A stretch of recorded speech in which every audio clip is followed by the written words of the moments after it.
Stars, they can tell you stories which are brighter than yesterday. The streets have never been so quiet that you hide away. Tomorrow will never be the same. There is so much hope in our hearts. Brick by brick, we shall overcome and walk right into a new start. Welcome to the brand new world. Let us heal our words together. Welcome to the brand new world. We're the children of our Mother Earth. Reach out your hands. Let us heal our words together.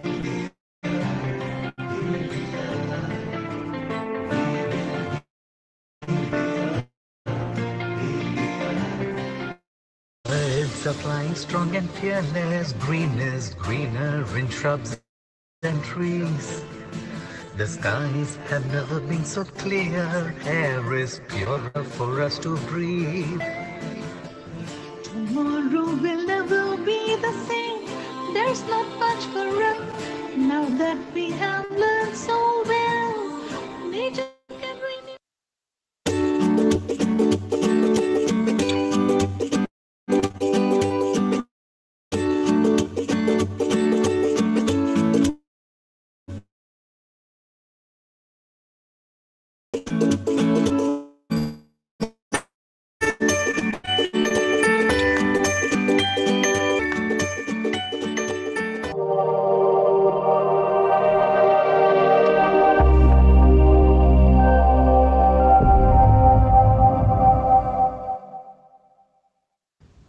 Hello everyone, Namaste to Nirav.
They can tell you stories which are brighter than yesterday. The streets have never been so quiet. The squirrels found a new hideaway. Tomorrow will never be the same. There is so much hope in our hearts. Brick by brick, we shall overcome and walk right into a new start.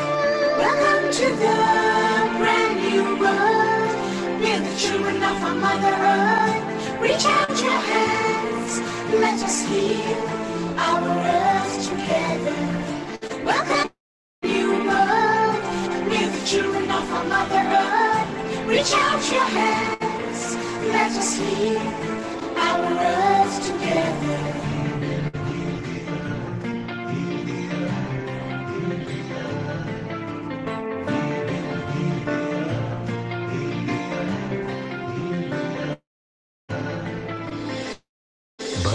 are flying strong and fearless. Green is greener in shrubs and trees.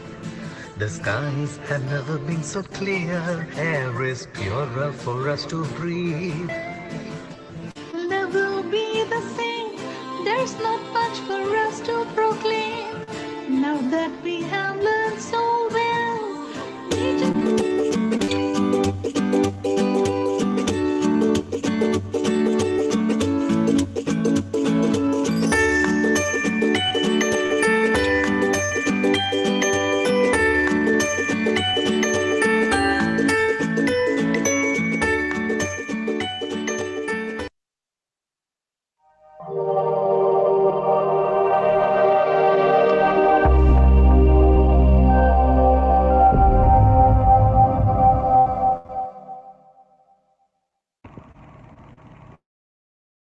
I'm Kavita, a holistic health counselor and an author. I'd like to invite you to join me on a free global online session this Sunday, 16th of August from 12 noon till 7 p.m. BST. It will pick up of experts on www.healingourearth.com. You can catch the sessions live on Facebook. I will nutrition for immunity. 7 p.m. India time. Do please join in.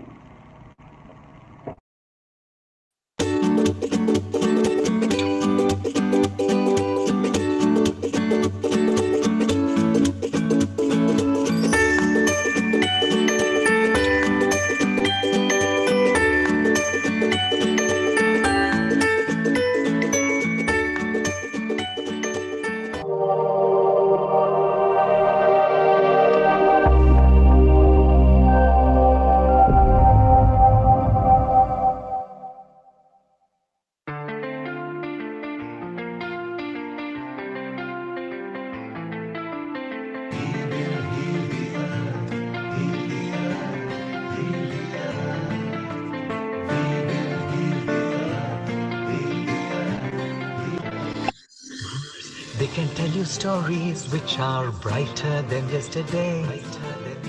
The streets have never been so quiet. The squirrels found a new hideaway. Tomorrow will never be the same. There is so much hope in our hearts. Brick by brick, we shall overcome and walk right into a new start.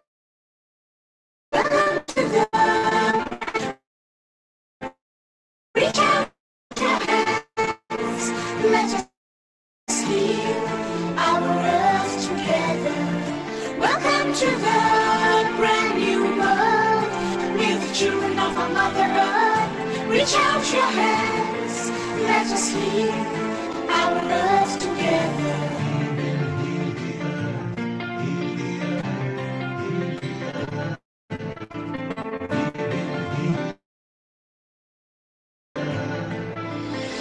Birds are flying strong and fearless. Green is greener in shrubs and trees. Have never been so clear.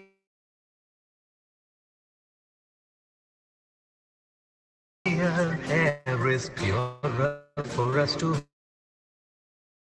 breathe. Tomorrow will never be the same. There's so much for us to proclaim. Now that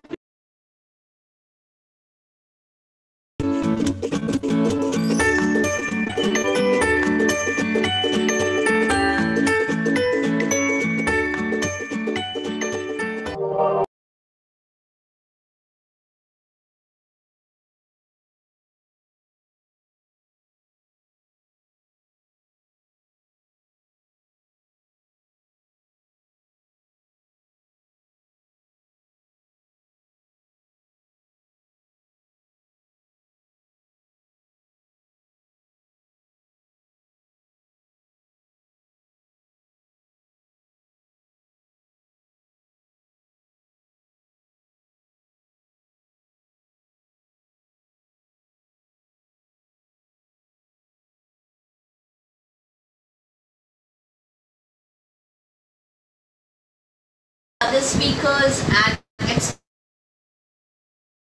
sharing their on well-being and wellness.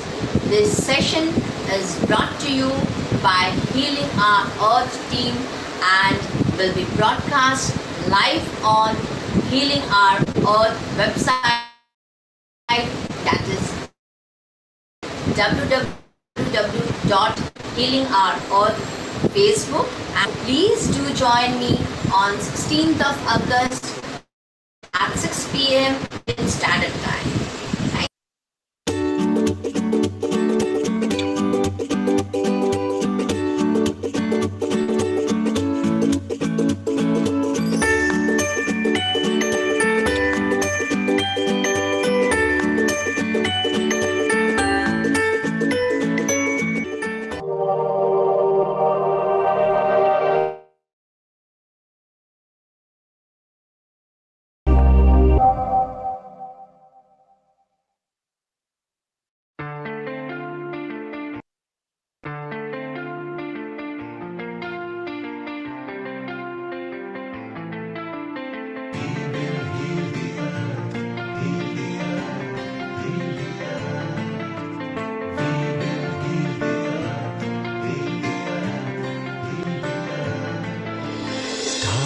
They can tell you stories which are brighter than yesterday. The streets have never been so quiet. The squirrels found a new hideaway. Tomorrow will never be the same. There is so much hope in our hearts. Brick by brick, we shall overcome and walk right into a new start. Welcome to the brand new world. We're the children of our Mother Earth. Reach out your hands, let us heal our earth together. Welcome to the brand new world. We're the children of our Mother Earth. Reach out your hands, let us heal our earth together.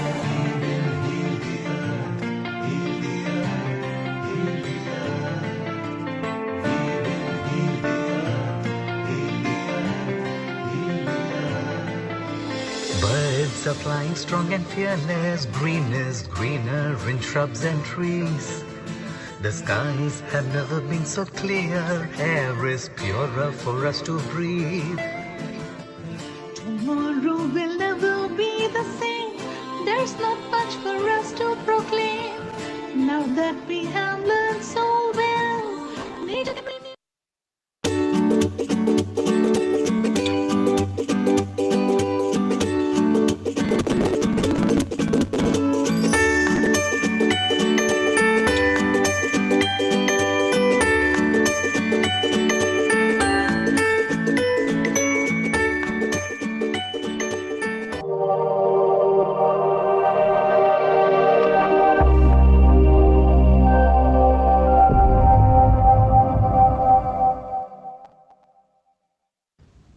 Hello everyone, Namaste, greetings to all of you. My name's Dr. Nirav. I'd like to invite you to join me on a free global online session which is called Wellbeing and Wellness, which is taking place this weekend on Sunday the 16th of August from 12 noon through to 7 p.m. British Summer Time. There'll be several facilitators and experts sharing their knowledge on well-being, wellness and current topics for the global audience. So please do check out the lineup on www.healingour.earth.com. This online session is brought to you by the Healing Our Earth team, and there will be a live broadcast on the Healing Our Earth website, on Facebook and YouTube. I'll be speaking at 4:30 p.m. British Summer Time about the myths and facts about mental health, and will provide some guidance on how to enhance your personal well-being. So I do hope all of you can join me this weekend, and I look forward to seeing all of you soon. Take care.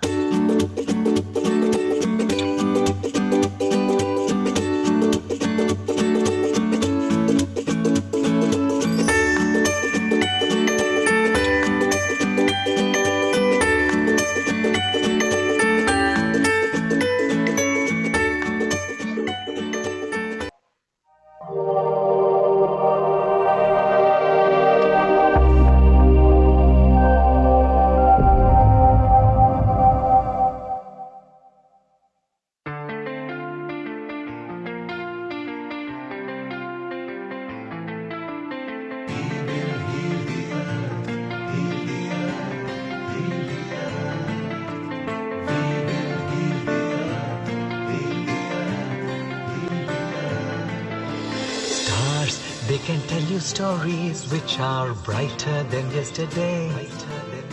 The streets have never been so quiet. The squirrels found a new hideaway. Tomorrow will never be the same. There is so much hope in our hearts. Brick by brick, we shall overcome and walk right into a new start. Welcome to the brand new world. We're the children of our Mother Earth. Reach out your hands, let us heal our earth together. Welcome to the brand new world. We're the children of our Mother Earth. Reach out your hands, let us heal our earth together.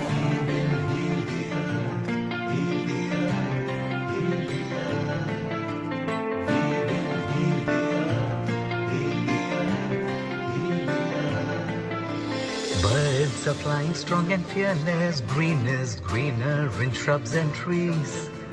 The skies have never been so clear. Air is purer for us to breathe. Tomorrow will never be the same. There's not much for us to proclaim. Now that we have learned so well, we just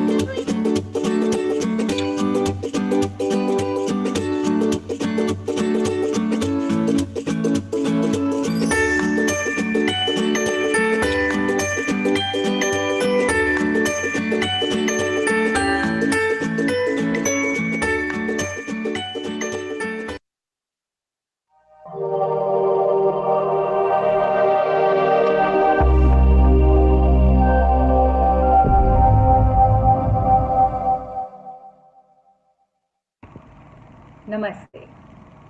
I'm Kavita, Devgan, a dietitian, a holistic health counselor, and an author.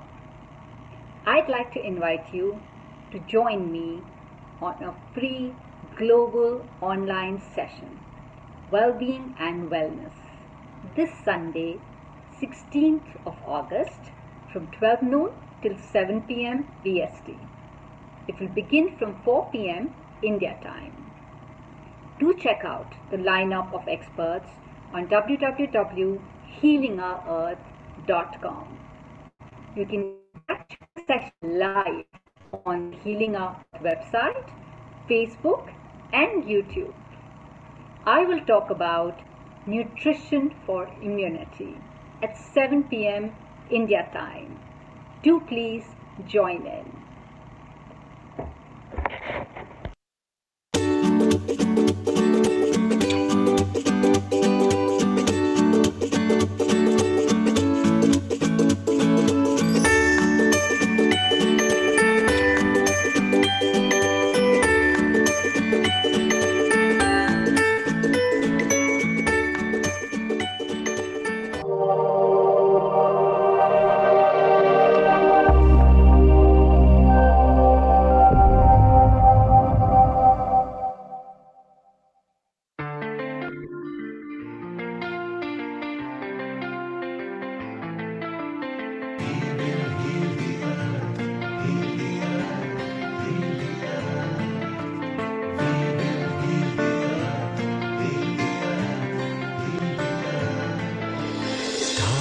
They can tell you stories which are brighter than yesterday. The streets have never been so quiet. The squirrels found a new hideaway. Tomorrow will never be the same. There is so much hope in our hearts. Brick by brick, we shall overcome and walk right into a new start. Welcome to the brand new world. We're the children of our Mother Earth. Reach out your hands, let us heal our earth together. Welcome to the brand new world. We're the children of our Mother Earth. Reach out your hands, let us heal our earth together.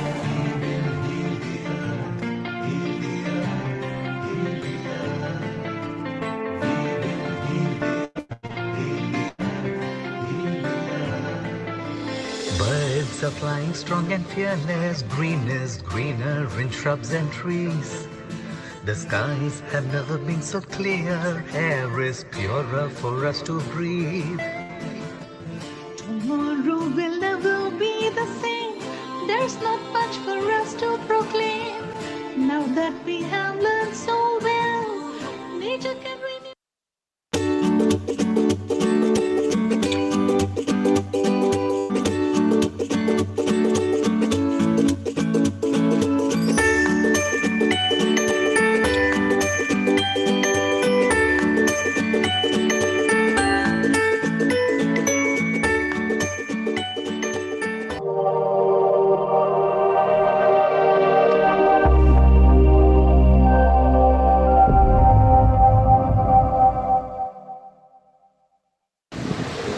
Namaste to all my global friends. I am Jayant from India.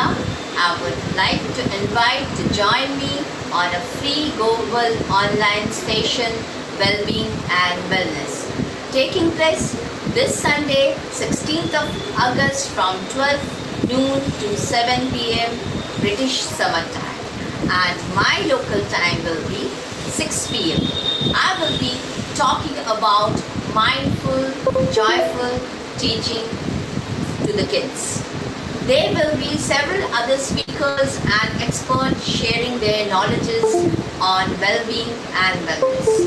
This session is brought to you by Healing Our Earth team and will be broadcast live on Healing Our Earth website, that is www.healingourEarth, Facebook and YouTube.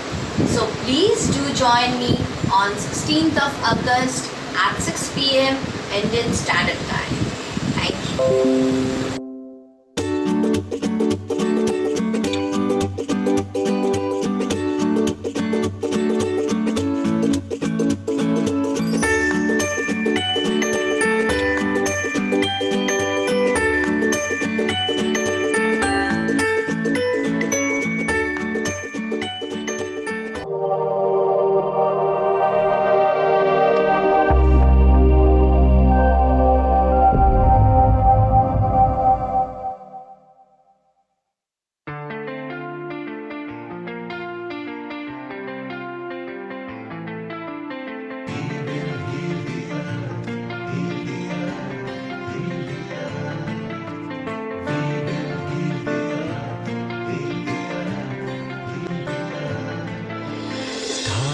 They can tell you stories which are brighter than yesterday.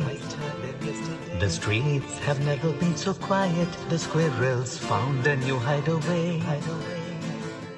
Tomorrow will never be the same. There is so much hope in our hearts. Brick by brick, we shall overcome and walk right into a new start. Welcome to the brand new world. We're the children of our Mother Earth. Reach out your hands, let us heal our earth together. Welcome to the brand new world. We're the children of our Mother Earth. Reach out your hands, let us heal our earth together.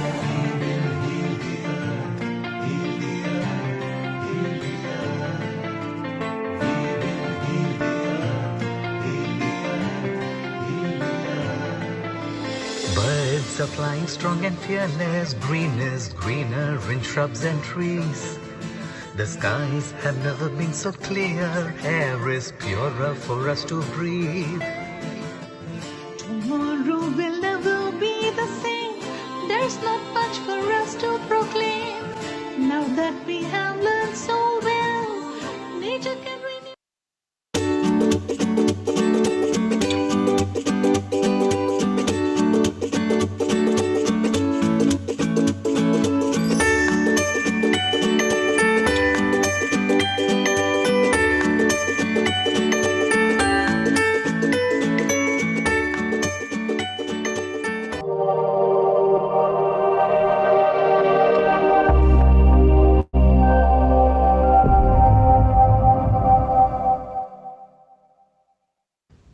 Hello everyone, Namaste, greetings to all of you. My name's Dr. Nirav.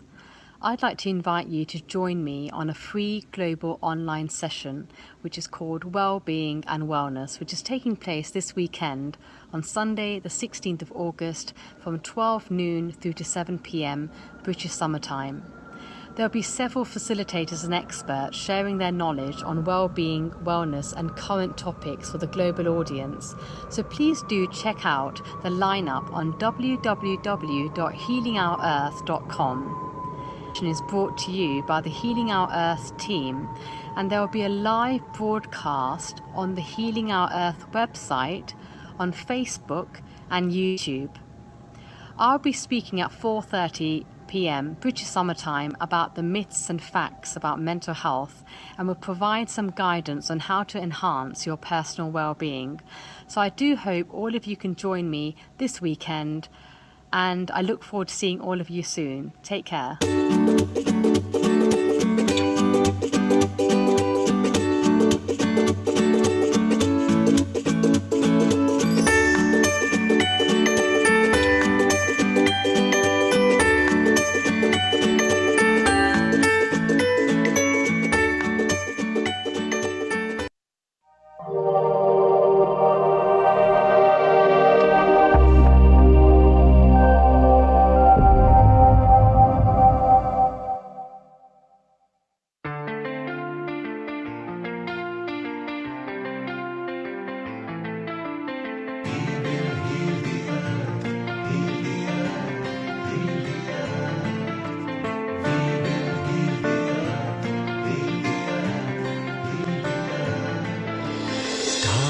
They can tell you stories which are brighter than yesterday.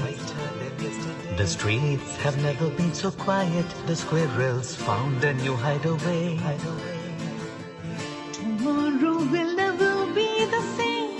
There is so much hope in our hearts. Brick by brick we shall overcome and walk right into a new start. Welcome to the brand new world.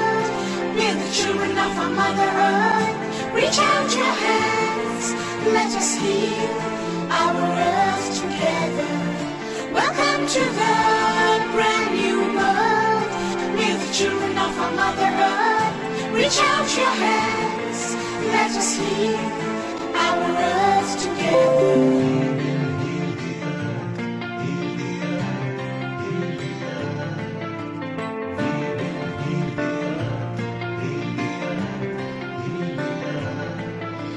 Birds are flying strong and fearless. Green is greener in shrubs and trees. The skies have never been so clear. Air is purer for us to breathe. Tomorrow will never be the same. There's not much for us to proclaim. Now that we have learned so well,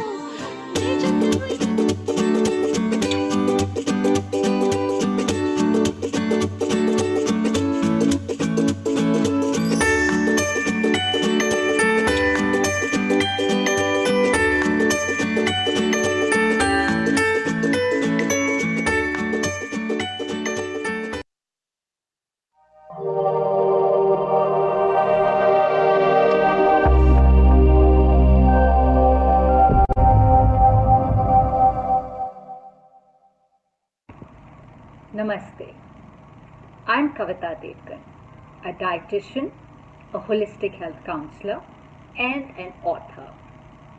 I'd like to invite you to join me on a free global online session, Wellbeing and Wellness, this Sunday, 16th of August, from 12 noon till 7 p.m. BST. It will begin from 4 p.m. India time. Do check out the lineup of experts on www.healingourearth.com. You can catch all the sessions live on the Healing Our Earth website, Facebook, and YouTube. I will talk about nutrition for immunity at 7 p.m. India time. Do please join in.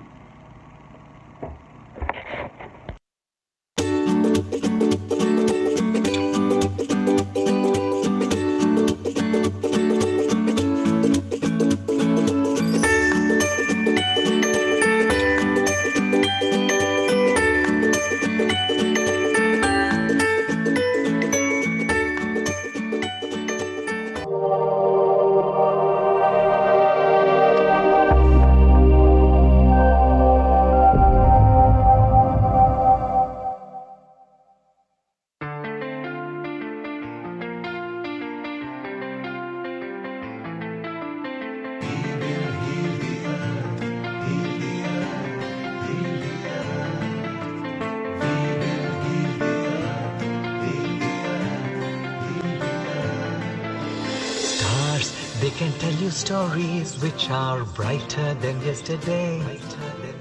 The streets have never been so quiet. The squirrels found a new hideaway. Tomorrow will never be the same. There is so much hope in our hearts. Brick by brick, we shall overcome and walk right. Welcome to the brand new world. We're the children of our Mother Earth. Reach out your hands, let us heal our earth together. Welcome to the brand new world. We're the children of our Mother Earth. Reach out your hands, let us heal our earth together.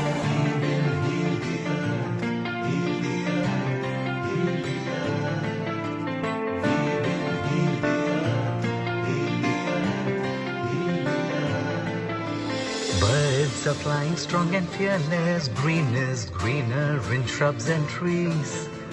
The skies have never been so clear. Air is purer for us to breathe. Tomorrow will never be the same. There's not much for us to proclaim. Now that we have learned so well, nature can renew.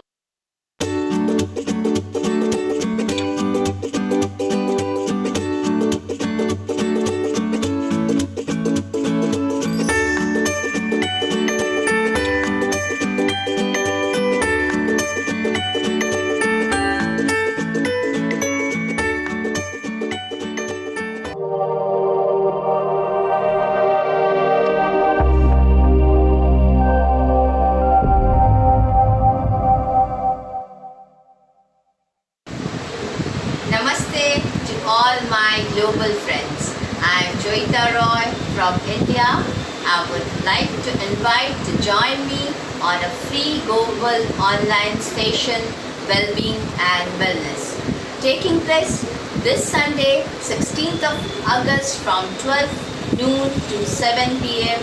British Summer Time. And my local time will be 6 p.m.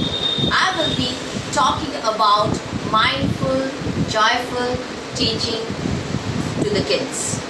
There will be several other speakers and experts sharing their knowledges on well-being and wellness. This session is brought to you by Healing Our Earth team and will be broadcast live on Healing Our Earth website, that is www.healingourEarth, Facebook and YouTube. So please do join me on 16th of August at 6 p.m. Indian Standard Time. Thank you.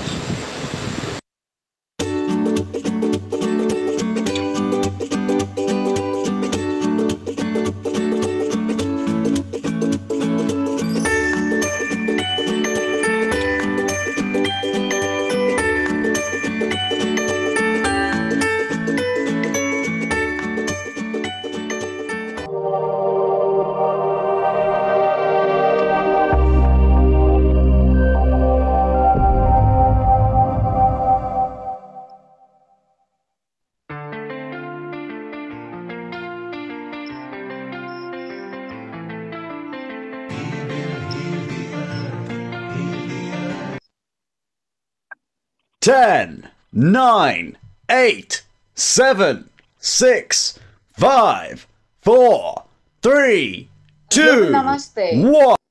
On behalf of Healing Our Earth, I truly welcome each and every one of you to this most amazing wellness and well-being session today. Today, we're all feeling blessed towards the mid of the month of August. May I please take this opportunity of really reminding all of you that the best is yet to come. So I'm really, really excited to be here for the opening session of the 19th Healing Our Earth event. Our mission is to bring love, unity, peace, harmony, and information to your doorstep wherever you are in the globe. We are all global citizens who believe in spreading love and joy all across. we did love to wish all our viewers of Indian origin a very happy 74th Independence Day celebration.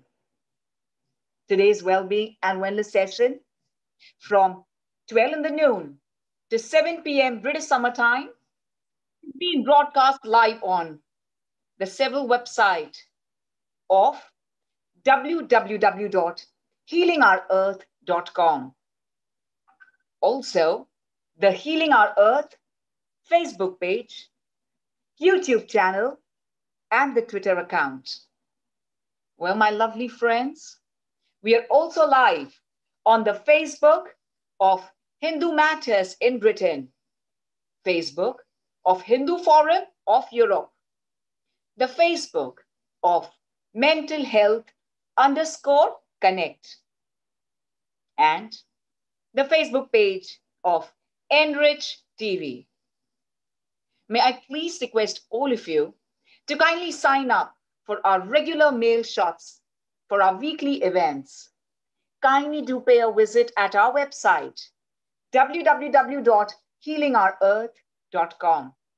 And if you wish to get involved from anywhere in the world, then please let me remind you all, this is a free global community channel. Kindly do connect with us and contact us via the WhatsApp number on the website. Healing Our Earth is an e-community channel, which is an initiative by Mr. Neil Kumar, who really believes in spreading love and joy and making this world a better place to live in. At the times when we really need love, it's always the best way to go through the Healing Our Earth platform.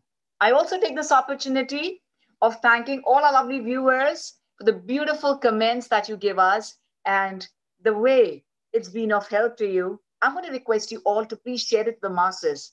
Kindly feel free to tag us, to share us, to have it on the watch party, and let it be of help to every single soul in this world. With this, let's get started for today's amazing online session on wellness and well-being. To all my lovely souls across the world, please allow me to introduce myself. My name is Simran Ahuja, and I'm too delighted and honored to be on Healing Our Earth platform. To start with, let's begin with our first session. But my dear lovely friends, I need to mention to all of you that our first session is going to be on yoga and breathing with pranayama, which we shall be having it right after this, since we had Dr. Mechelle's session from Philippines. But I need to make a mention, please. We are extremely sorry that Dr. Mechelle from Philippines shall be unable to join us today due to emergency, since a family member tested positive for COVID-19, and they are required to comply with contact tracing protocol. And hence, she has sent her profuse apologies to all our viewers. Nevertheless, we shall definitely have our session in the forthcoming Healing Our Earth sessions. We here at Healing Our Earth wish speedy recovery to the family members of Dr. Mechelle. Earth, bless them all. So, I'm going to start with a beautiful prayer, go through the Patanjali's 8 limbs, the 8-fold path of yoga, and we shall get into breathing and pratyahara, the 8-fold path of Patanjali, right from yama, niyama. Third is asanas, and fourth, pranayama. Fifth is, after the breathing, we go from outside world to the inside world. That is pratyahara. We have a beautiful world inside, and the inside world will give us all the charm, happiness, and love, which is what we say, the internal beauty. And then we have dharana, dhyana, and towards the end, nirvana or samadhi. The Patanjali's 8-fold path. We're going to begin with a beautiful prayer. So at first, I'm going to request all of you to please sit tall in any posture. You can sit in Vajrasana, Sukhasana, Padmasana, or if you're standing for some reason, maybe you at work and you still have time, or maybe you doing some online work. At the same time, you're watching us here at Healing Our Earth platform. So you could stand, but remember, the only most important aspect is to keep the spine tall. I'm going to request you all to kindly join me for a prayer towards the beginning. Let's have the spine tall. Gently take a deep breath in and breathe out. As we breathe out, feel the movement, really getting into the relaxed zone. And gently join your hands together, close your eyes, a lovely smile on your face. I'm going to request you all, if you're sitting cross-legged like me, then I want you to straighten them and sit absolutely in a beautiful, relaxed posture. Please join your hands together, gently closing your eyes, having your focus between the two eyebrows, where we Indians wear a bindi. Have the focus between the two eyebrows, a lovely smile on our faces, and breathe in and breathe out. Guru Brahma, Guru Vishnu, Guru Devo Maheshwaraha, Guru Sakshat Parabrahma, Tasmai Shri Guruve Namaha. Om Shanti, Shanti, Shanti. Slowly rubbing those palms together and cupping your eyes. Our eyes really need to feel relaxed. We are in the age of technology where we are throughout the day glued to our mobile phones, to our laptops, and to our desktops. So it's time for us to relax our eyes and get into a complete, beautiful zone of relaxation. No matter which posture you sit, even if you can't sit on the floor or in Sukhasana, you can sit in this very comfortable posture. But just make sure, even if you're sitting on the sofa or a chair, that your feet are on the floor, both completely pressed. You're not just on your toes. You are not on your toes with your heels lifted up. Your feet are relaxed. If possible, please do have a mattress below your feet. It is very important for the energy to not really sink into the floor, into the ground, if you're outside. So I'm going to request you all to please take something. It could be a mat. It could be, anything which you can lay down and place your feet on them. Both your feet are absolutely in a relaxed position without any stress whatsoever. So we are not going to, have our heels lifted up. Please be in that relaxed posture. I'm going to get into my Vajrasana posture, and you may feel free to get into any posture possible. We shall begin with 3 sets of chanting Om, and then we will begin with relaxing our neck and our shoulder muscles before we get into the pranayama. We do that because we realize in a world of today, even if we are home, most of us are still at home and we're all working from home, we feel completely stressed after a while, especially when we are throughout looking down at our mobile sets or watching the screen, and if it's not at the right level. So what happens is we have a lot of stress on the neck, and the shoulders always talk to us. So how do we make out if we have stress? Just shrug your shoulder and see. Just shrug your shoulder and see. If both the shoulders will be better and you hear some sounds, yeah, really we need to relax our rattling nerves. So we're going to begin with a lovely stretch. So let's shrug the shoulders and release. So in case you find it difficult or you have a frozen shoulder, I'm going to request you, if you have frozen shoulder, then please be very relaxed with yourself and just try and lift as much as possible, one shoulder at a time. If it's not possible, it's absolutely fine. Rotate from your shoulders. Please rotate it. And let's reverse it then. Let's reverse it.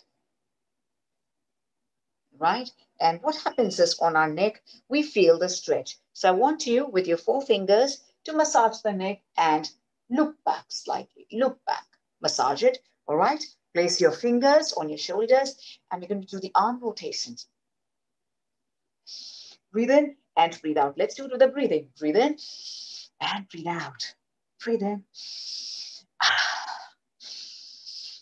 So when we feel that, yes, we stressed out and we tired, even at night, if we really want to go to sleep and we feel that we're tired, if we just do these shoulder rotations with the breath and we just do Om chanting thrice, it really takes into that beautiful relaxation zone. So let's do that. Breathe in and breathe out. So for beginners, I'm going to request you to do one shoulder, but I want wide movement. So this is how we breathe in and lift it up, and breathing out, we come down. Breathe in. For those who are intermediate level, we can really join our elbows together. Breathe in and breathe out. Breathe in. You can go faster and you can reverse it there as well. And of course, for those who are advanced, then I have a beautiful challenge for all of you. For those who are advanced, we're going to do alternate. All right, so let's go. So we go one ahead, one behind. And you can also move your waist and give a beautiful wave to yourself because you're used to doing this. And let's reverse. Keep breathing out. And you just realize that you're feeling fresh and you're feeling great. So I want you to push that elbows behind, push behind, and with this, you get your spine absolutely erect. You feel energized and you feel all ready to get into the breathing process. So just take your elbows at the shoulder level and breathe out, elbows back and wide arms out. So we go.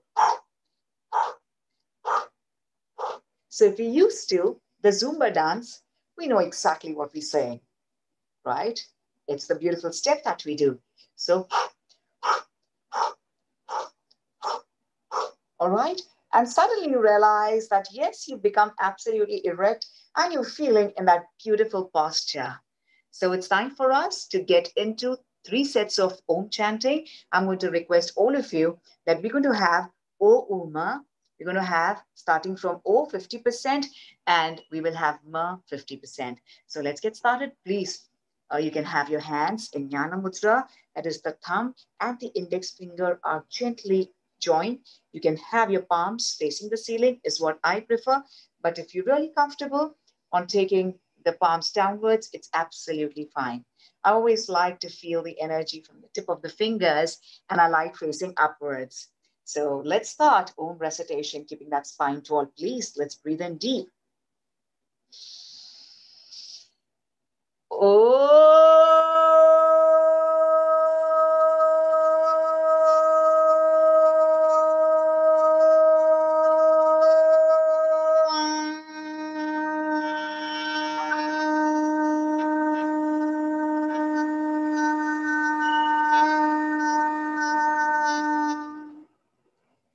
I'm going to request all of us to kindly do it at our own pace without opening the eyes.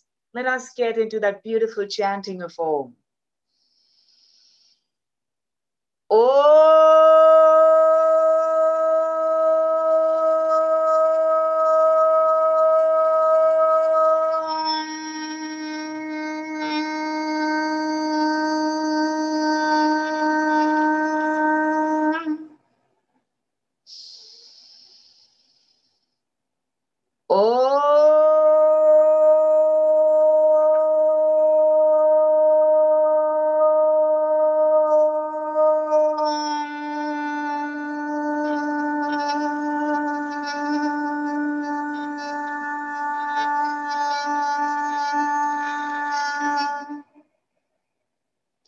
Slowly, in a very relaxed way, please open your eyes.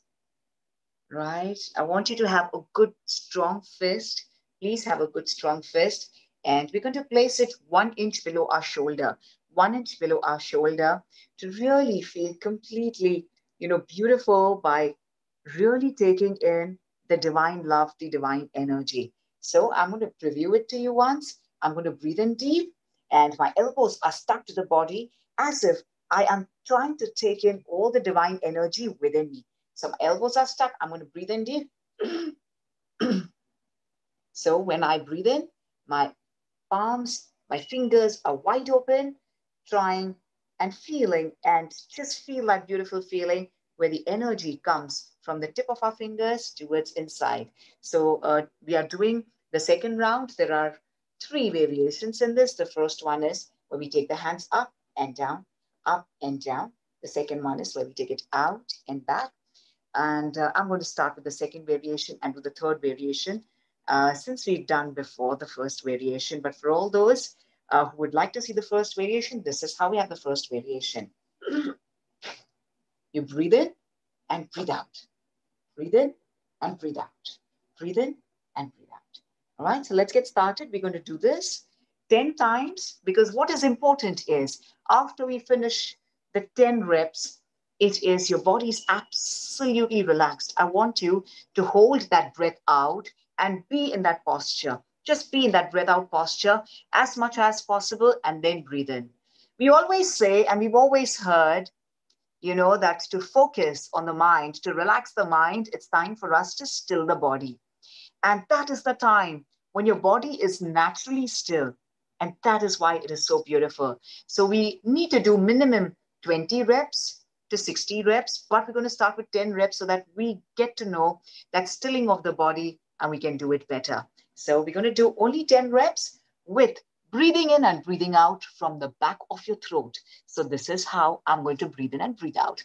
My lips are closed. We're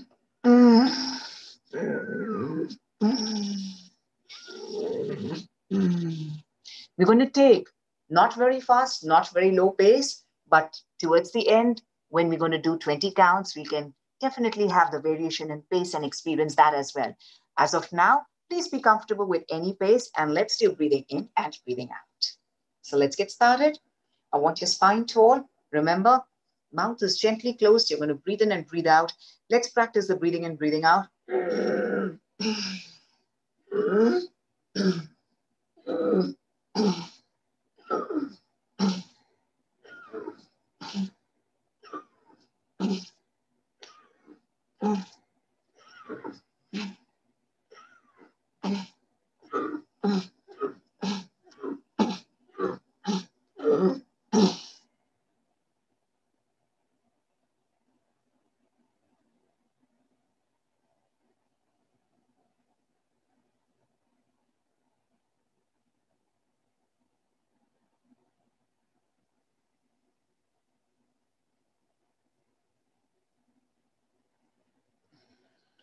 And then breathe in. So after I finish the 10 reps, it is important. I will get immense benefit if after I finish the 10 reps, I'm going to relax myself completely. All right. And in that posture, that same posture, if I take my neck and lock my neck, my chin into the chest, that is known as Jalandhar Bandh, because the body is really calm. And at that point of time, somehow the thoughts disappear. So even if they come to you, it's absolutely, they are welcome. Let them be there, but don't you please focus on them. All right. Just be relaxed the way we are. And whenever you feel comfortable, we're going to breathe in and breathe out. I'm just going to do 3 reps and show you that how do you actually do the Jalandhar Bandh and relax in that posture, but that's optional. Even if you are just in that simple seated posture, it's going to be fabulous. So I'm just going to preview it to you with 3 counts. So this is 1, breathe in, breathe out. So after this, I'm going to relax my hands. We all know Mula Bandh and Ashwini Mudra. Mula Bandh is where we squeeze the anus muscle tight. We lift it up. All right. And our chakras start from there. We're going to have the Mula Bandh first. And if possible, the Uriyan Bandh, where we squeeze the ab in, the navel inside the lower ab, and then the Jalandhar Bandh. Or else we can just do the Mula Bandh and the Jalandhar Bandh. So it's 1, breathe out. Breathe in, breathe out. Breathe in, breathe out. Relax and hold in that posture. Mula Bandh, Uriyan Bandh, and Jalandhar Bandh. As long as possible, we can hold in this posture and we'll realize that our body is suddenly become calm and we are feeling completely relaxed. And at times when we do this, we need to do 3 reps. We're going to do 3 rounds of this with 20 reps each minimum to start with. And trust me, when we do 20 reps of this, you actually start sweating out. I'm going to request all of us, including me, to please, if your aircon is on, the air conditioner is on, to please switch it off, because we need to take long and deep breaths. So I would always prefer to never do yoga and yoga practices, the breathing practices, with the air conditioner on. And it's always better to do it with fresh air or in a place which is very well ventilated. So let's get started. Can we do the 20 reps and then hold as long as possible? We'll do this once and then get into the other pranayama, the other variation as well. So let's get started. Breathe in.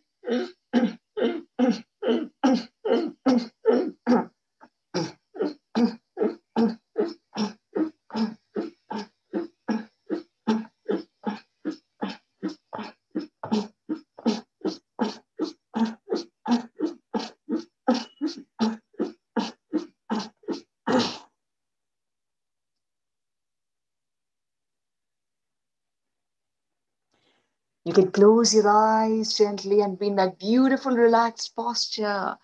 It feels absolutely beautiful. Somehow you feel like pausing here. You feel your mind is absolutely calm simply because the body is now relaxed. And whenever you feel you need to breathe in deep, just take a deep breath. First, take your neck up. If you're doing Jalandhar Bandh, you can breathe out from your mouth just to feel more relaxed. Breathe in and breathe out, okay? Now we're going to do the next variation. I truly love this variation because I also, get to stretch my sides when I do this the third variation. And also at the same time, as I said, all the stress comes on the back of the neck, which we're going to do right now. And I'll show you the exact position where you feel the stress on the neck, and we're going to relax the shoulders as well. So for those who are very comfortable in having our fingers, our palms on the elbows, we're going to breathe in deep, breathe in and breathe out. For those who are beginners, it's absolutely fine if you hold your wrist. But remember, the most important aspect is the spine is absolutely tall. You're going to breathe in deep, breathe in and breathe out. Breathe in and breathe out. And for those who are intermediate level, if you're comfortable holding it like this, holding your forearms, absolutely fine. Breathe in. Okay, now here I want you to take your elbows as much behind as possible. You are stretching yourself out. All right, so let's get started. This is the way we do it. I'll show it to you with 3 reps. Breathe in. All right, towards the beginning, just stretch towards the side. Just stretch. Feel beautiful. And breathe out. Breathe in. And now you're going to close our mouth and do the same breathing from the back of our throat. We breathe in and breathe out only from the throat with our mouth, with our lips gently closed.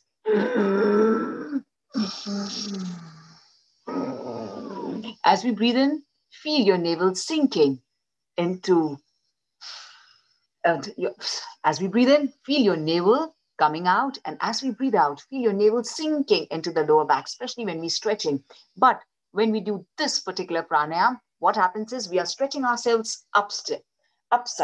So what happens is we are automatically taking the navel into the lower back, into the spine. So this is how it goes. So your spine is absolutely tall. Yes, our navel is coming out, but because we are stretching our hands, our arms up, it is again going towards the lower back. So let's get started. We're going to do 10 counts of these, and after which we're going to just relax our hands, our palms in any relaxed posture. Close your eyes and feel that. And if you want, you can please join me for the Jalandhar Bandh. 10 counts. We're going to go slowly and gradually. We're going to have the rhythm of the breath along with the movement of the arms. Spine tall. If possible, we're going to do the Mula Bandh, and let's start.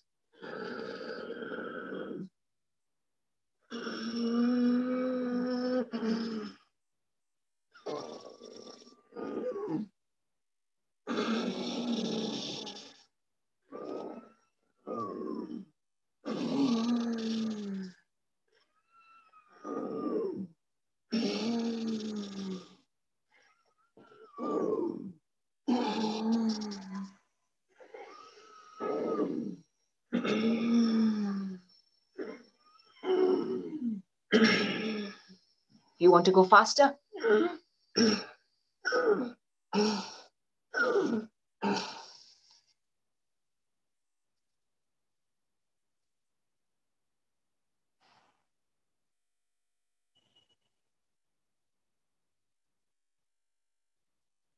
Whenever you feel comfortable, you want to breathe in, just lift that neck up and breathe in and breathe out.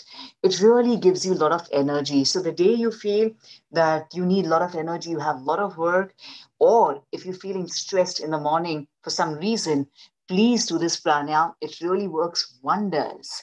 And as I said, we're going to definitely work on the neck because I'm going to show you the exact place where it actually gives you that stress, the exact point. We're going to stress that. We're going to really stretch that out. So I want your chin to the chest and up. So breathe out and breathe in. If you want, you can have your mouth open. Till the time you feel you can really breathe deep. To start with, take your ear to your shoulder. At the same time, other shoulders down. Right, side to side. We're going to do the neck rotations. For all those who are finding it stressful to do the complete neck rotations, please feel free to do half neck rotations. You can just do half neck rotations. For all those who are comfortable, the entire neck rotation. So when we are taking our neck behind, as I said, we breathe out when we take it down, breathe in when we take it up. Also make sure that you're stretching yourself completely, trying and working on your double chin at the same time. So we breathe out and we breathe out and reverse, breathe out and breathe in. Breathe out and relax. Relax, relax, relax. Now, to feel a good stretch, we're going to first feel the stretch in the side of our neck. Push the shoulder down, right? And with your fingers, just tilt your head slightly and just keep looking up. Keep taking deep breaths. You feel a brilliant stretch towards the side of your neck. And the other side. First, push your shoulder down and just gently with your fingers, feel a good stretch towards the side of the neck. Just feel a good stretch there. Slowly come back. Now, I want you to look 45 degrees. So take the chin 45 degrees. Take a look diagonally and slowly, keeping that spine tall, slowly take your chin to the chest. Now, wherever I go, that's my 45 degrees. And where I'm feeling the stretch, that's the place where we usually feel stressed. Maybe we don't realize it. So I want you to gently, with your fingers, push the neck down and relax it. Take some deep breaths there and release all the toxins, all the stress, all the negative energy in the body. Hold it there. Once again, we're going to go 45 degrees, diagonal, and stretch it there. Please stretch it there. Just do the 10 reps of Kapalbhati.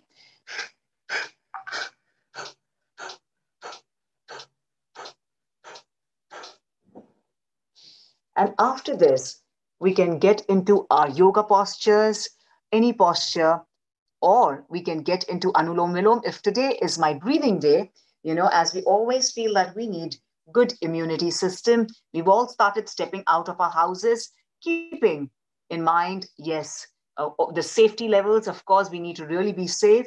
But at the same time, if we eat well, and of course, if we breathe well, breath is the essence of life. Every single breath is the blessing of God. And trust me, if you're not aware in that particular breath, we've wasted the breath. We need to feel loved. We need to give our love to everyone in that one single breath. Let us all be aware and enjoy this lovely feeling of being in the moment, being aware and completely believing in divine love. So I'm truly, truly thankful to all of you. And just going to say this, that at this point of time, after doing this pranayama, my body is so relaxed that if I wish to do my Anulom Vilom, it will instantly take me into a beautiful world. I'm going to just explain the Anulom Vilom in just 1 minute, that before doing Anulom Vilom, if we do Kapalbhati with each nostril, so that That is, the Surya Nari is the right nostril, the left one is the coolness, the Chandra Nari.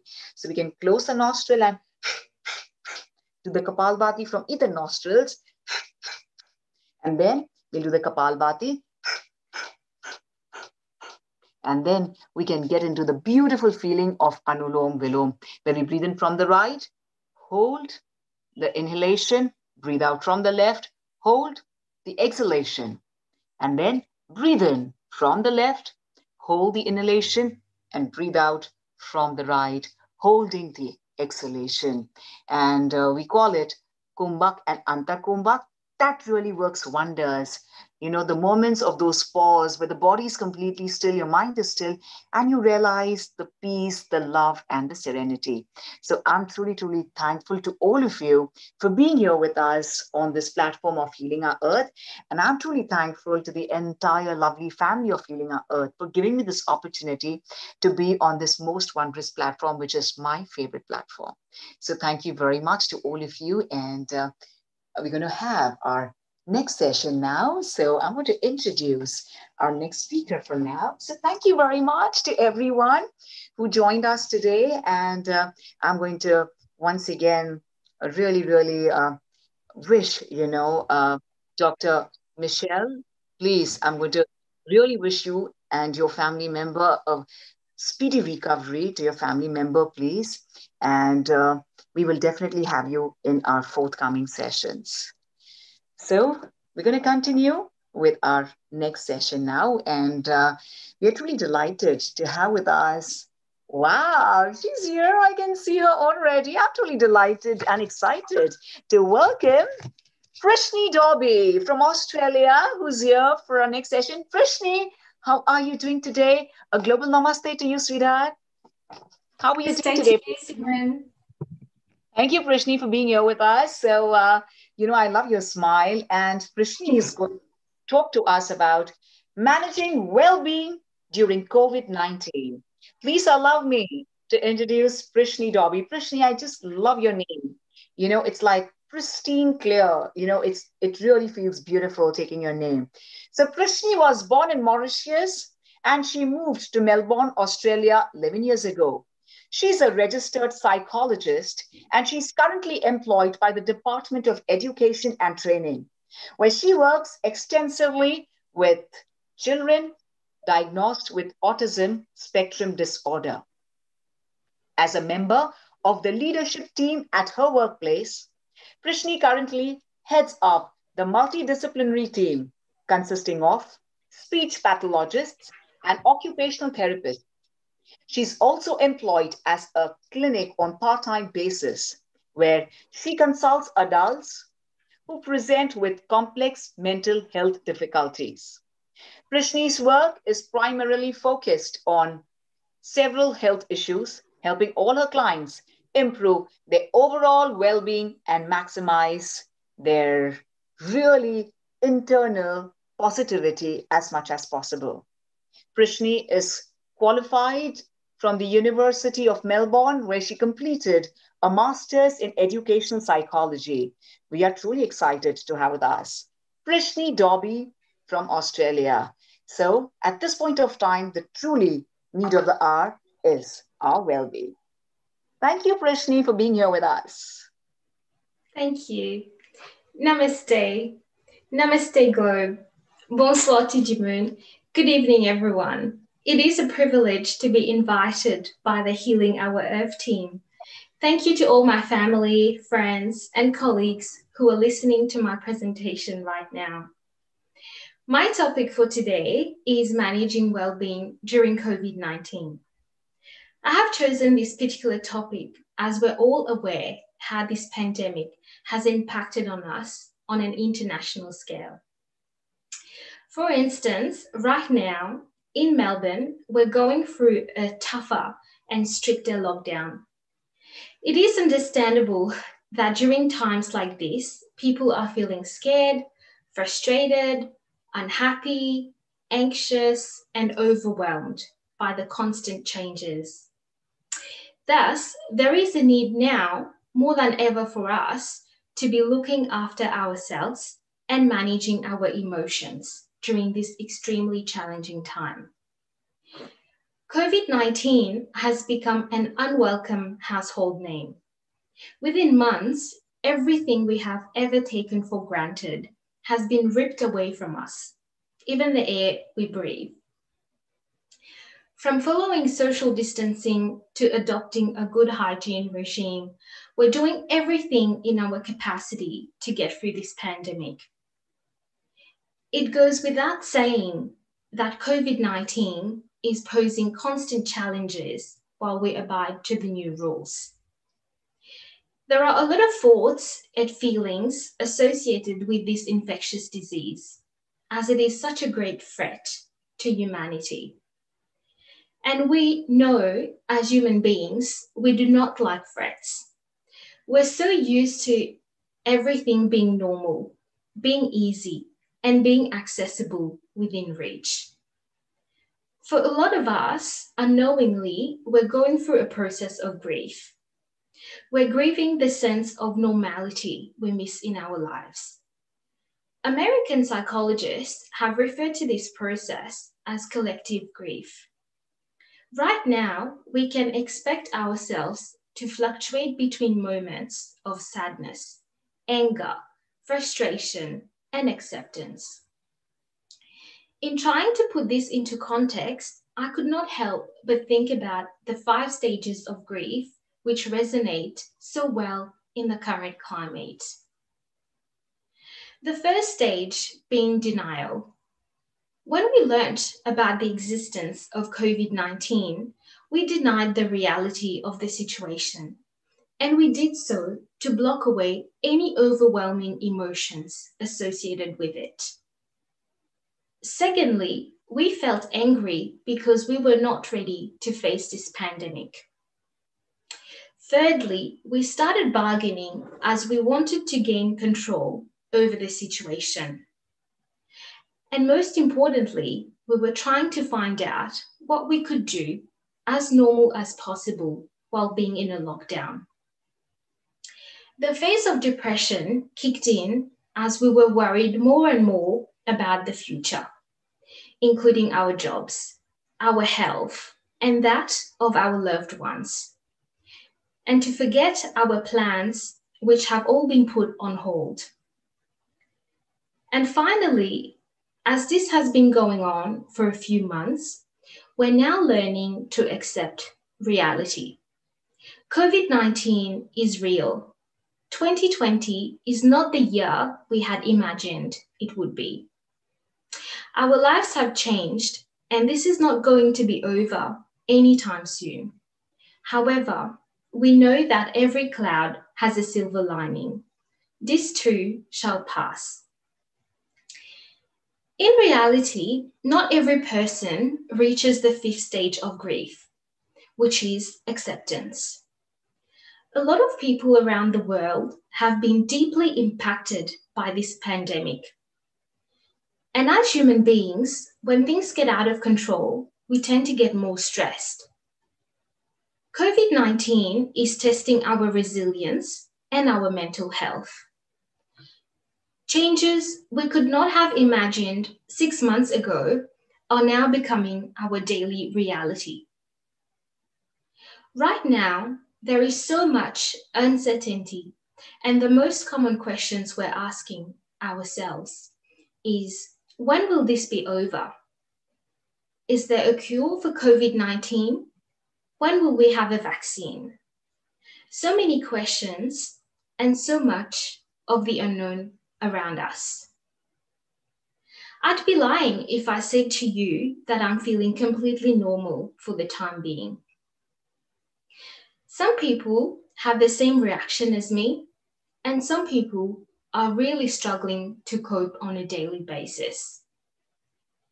Having difficult thoughts, though, is sometimes normal. The more we try to get rid of these thoughts, the more we will struggle, and the more we will find ourselves investing in trying to get rid of them. And this can be an exhausting process. As a practitioner working with individuals who present with significant mental health issues, I have seen some of my clients go backwards, and they're finding this situation particularly challenging. Families who have children with special needs are struggling even more than ever before. There have also been reports of a spike in family violence as well as suicidal rates. While governments around the world are mobilizing resources to expand the mental health sector, we still need to take steps which will lead us to improving our overall well-being. So, this brings us to my topic. How do we then manage to look after ourselves during this difficult time? I would like to share with you some tips and strategies which you can use or keep in mind in order to improve your overall well-being. Right now, self-care is not an option. It is absolutely necessary. Earlier, I did mention about not having control over this particular situation. So let's start with acceptance. Instead of trying to fight the situation, it is much better going with the flow. Avoiding these difficult feelings, however, inevitably leads to unnecessary suffering, resulting in greater levels of anxiety and depression in the long term. In my profession, there is a term called psychological flexibility, which indicates that human beings ought to accept an experience without judgment.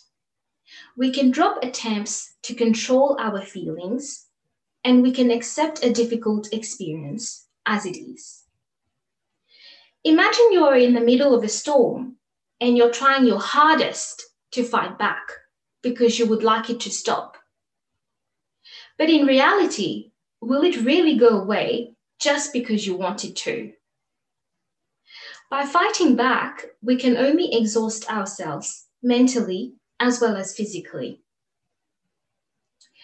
Whilst it is important to move forward in life, it may now be equally helpful to suspend the will to control circumstances and instead redirect that energy to managing your thoughts and emotional responses to both what is and what you imagine may eventuate.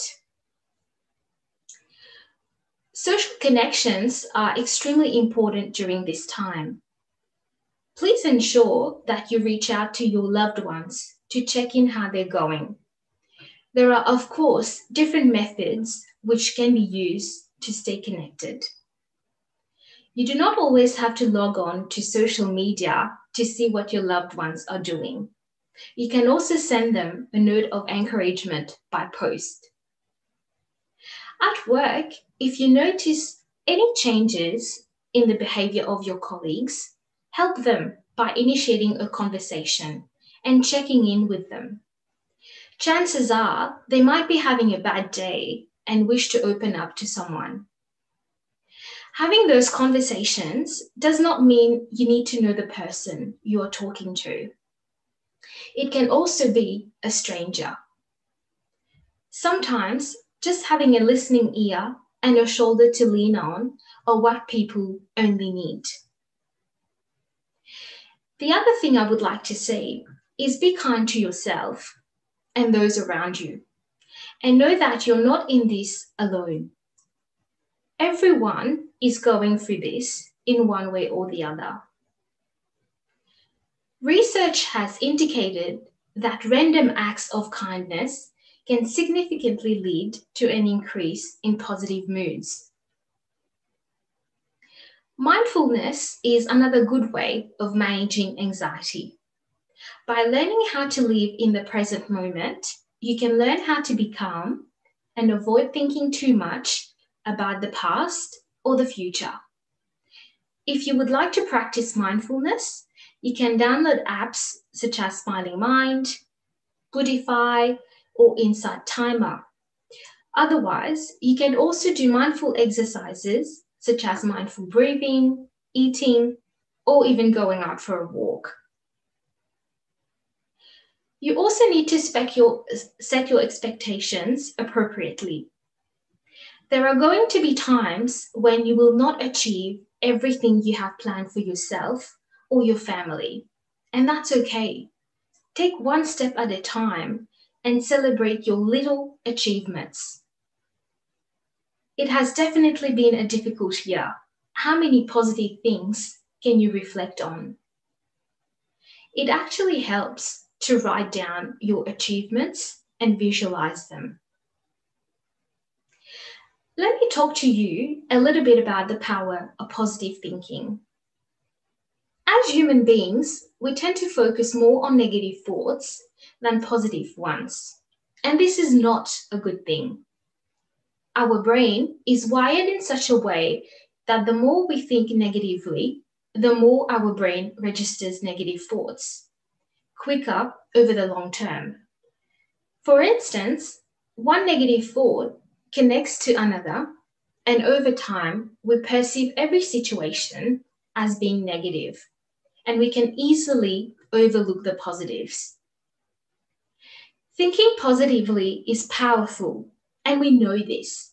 However, we also need to put it into practice. We can also practice gratitude. At the end of each day, you can write down or think about 3 great things which have gone well for you during the day. Complete this activity for a few weeks, and you will gradually notice a difference in your overall well-being. For instance, at home, I have a reminder on the fridge about 3 great things which have happened during the day. And each day I discuss this with my husband. And it is an activity which works really well for both of us. You also need to be prioritizing healthy choices and making sure you're looking after yourself and your body. Try to set a home routine. Find a few minutes a day for yourself and try to keep up with your healthy sleeping and eating habits. Although for some of us, gyms are closed at the moment, we do need to find ways to keep ourselves physically active. Give yourself some credit. As professionals, parents, educators, I'm sure a lot of you are doing your absolute best to look after your family, your friends, and your colleagues during this difficult time. But keep in mind, you cannot pour from an empty cup. You do have to look after yourself before you can look after anyone else. Recent research is demonstrating that debriefing after a hard day at work is proving to be one of the most helpful strategies to cope with the current situation. Find some time for yourself where you can just offload to someone. It will make you feel so much better. You also need to be setting boundaries. If you're getting too anxious about the news and what is going on around the world, try to avoid being too absorbed in the uncertainty floating around you. It is essential to know the facts about COVID-19 so that you do not get caught by the rumor mill.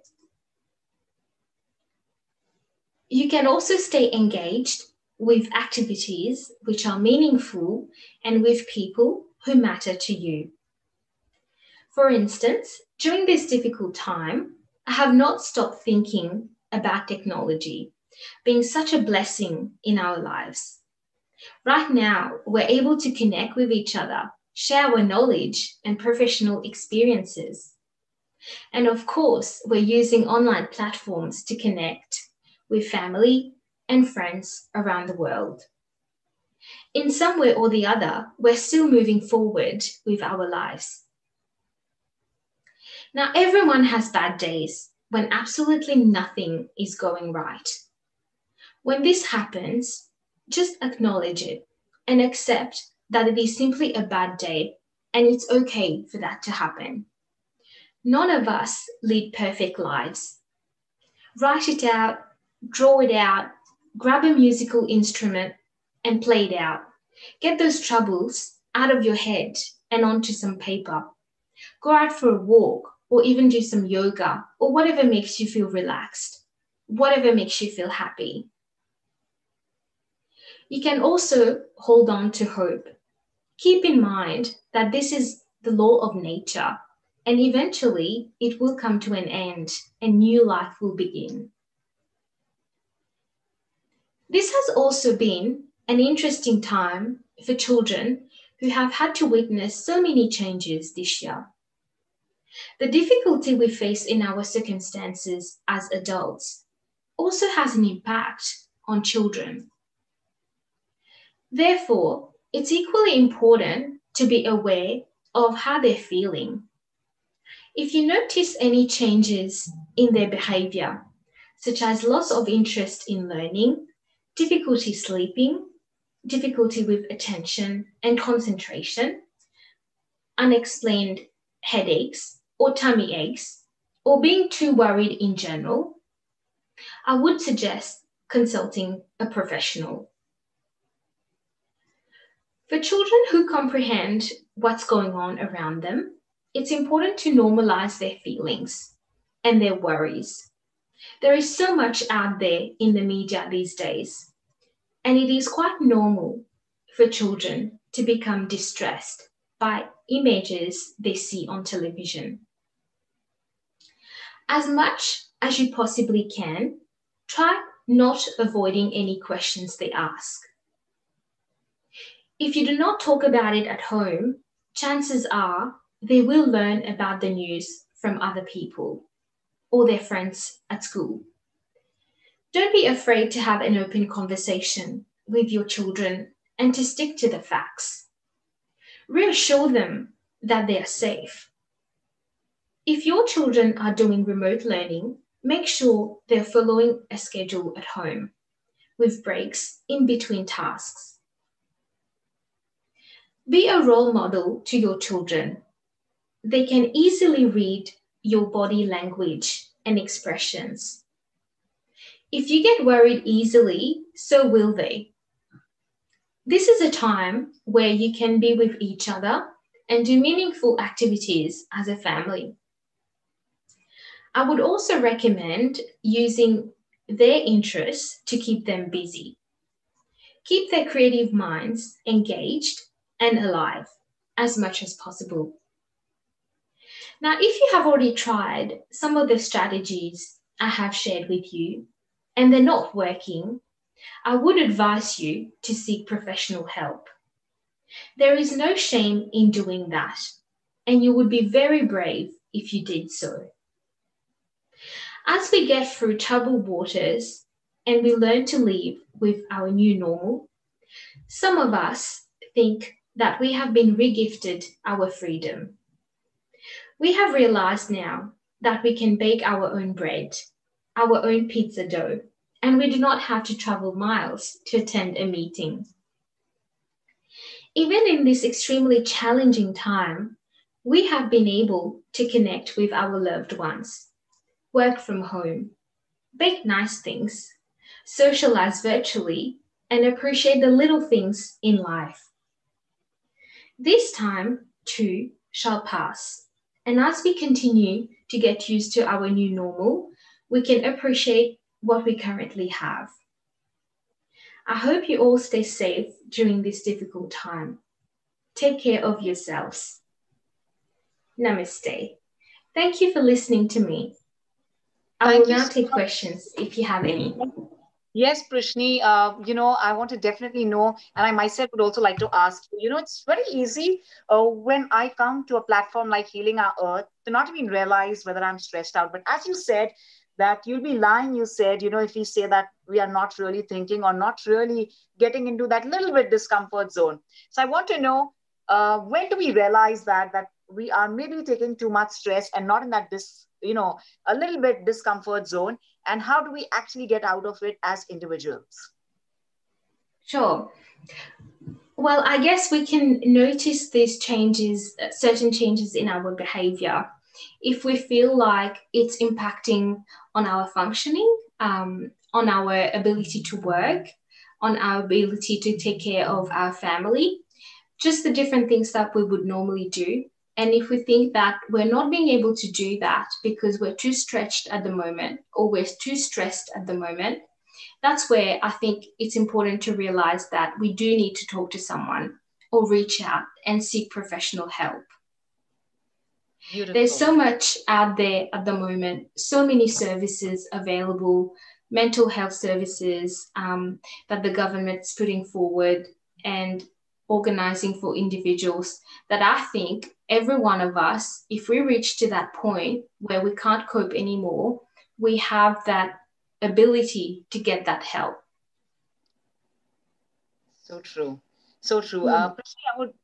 Prishni, I would also like to know from you that one message you like to give all our lovely viewers of Healing Our Earth. And, when you spoke that sentence that I will be lying, and I said, oh, yes, actually, at times, when I'm sitting at times, you just realize that, oh, God, we really don't know what's happening tomorrow. And it does come once in a while. So I did realize the same thing, but I'm truly thankful for this platform. So is there any message you like to give to all our lovely viewers of Healing Our Earth? And we are broadcast live on several other platforms as well. What is that one message you like to give them so that they are relaxed? And if you could give them the mantra of really being, mentally fit, please. Sure.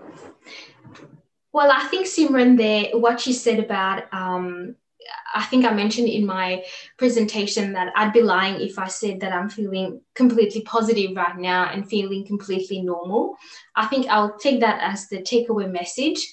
And I'd like for everyone to keep in mind that even if it's today or tomorrow, if you're not feeling okay, just acknowledge that it's okay for you not to feel okay. And just accept the day as it is. Every day is going to be different. And right now, I think we're being faced with new challenges every day, new routines, new set of rules, new everything. It's our new normal. So if it is a bad day, just accept it, acknowledge it, and don't try to fight it. Because by doing so, we just tend to put too much pressure on ourselves and our mental health. And then that has an impact on our moods, how we come home, how we talk to our loved ones, and everything around us. So that would be my takeaway message. Take one day as it is, focus on your health, focus on the present, be mindful, and stay safe. Thank you. Prishni, Dobby, what a beautiful message. And that goes to me as well. And thank you for telling us to just accept it. It's fine. We all are sailing in the same boat. It's fine. Just accept it. At the same time, just make sure that you are getting engrossed in your future activities and not staying with it. I just love this. And I think I'm going to take this, and all of us are going to take this from Prishni Dobby, who's here with us. Thank you, Prishni. Thank you so much. We had an amazing session. And I must tell you this, that this is itself rejuvenating. We don't have to really go out of our doors, to actually find peace and calmness. So thank you for bringing that beautiful piece of advice here at our doorstep. Thank you very much, Prishni Dobby. Thank you for being here with us on behalf of Healing Our Earth. We truly loved every single word that you spoke. Thank you. Thank you. Thank you. And that was Prishni Dobby. And I'm truly excited to introduce our next facilitator, who's from Philippines. Now, this was pretty much interesting. I just like the best part about her is something very unique. We always say that we need to get into meditation. So what is the first thing we do when we need to get into meditation? We gently close our eyes. This is always step number one.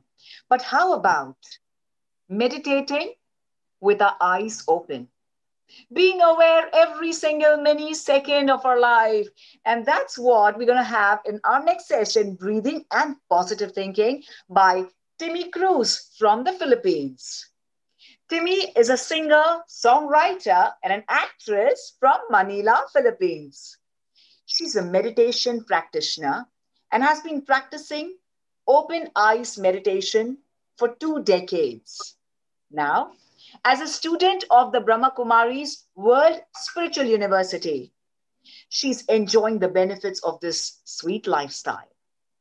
Timmy loves gardening, swimming, hula hooping, and she's also a dog lover. Her energy and her smile can really make our day. just what we need in times like these. Well, you can also stream her songs on Spotify, Apple Music, iTunes, Amazon, and other digital stores. Here she is. May we please welcome Miss Optimistic herself, Timmy Cruz. Hi, Timmy. Thank you. Looking so stunning.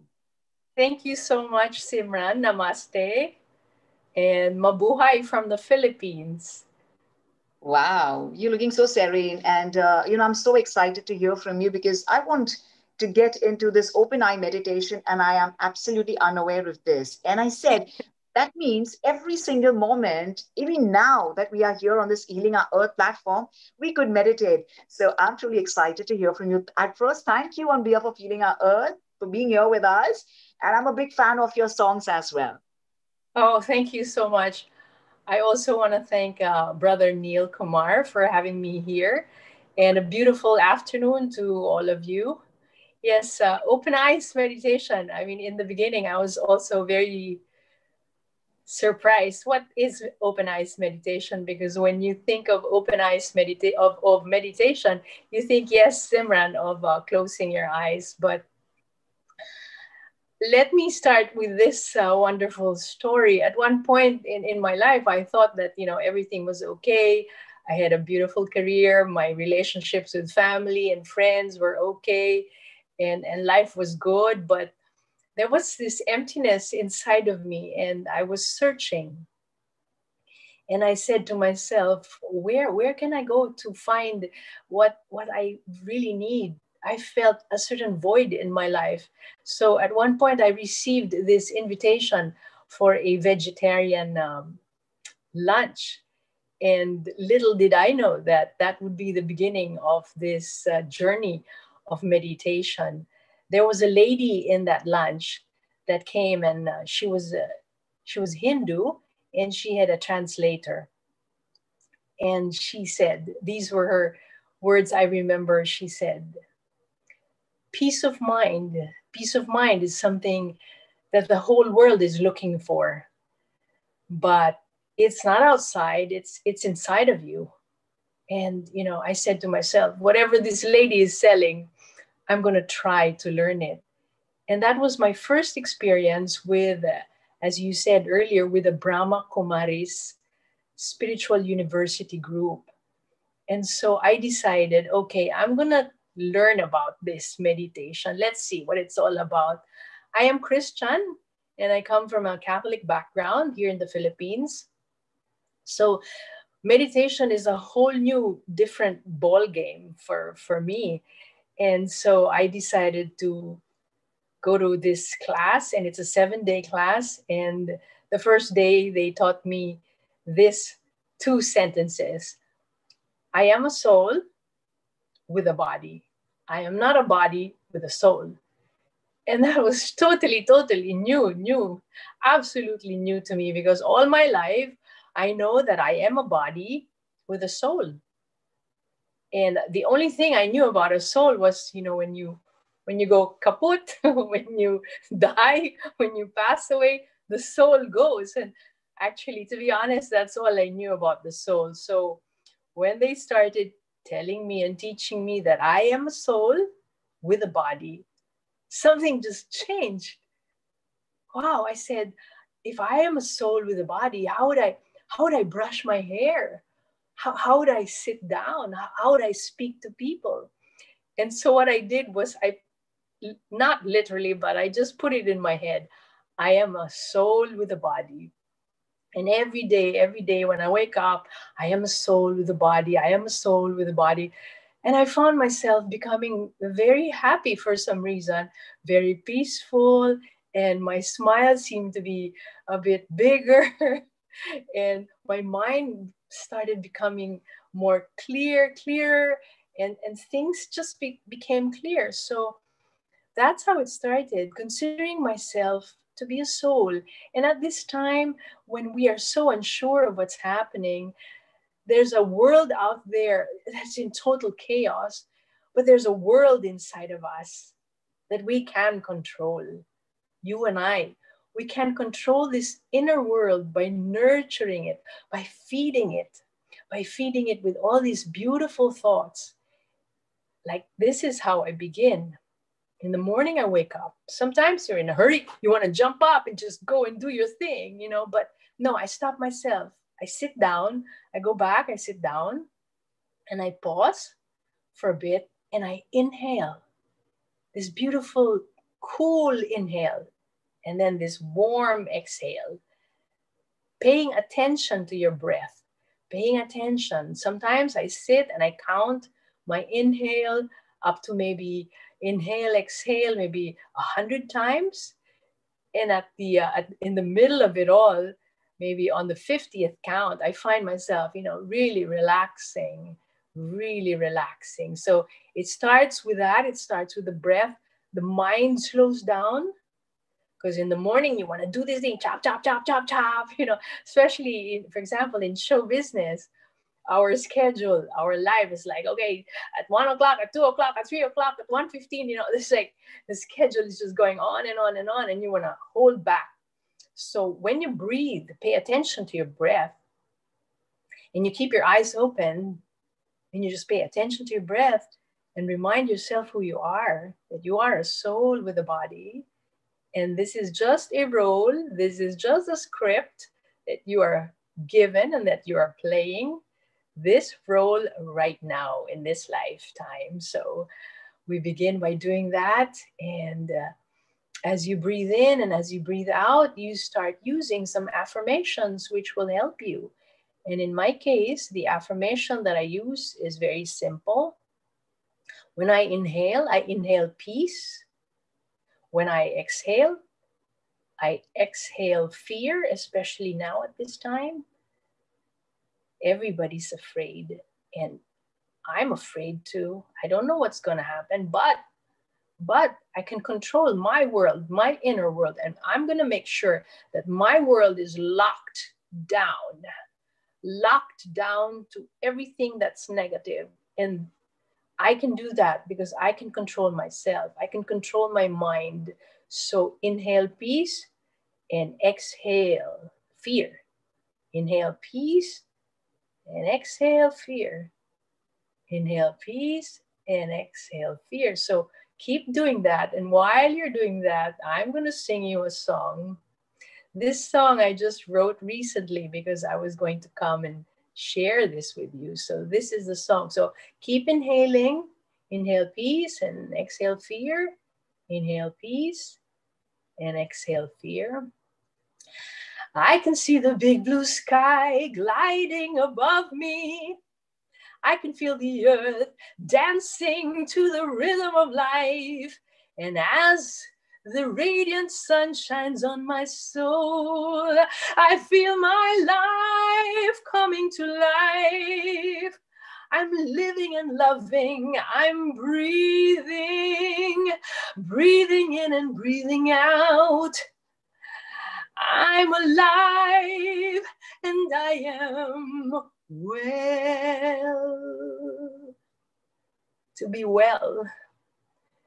well, it is in your hands. As I said earlier, you can control your own world by feeding your mind.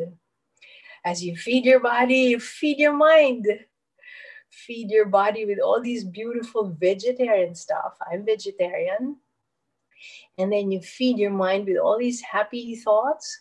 What are these happy thoughts that you can think of? You know, like you just visualize, for example, right now, I visualize the sky, as I said, I was singing in my song earlier, the big blue sky gliding above me, you know, with all those beautiful clouds, and then the earth dancing to the rhythm. So visualize, use your mind, imagine the best things, imagine the beautiful memories that you have, and you're now creating your own new memories as you care for yourself more and more. What is important is you take care of yourself, and every day you have time for yourself. As you take care of yourself, then you can take care of everything else. Like, for example, today is a Sunday. Part of my life is I take care of our family business, which is a leasing company. And even on Sundays, since we're working from home right now, I can actually go to work. I mean, I could actually work and connect with everybody. But today I did some morning office work, and then I announced to everybody, okay, I'm going to silent mode right now. I'm going to rest. Sometimes we just need to rest. And rest is a good thing. Rest is a good thing. Now is the chance for us to rest because we are asked to stay home, to stay indoors. So once again, inhale peace and exhale fear. And one other thing, you can inhale peace once again and exhale stress. And as you do this drill in your mind for as many times as you want to, even up to 100, you find yourself slowing down. Your mind slows down. And that's what's important. This exercise of slowing down the mind, because our mind can create so many thoughts. So many thoughts. But what we're trying to do is just, slow it down a little bit and then sort out these thoughts. There are so many thoughts in your mind. There are weak thoughts. There are negative thoughts. There are thoughts of yesterday, thoughts of tomorrow, thoughts of today, and everything is overlapping. We want to sort this out. We want to create certain shelves, certain files in our minds. We want to create this new library where we can sort out everything, put everything there. Thoughts that I need, okay, put it right in front of you. Thoughts that I don't need, put it here, file number 1. Or thoughts that I need to forget, I'm just going to delete. So you can be very, very creative. And I'm very fortunate that I am gifted with being creative so that I can use my mind to create all these beautiful methods so that I can remain peaceful. And yes, sometimes it's okay not to be okay. But right now, what I'm telling myself is if I'm not okay, then I'm going to be okay. I'm going to do my best to turn this thought around. You can recycle your own thoughts. And if at the beginning your thought is weak and negative, it can become positive. How? Just by counting your blessings. And once again, focusing on who you are, focusing on your breath, and focusing on the fact that today you are okay. Today you are okay. So once again, inhale peace, exhale fear. Inhale peace and exhale stress. Inhale peace and exhale sickness. If there's anything in your body that seems to be aching or whatever, you just use the oxygen to circulate all around your body. This may sound very simple, but as you practice it, you will realize that being peaceful is actually the key to being happy and to being healthy. And I want to share you this story. At some point about 3 years ago, I was very active. I was in a TV series and I was playing the role of a mother of my child had to be hospitalized, and I was in the hospital visiting my child. This is just a script, okay? This is not for real. And it was time for me to have my medical checkup. So after that day, I went to the hospital to have my checkup. And my doctor said, you're too early for your checkup. But I said, no, I feel like having a checkup because my role was being with my child who was very sick. And I got the urge to go and have a checkup immediately.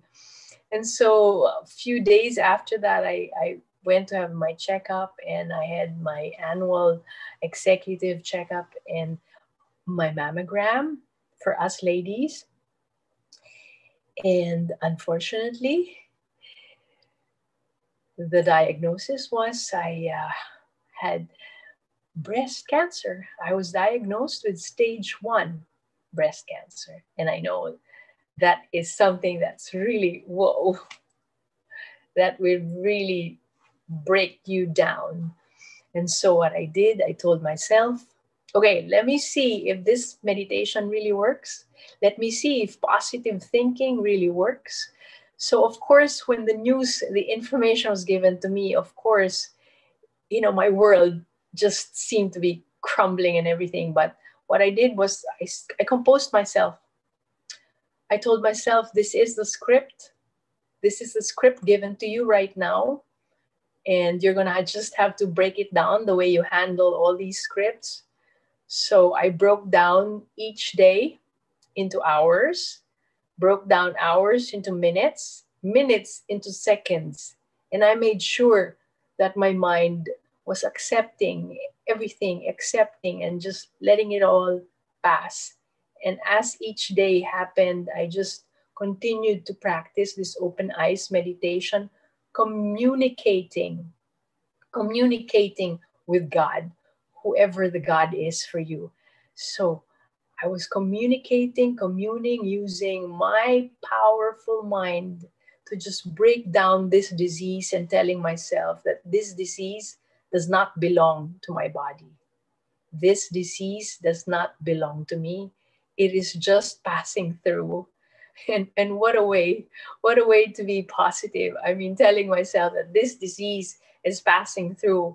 And yes, so this disease came and it went. And here I am 3 years after, alive and kicking. And that's how we should handle all these negative things that are happening to us. We can just let the door open and let it come. And if it wants to stay, let it stay for a while. But in my mind, you are going to leave. And you are going to master your mind through this beautiful breathing and feeding your mind with all these wonderful visuals. I mean, like, for example, make sure that you're watching what you're watching, observing what you are really observing. Try not to watch all these violent and scary stuff, and try not to read too much of all these things that are going on, because whatever you see, whatever you read, it enters your mind and it enters your being, and it drags you down, it pulls you down. And we don't want to do that. We don't want to do that right now. So surround yourself with everything that will make you happy. And right now, the things that make you happy may be limited, but learn to accept the perspective, the parameters that we are in right now, and everything will be all right.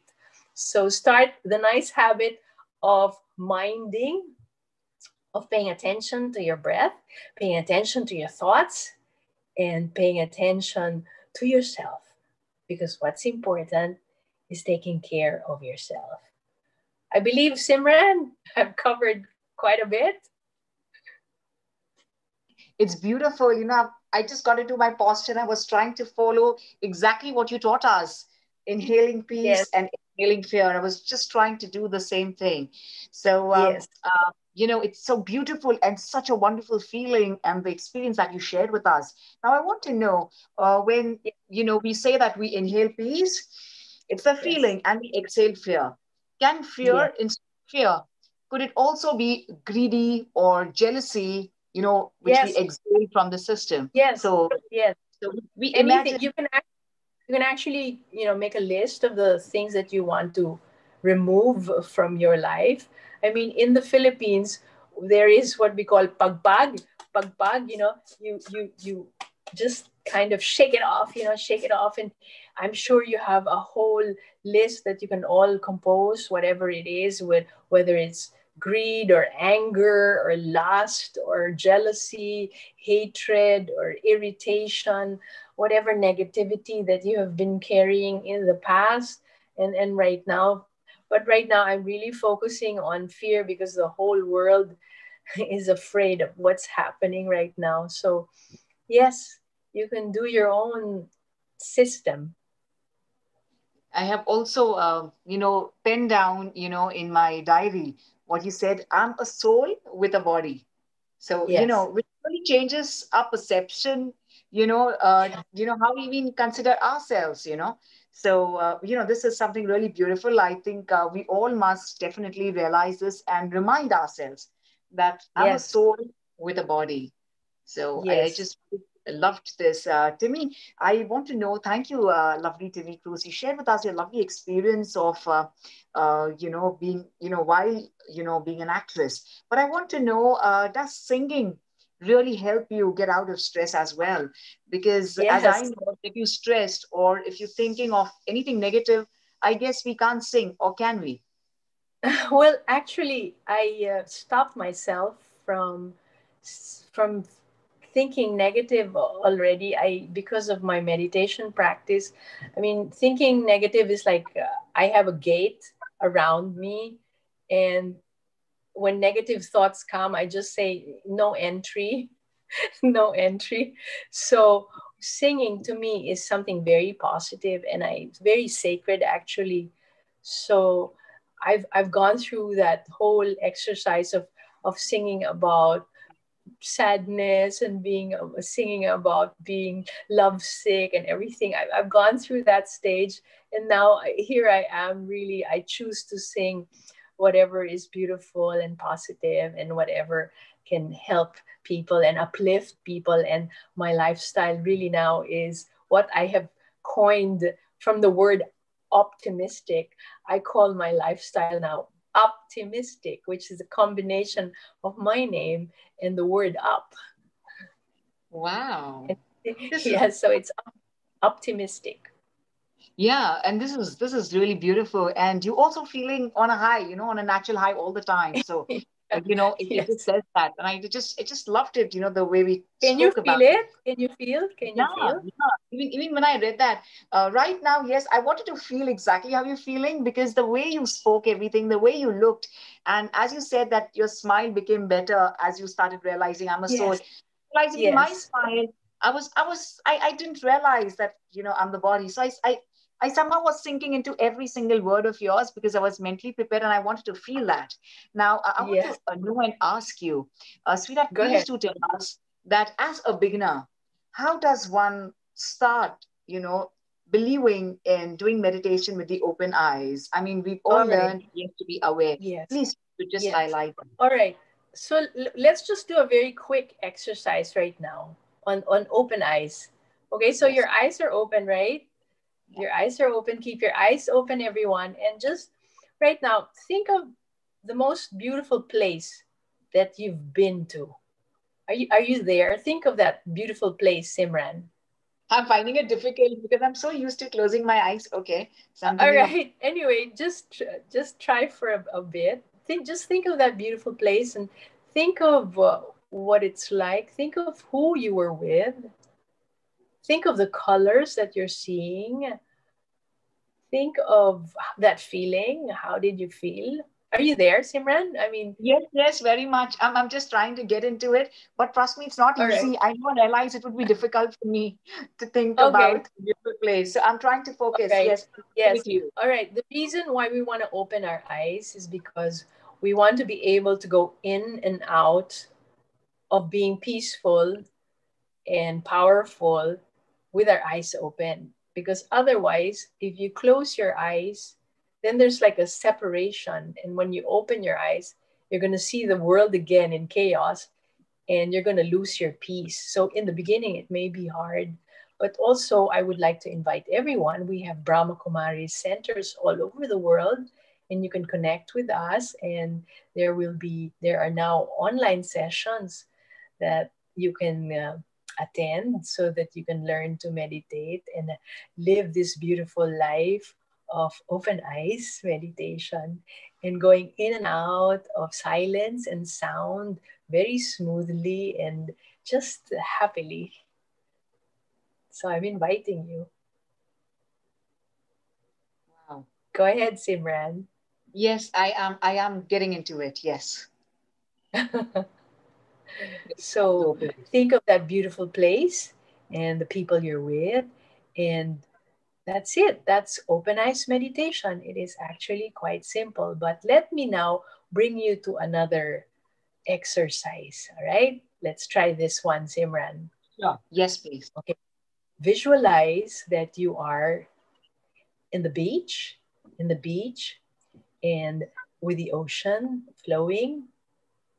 in the sand, the white sand right in front of you, and you're just walking, and with your beautiful dress right now, you know, the wind is blowing and the sun shining on you, and your fuchsia dress is glimmering, you know, with the sun, right?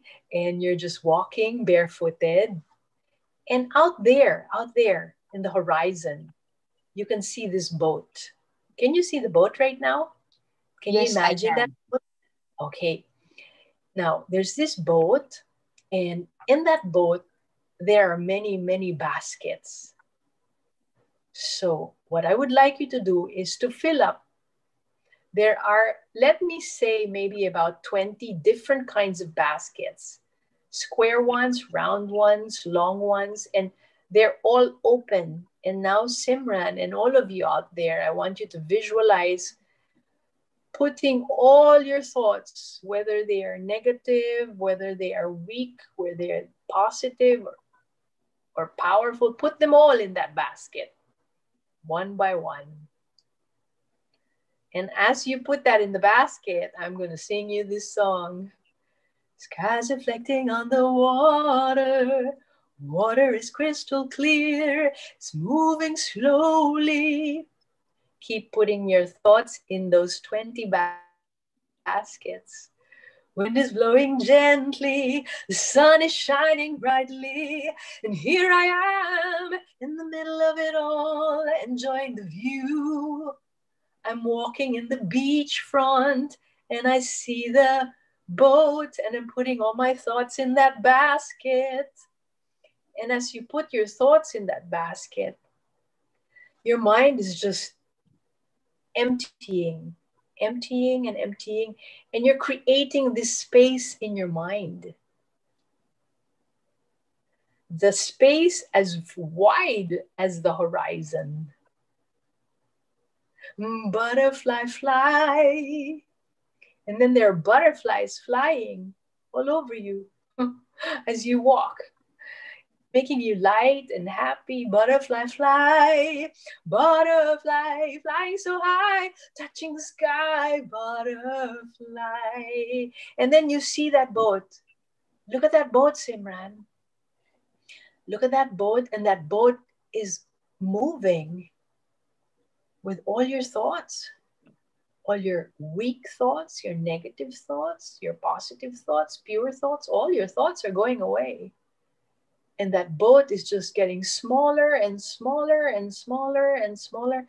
And your mind, the space in your mind is getting bigger and wider. And now you have enough room. You have more room now to think and to be positive and to be happy. And so, cut. Wow. How do you feel?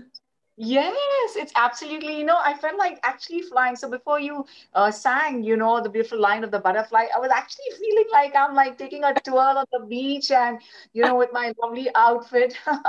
Yes. Yeah, I actually felt all that. But the previous one, you know, when you told me the first time, like with your open eyes, you know, think of the best destination, I couldn't think, you know, Yes. but you Yes. made it easier because I was like, why can't I think something? Why can't I think? Because the moment I close my eyes, I get all the thoughts, but I couldn't see them. But with the boat, lovely experience. I feel every bit of it. Yes.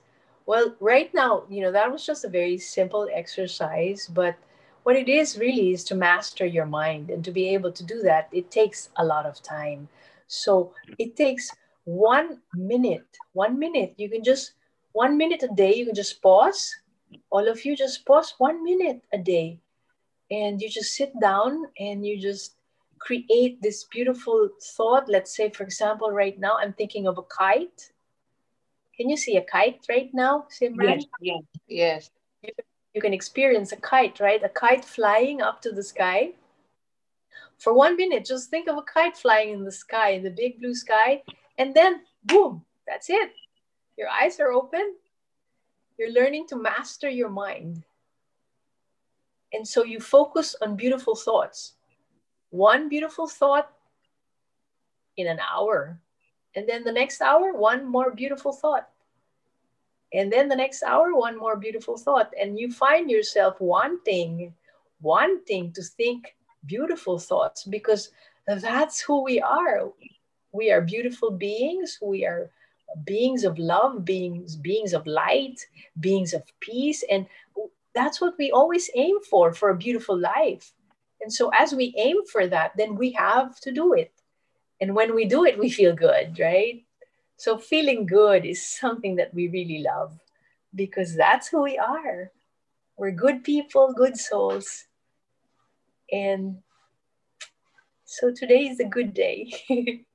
It is really beautiful, and I must admit this, Timmy Cruz. That's the first time ever I have tried open eyes meditation, and Okay.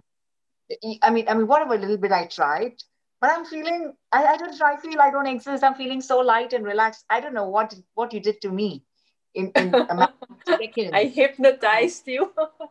Yeah, you actually did that. And, right from the beginning, the way you speak, it's not just, your words, but your eyes and your smile is really mesmerizing and taking us into that relaxed zone. So now I exactly get what you mean by saying that you are Miss Optimistic yourself. And actually, you make everyone feel optimistic. So thank you for this lovely feeling. Thank you so And much. to me, I have one more question to ask you, please. Yes. I want to know, I mean, you sing so well. You're absolutely amazing singer. You're a songwriter. You're an actress. At the times when you had difficulty, how is it that you relate yourself to the being that you are now? Also, you are with the beautiful world of Brahma Kumaris, the spiritual university. And how do you compare yourself to what you were earlier and now? Would you just like to tell us Yeah. so that we could also come up to that level? Yes. At one point, really, Simran, I was very sad inside. I looked okay outside, and every time somebody asked me, "How do you feel?" I would say, "I'm good, I'm fine." But actually, deep inside, you're breaking up like into pieces. And yes, that was who I am. Maybe about let's say 30 years ago, 30 years ago. But I decided to give myself a jumpstart my life. There was a point when I thought, okay, I've done acting, I've done singing, I've done composing, I've done this, I've done that. Okay, I'm done. But you're not done until you're done. So while you're not done, you better improve yourself. So I went into self-care, self-development, and started learning so many new things. And one of that is, yes, open eyes meditation. And it's the best thing that I've ever learned in my life. I mean, I've gone to college, I've gone to all these seminars, I've gone to all these acting workshops and all these workshops and everything to improve myself, my career, and even business management stuff like that. But really, of course, it is important, to earn my livelihood. But what's more important is what's inside of me. And I value it so much. And I love myself. And I'm getting all giggly here like a little girl, because yes, I would like to tell all of you, this is who I was. This is who I was before, and it was all, like this. That's who I was. And today, this is who I am.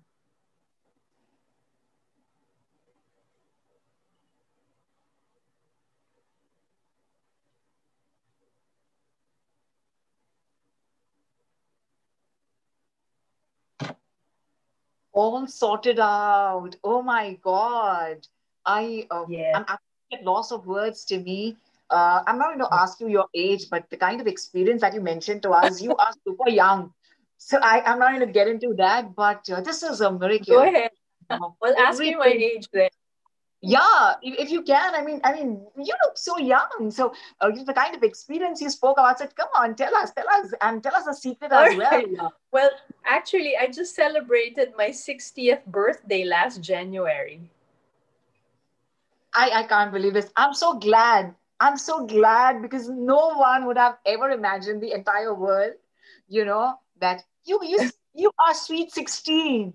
And Oh, wow. so tell us that one secret. We want to look beautiful as you are. Tell us that one secret. We want Wow. to know. Come on, you've been an All actress right. and Here's a yeah. here's a secret. here's the secret. I drink lots of water. I'm constantly drinking. Look, I have all these. I'm constantly drinking. Cheers, everyone, but this is only water. I drink water to sleep. I drink water to wake up. I drink water constantly. I used to have a water business simply because I love drinking water. And I'm like a water connoisseur. I know when the water is not so good. I know when the water is salty. I know when it's flat. I know when it's thick. And at one point, I drank this mineral water from another country, and it had wood, and it had all these little things going inside of it. And so I started becoming an expert in water. So drink lots of water, everyone.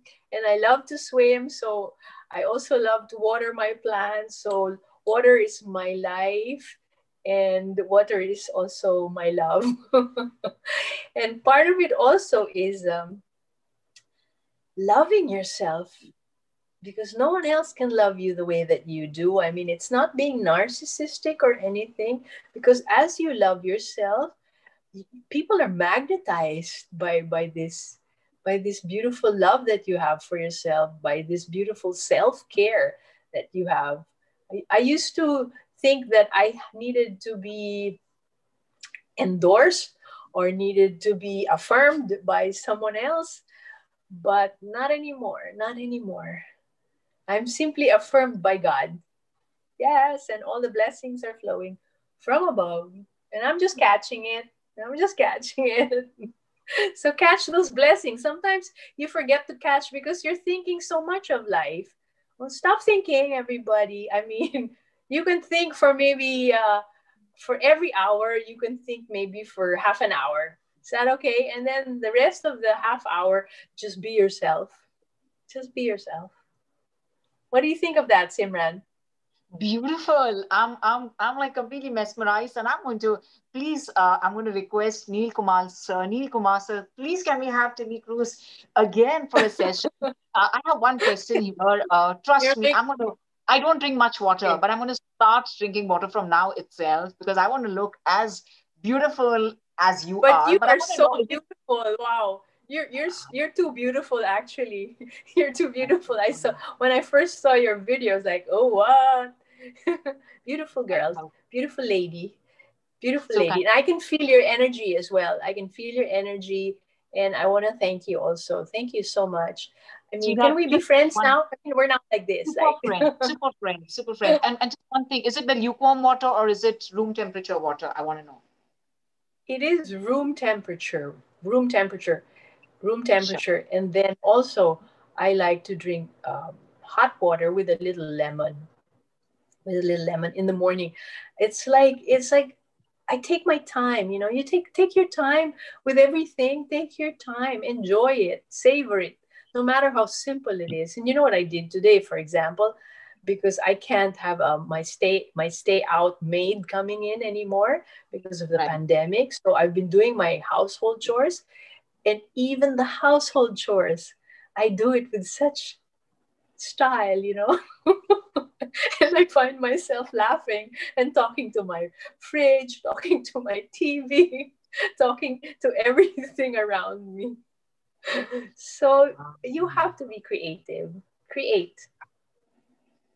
I've really met a soulful, Timmy Cruz today. And thank you for this. And thank you for all your beauty mantras as well. And you are beautiful inside out. Really, I have absolutely no words to express myself because, right from the open eye meditation to, just even at home, the way you're talking of as if you're traveling, I mean, you're talking of cleaning. So can we dance? Can we dance before we go? We have to dance. I'm gonna sing that song that I sang earlier. All right. I can see the big blue sky gliding. Do it Do it with me, Simran. I can see the big blue sky gliding above me. I can feel the earth dancing to the rhythm of life. And as the radiant sun shines on my soul, I feel my life. I feel my life. I feel my life coming to life. I'm breathing, I'm living and loving, I'm breathing, breathing in, everyone, breathing in peace, breathing in peace. I'm breathing in and breathing out, breathe out everything. I'm breathing, I'm alive, and I am well.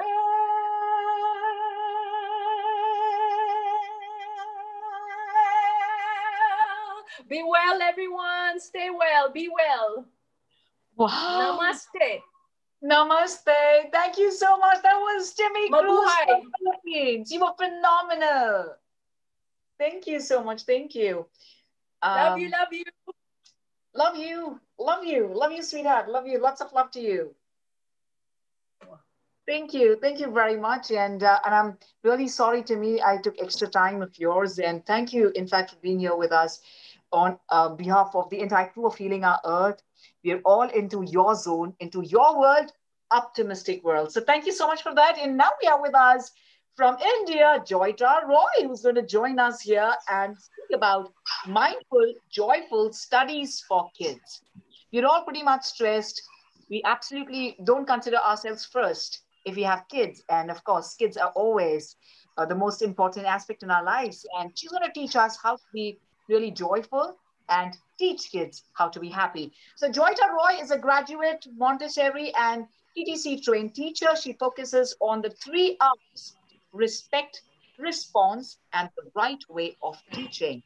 During this time of pandemic, she saw how little angels had to deal with the online studies and its effect. So Joyita has come up with holistic and creative ways of guiding and teaching tips for parents and little kids. Well, we are truly, truly excited to have with us Joyita Roy from India. Global Namaste to you, Joyita. Namaste to all my global friends. This is Joyita Roy from India, and today I'm here in this online session of well-being and wellness which is organized by our Healing Our Earth group. Okay, I'm thankful to them that they have chosen me to speak here, and I will be sharing my experience and knowledge with you all. Thank you, Simran. Thank you for introducing me. Okay, so yeah, thank you so much. And thank you to my friend Jayashri Chaudhary and Neil sir, who has introduced me, and this platform I can speak to you all for them. Thank you to them.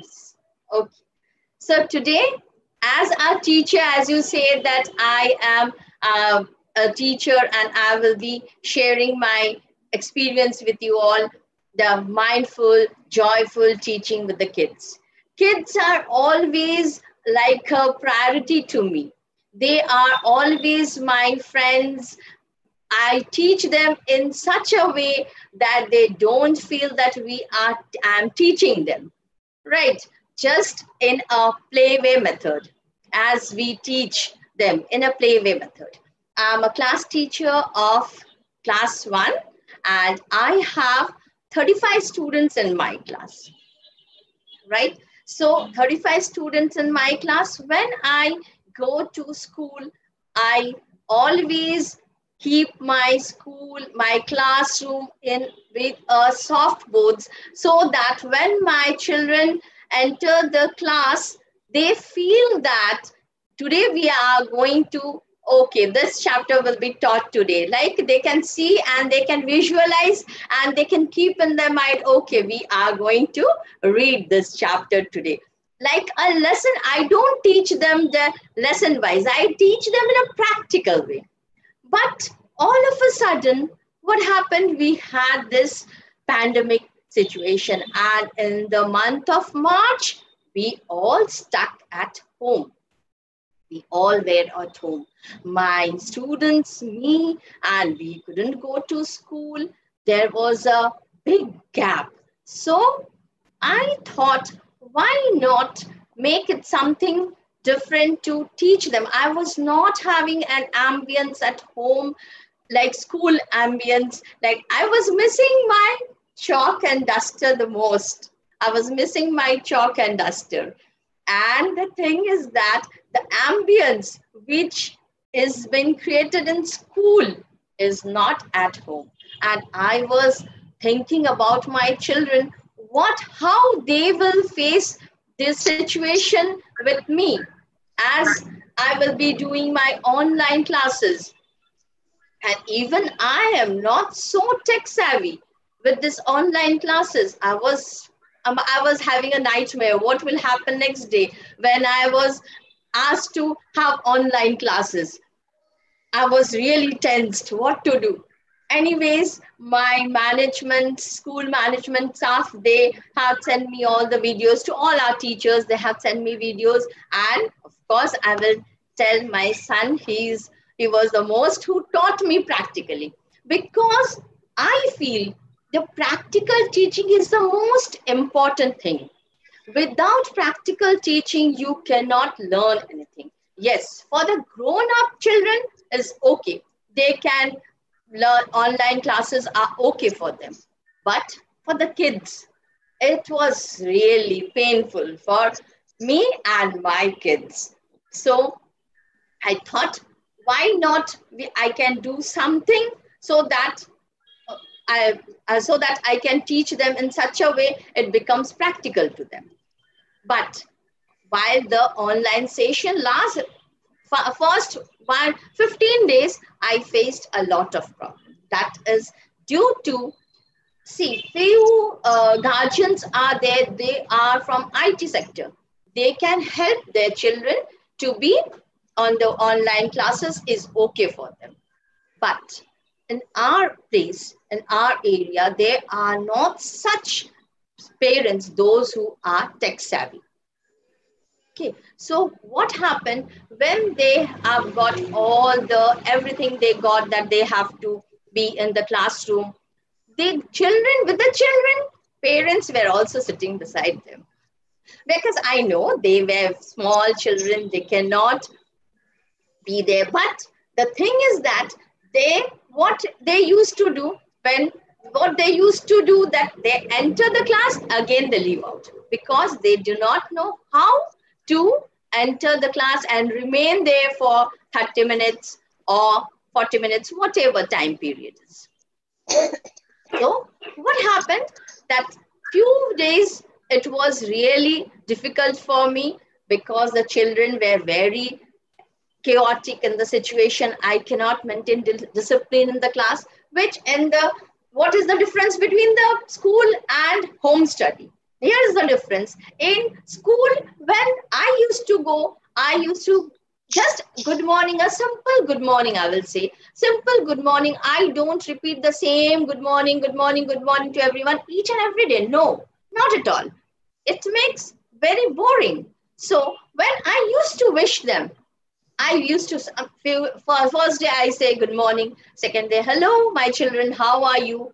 So they feel something different, that what ma'am is going to tell us today. That also becomes very joyful to them.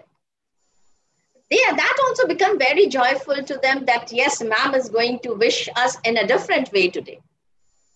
Right, but in class, at home, I have got only a small screen, and my participants were 120 children.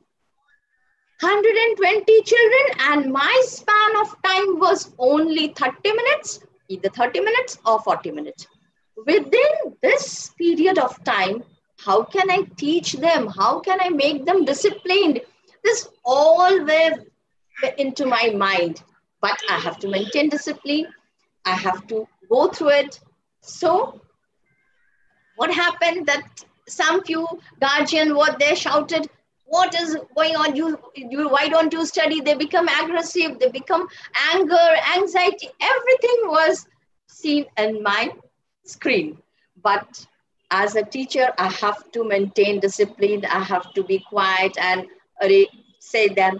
And what they used to do, I was going on saying them, please mute your microphone, but they keep on unmuting you because they do not know. I'm not telling that it is a problem. It was a problem for them and for me also. So 15 days went on this way, just to mute, unmute, and how to show them. This all went through. And I was also accustomed with that. Then I thought that in school, I use the teaching aids. But here, it was not possible for me to use the teaching aids. So I thought, why not I be innovative and give some ideas that whatever is present in my home, I can use that as a teaching aids. Why not? But the unruly class was disturb me a lot. So I thought that why not take a session with the guardian too. First, I spoke after a few days, I spoke to the guardian. After that, my class was stable. And I have introduced some innovative ideas for the children that they can follow at home, and some innovative ideas for the guardians also, so that they could have a good bonding among themselves. Because as the children are for 15 hours there at home, 24 hours there at home, but 15 hours they are awake. So how to manage the children? It was really, it was a real panic for the guardian also, the 15 hours, how to keep them engaged. It was a big challenge for me. Some few challenges inspired me to come up how can I make them disciplined? How can I teach them? The only book, it was available with me, my textbook and my exercise copy. This was not sufficient for me. And I was not feeling that this is sufficient for my children. I have to, as I deal with the children like 6 years to 10 years, these are where is a child where will grow up and where he or she will be nurtured properly. And I cannot hamper their studies or their development. Their behavior disorder can arise, and I cannot do that. Being a teacher, I cannot do that. I have to think some innovative ideas. So challenges that took me here is the behavior disorder of the students, that they were aggressive, they were very much depressed, and the parents want them to study, want them to give the right education, but they are also very aggressive. And some funny thing also happened while I will be sharing with you all. The funny thing is also happened on the online classes before, when in the month of March, April, that had happened with me, that I will be sharing with you all. The funniest thing, yes, I'm going to share with you all now, that when I was taking my class, one child, I was teaching naming words, that is grammar, noun. I was teaching to them. Okay, as I say them not to unmute the microphone, they unmuted. Anyways, I asked one of the child, now you can unmute your microphone and you can answer. Okay, I asked him that and right as I'm teaching noun, I was teaching noun, I said them person, place, animal, things. Okay, I asked the child to answer me. Doctor is what? Will it come under person, place, animal, or thing? He was just quiet. This mother was just like, say the answer, say the answer. It is thing. So he said me, thing. I said, please don't prompt the answer to your child. Whatever he knows, he might be wrong. Yes, he might be wrong. Why do you prompt? Do not prompt, please. So after seeing that, all these challenges I faced, so I thought, why not? I should talk to the guardian. I should talk to the guardian. Then I made a session with them also. So after talking to them, after talking to the guardians, I came to I got relaxed. Yes, now my online classes are successful. Because I thought that this challenges which inspired me to do this, then I discovered, yes, why not 3 R's, which is very much important for a child to grow. That is, first R is respect, response, and the right way of teaching. This 3 emphasize, I focused on these 3 things, that respect, response, and right way of teaching. So first I emphasize on the respect, because I had the session with the guardian, and there I told them that these children are very unhappy at home, like studies and all this were going on. They are at home, they are becoming aggressive. So depression is also there. Why not you do something which I cannot do as a teacher in the class I used to do, but here I cannot do. Please help me out. The guardian, parents and kids relationship is also very much important, I felt, during my online classes. This is very much important. During my online classes, I felt that kids and parents relationship bonding is very much important.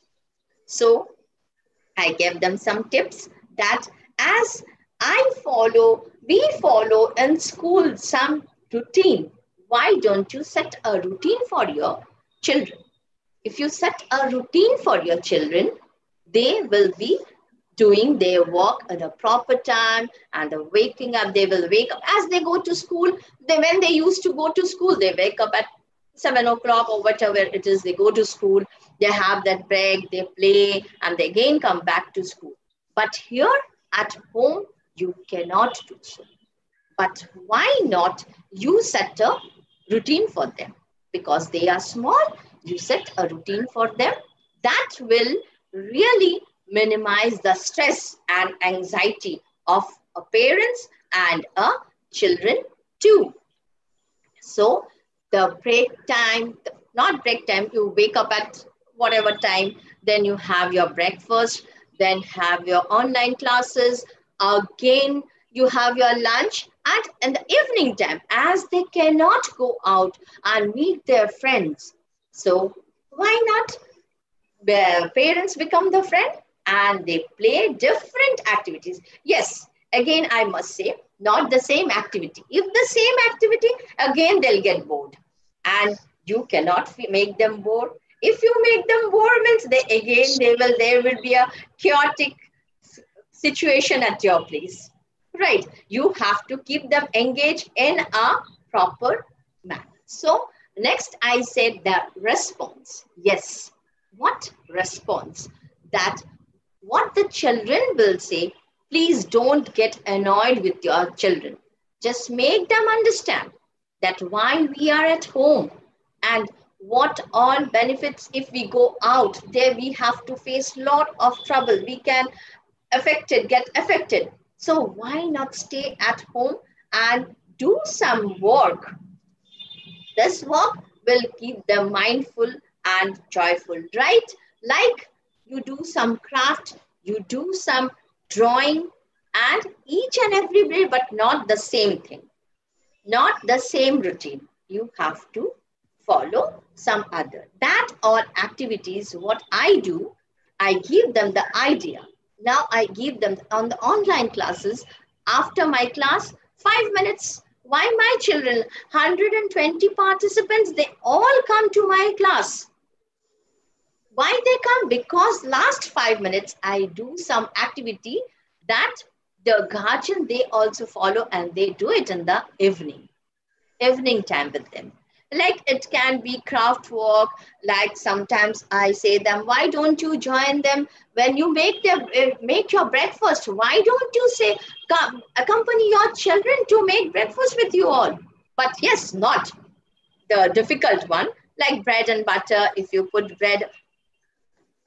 butter on the bread, this all small activities you can engage your children so that they can be more calm. They will calm down. You teach them some domestic course, which is very much important. They will have the responsibility. They will develop responsibility, and the social bonding between you parents and the children will grow more and more. And now, yes, Simran. Yeah. Thank you for the yes. Okay. This all I do with my children, so I'm sharing with you all.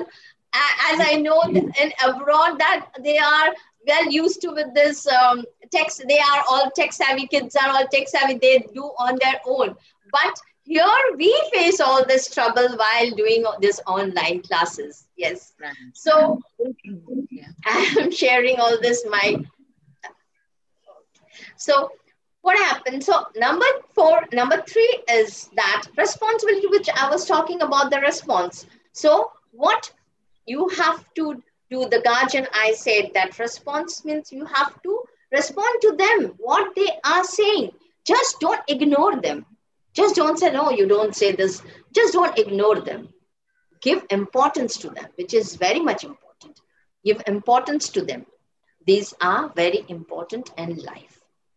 And the next one is the right way of teaching. Yes, as I told you this, after the class, I give them some activity, 5 minutes activity. That's it. You can do yoga. Just small children, they cannot do yoga, but they can do one type of yoga holding their parents' hand, mother or father. They can count 1, 2, 3, 4, holding their hand, and then can inhale and exhale. These all activities can be done. And like craft, I said, there are things that is there at your home. Just take the newspaper, make it into small pieces, draw a hut there, and ask them to stick with the Fevicol or whatever glue it is. So these all activities make the children very calm. And it also happened. I have seen now my classes, when I do my classes, they are very much disciplined, because before I start my class, I say that if you don't make discipline in the class, I'm not going to share the activity with you all. So they all remain quiet. They listen to my teaching, what I say, and they do what I say. And now the number 3 is the teaching part. And the last is my teaching part, which I shared with my guardian, that what you will do, that ambience I cannot make at home. But yes, like I'm teaching action words today. So why don't you make small chit of paper, and within that, why don't you write, eat, slap, all the action words you do. And in the evening time, why don't you make all the chits and just jumble it out, and they ask them to pick one of it. When they picked up, yes, they got clapped. So please clap your hand, children. Yes, they'll start clapping. So by this way, you can make your children learn, and it will be joyful. So this is the way how I teach my children in the online classes. Beautiful. Yeah. Joyta Roy, ma'am, I would like to say this to you. You know, as we always say, and we believe that teachers are a miracle of God, you've been a miracle at this point of time, teaching them the new ways of being normal, the kids as well as the parents. And we are so fortunate to having heard from the teacher herself, who better than you could really explain us. So we're truly, truly thankful on behalf of the entire crew of Healing Our Earth. Thank you for being here with us, and for really making us for some time, feel relaxed, because now we know everyone knows, how to really handle their kids and how to give them activities and activity at this point of time. But truly, truly thankful to have you with us. Thank you, And your Simran. lovely smile. Joyta Roy, you have a lovely smile. I can always see Thank someone you. falling in Thank you love a with you. lot. Thank you a lot. And thank you, Healing the Earth team. It's really thankful. I'm thankful to you all that I can share my feelings and my knowledge with you all. Thank you all. Thank you Thanks a so lot. much, dear ma'am. Thank you, Miss Joyta Roy, for being here with us. We loved it. Well, my lovely friends, with this, I'm going to invite my very, very amazing, beautiful friend. She has the greatest vocals ever. I'm a big fan of hers. Maybe please invite a singer, songwriter, composer, guitarist, recording artist, and a producer who also belongs to the family of Healing Our Earth. The very, very amazing and the versatile singer, Renu Gidumal, right since Hello. 1985. Oh, Hello, my dear Simran. Thank you so much. I really enjoyed listening to your session today. Thank you for a great start to Healing Our Earth. How are you, my dear? I'm doing good, and I loved your session. You were brilliant on Janmashtami, and your singing just took me in the other world. And I know, but I'm going to watch you too. And whenever you get time, please do sing for all of us few lines. Yes, For sure, I for promise sure, you I do will. that. I will. Yes. Before I Well, hand it over to you, allow me to please read out something more, which I need the whole world to know. Everyone knows you. She absolutely needs no introduction, but please allow me to do this. Right since 1985, Renu has performed over 1,000 international concerts in over 25 countries, including Canada, Philippines, Czech Republic, Gibraltar, Hungary, India, Indonesia, Kenya, Spain, Thailand, UAE, UK, and USA. Renu promotes unity in diversity through her music and has released 8 solo albums and a variety of languages. Well, she sings in English, Hindi, Sanskrit, Sindhi, Spanish, and several other languages. Now, she's going to be here with you. So, the moment she said hello, I was like, wow, I don't want to speak a word, but she's going to win your hearts. But to know more about her, please do be friends with her on Facebook and Instagram with Renu Gidumal Official and her YouTube channel. Please do follow her on Renu Gidumal YouTube channel. So here we are with us, the very beautiful Renu. Yes, Renu, you were saying something. thank you so much, Simran. Thank you very, very much. My dear friends, do you know that this is our 19th Healing Our Earth event? This is extraordinary. So I want to wish everybody a wonderful, happy Healing Our Earth event. And also, if you are from India or of Indian origin, a happy 74th Independence Day, which we celebrated yesterday. Now, Healing Our Earth, as you all know, the mission is to bring love, unity, peace, harmony, and positive information to your doorstep, wherever you are on the globe. And today we are being broadcast all over. Look at our website, healingourearth.com, on Facebook, YouTube, Twitter, Healing Our Earth, and also we have a few extra channels that we are beaming out from, which is Facebook, Hindu Matters in Britain, Hindu Forum of Europe, and Mental Health _Connect on Facebook, and of course the amazing Enrich TV on Facebook as well. And you know what? Why don't you sign up? Sign up for regular mail shots of our weekly events. Just visit our website, healingourearth.com, and you will get all the information there. And we also have a WhatsApp number on our website. If you know somebody, if you yourself would like to get involved with our free global community channel, or you know somebody, you think, gosh, I know somebody who would be ideal to present, to share some of their life experience on Healing Our Earth, we would love to hear from you. Just get in touch with us on our WhatsApp number. So, before I introduce my first guest, let me share a bit of a song that I wrote some time ago called Summer Showers. I'm not going to play the guitar, but I'm just going to sing the words because I think this really encapsulates a little bit of what Healing Our Earth promotes. The song itself is called Summer Showers. It's from my album called Summer Showers, and it starts with, there's a pot of gold at the end of the rainbow. There's a wish to be made on a shooting star. You can live your dreams if you but would believe them. Hear the voice of your heart, it will take you far. Summer showers raining down on me, I can feel God's grace riding on the breeze, summer showers, raining down on me like a drop of rain. I too am free. I too am free. So there we are, healing our earth. Let us be aware that we are not only alone, not lonely, but alone. We are the drop of rain, but we are also part of the wonderful ocean that makes up the rain. And healing our earth promotes that. We are individuals. We exemplify unity in diversity. All these beautiful souls coming on this free global platform, sharing their bits of life, love, and wisdom for a collective, positive message. So thank you so much to our wonderful project director, Neil Kumar, and the extraordinary team that we have, our tech team, media team, etc., who pull together every single week to bring this wonderful platform to you. Now, without further delay, I've got some wonderful guests that I'm so excited to present to you today. Our first wonderful guest is Nirav, Dorick, Jayant. So Nirav is going to talk to us today about the mystery of meditation. A BCom, he has a diploma in software management. For those of you who are not techies, talking about computers basically. So this scientist of the tech world is actually also a life coach. He's a meditation trainer. He practices Tai Chi and something called Shibashi, which I'm more curious to learn about.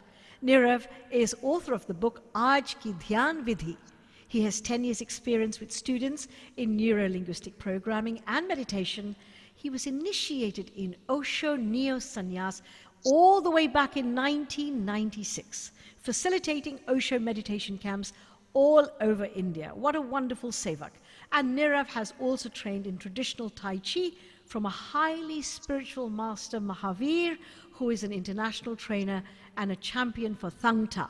Now today I've given you some information, a little bit of biodata background about Nirav, and there are certain things in there that I'm so curious to know about. Shibashi, Thangta, Neo-Sannyas. So warm, loving welcome, a warm, loving namaste to you, dear Nirav ji, to Healing Our Earth. Welcome, welcome, welcome. Thank you. Thank you. Thank you, Renu ji. Please tell us more about your wonderful life and what you have to share with us about the mysteries of meditation. Thank you. Yeah. So I would request to show me your thumb if you are able to hear me very clearly. Thank you. So first of all, I would like to thank Renu ji because I have never seen such a wonderful introduction of mine in my entire life. Thank you. And I would like to tell in very short about me is that it was a call of my master 25 years back, 26 years back. And I went to one of the meditation camp in my city, near to my city. And I was initiated in neo-sannyas. Sannyas means to become, you have taken a step to become what you are in this life, manifested to become. Okay. So it is a conscious step. We all are going towards it, but to take a conscious step, it's a very different thing. And from that day, me and my master were like this. Till today, I have never seen Osho in my life, but I have always seen Osho in my heart. Always seen. In every word of mine, he is speaking through. So, friends, we will be doing something I would like to tell you about a mystery. See, meditation is very mysterious. His presence is very mysterious. If you want to catch it, you will miss it. you will have to allow, you will have to persuade it to come towards you. It's the greatest art in life to be into meditation 24 hours. It's not a thing of being into meditation for just 15 minutes, 20 minutes. It is engrossing meditation into your activities, whatever you do. Suppose I'm sitting here, I'm speaking to you.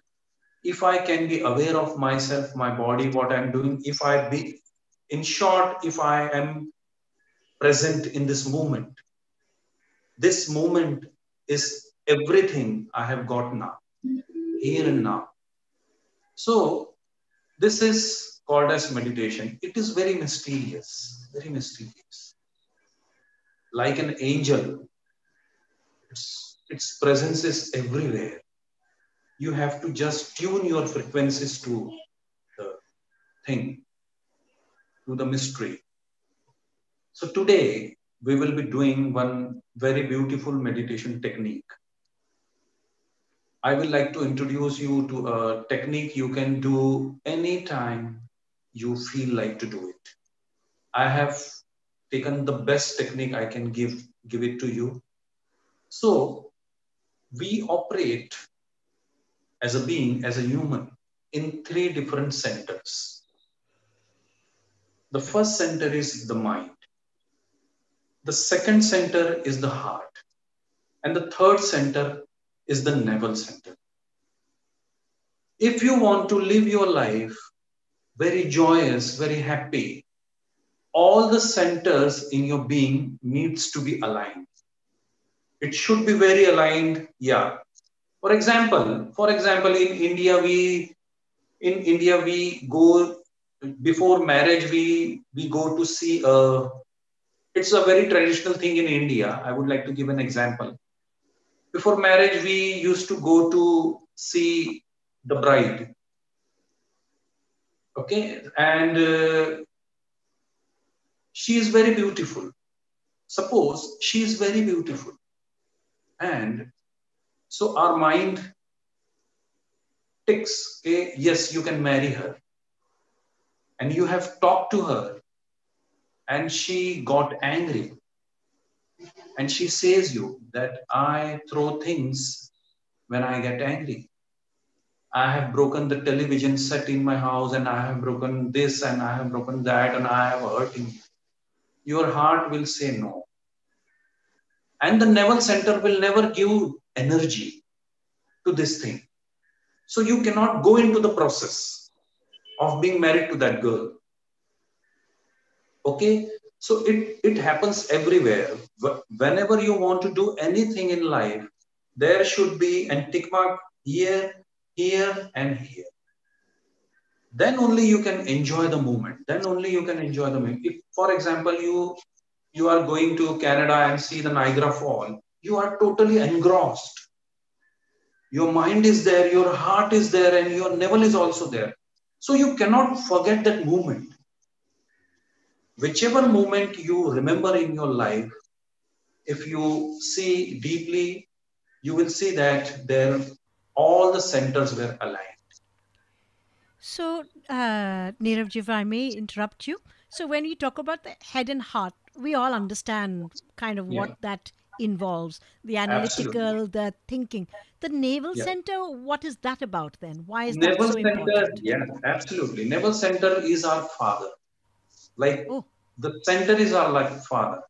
So if you want anything, you go to your father. Please give me money. So this center is of energy. This center okay. is a power station which give energies to every activity you do. And if I can say, if we've had an Yeah. upbringing where our father or the person or the power center, the external power center of our life, if that was not there, if there wasn't that giver, and our naval center is blocked effectively or doesn't have any expectation when it asks or needs energy, financial or whatever, doesn't get it, then how do we operate? You cannot operate. You cannot operate. You cannot talk even. because your nervous center is continuously supplying you energy. Right. Would that Unconsciously. explain why a lot of people we see in the Yeah, world with the yeah, depression or with the inability to move forward absolutely, in life? Is absolutely. that the reason? I see. I can elaborate to you a little Yes, that please. we are born through this center. Yes. Okay, Yes, we this are. center, yeah, this center is very, very important in our body. The more quantum you have fear in your life, the less the connectivity of yourself to the nervous center. Ah. If you see children's do not fear. They will catch hold of anything. Hmm. They will catch hold of a snake also because their nervous center is very alive. They enjoy. You can see if they walk also, you can means it's a surprise to you. Okay, how beautiful he's walking, he or she is walking, because he's using all three centers. It's a dance. Actually, Renuji, it's a dance of three centers. When you are in meditation, it's a dance of three centers. It's not a very static thing. It's a dancing thing. You will have when you give there are certain courses with me also, how to awake your nervous center, Okay. how to become aligned with your nervous center. So I think I have explained you a little bit Yes. about it. Yeah. So today we will be doing one meditation in which we'll be using our body, our mind, and our heart. Okay, we will be aligning these two centers. We will be aligning this two center, and the energy will fall to the navel center. Navel center does not require any alignment. Just you need to be connected this with these two centers, your mind and your heart. The trouble today is your mind says one thing and you do one thing. Your mind says you do not. You means your heart says don't eat the pizza, but your mind says, oh, what happens if I eat one more? So this is the basic conflict we are in. So quickly we will go into a very deep. I feel we can go into a very deep space. So for that, I'll be requiring you to sit, or if you are standing, you can sit, yeah, and check your body. Check your body. We have inner eyes also. We can close our eyes and check our body, that are we in ease or there is any tension. Quickly scan your body, that do you see any tension in your body? Go to your feet and tell your feet to relax. Go to your belly and tell your belly to just relax. Just relax. Go to your hands. See, your hands are very comfortable. If they are not, keep it in a very comfortable position where you cannot feel any stress, any tension in your hands. Your shoulders, your neck, your face. You can open your lips a little, so it will help you to smile. It will help you to smile. Bring a smile on your face, as if you are smiling for yourself. This whole life we have smiled, we have laughed for others. Create a space where you can smile, where you can love yourself, where you can smile at yourself, and you can say hello, how are you? You can say your name like Nirav. How are you? How are you? Are you okay, my beloved? Are you okay?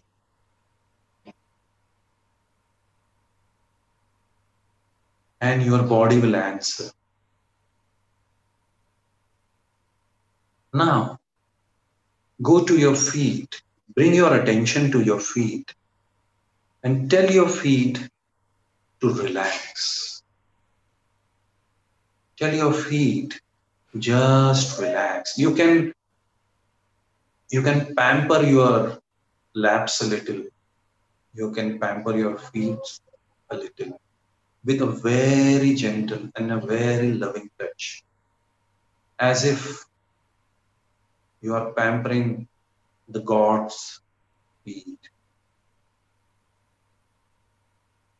as if a newborn baby, and tell your feet to just relax. Just relax. Repeat this mantra of relax. Now, tell your belly to just relax. Just relax. Give a message to your belly that I accept. I accept. I accept. There is no friction. There is nothing that I reject. I accept everything. I accept this life as it is, as beautiful, as ugly, whatever, as it is. I accept it totally. And you can gently massage your belly, your abdomen. And you can say, thank you. Thank you. You can say thank you to your belly for doing the great work of keeping me alive. Bring your hands to your heart. If you feel like, you can just put your hands on your heart. Let the warmth of your hand transfer into your heart. And say to your heart, I love you. Say to yourself, have you ever said to yourself, I love you. I respect you. You are the best person I have ever met in this world. You are so beautiful. Tell it to your heart. Let your heart weep with tears of joy. He's the best friend you have ever got in your life. Your heart does not skip a beat till you are alive. He's the best friend. Tell your heart, thank you. Thank you.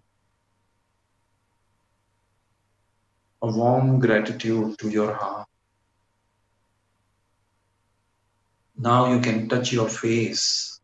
Touch your face. Touch your face.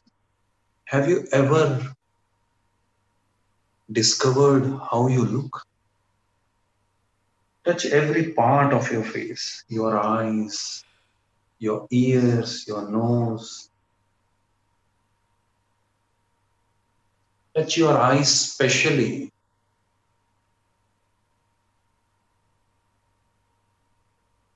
And say thank you. Thank you. Thank you. You made me to see this world so beautiful. I can see the green. I can see the red. I can see the yellow. I can see the orange.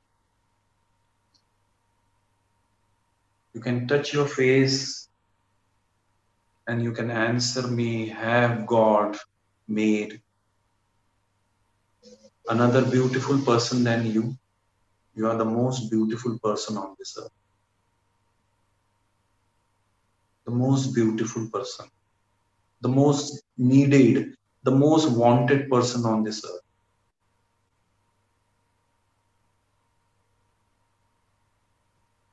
And now you can leave your hands and just be present in this moment. Just be present in this moment. Just connect your body. Get a sense of your body, get a sense of your heart, and get a sense of your navel. Just for 1 minute, be into this space, be into this dynamics of this moment.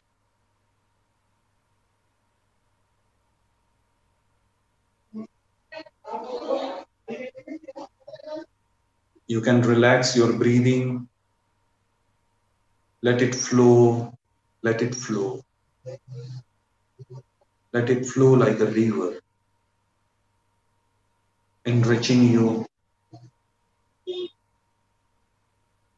No need to adjust it.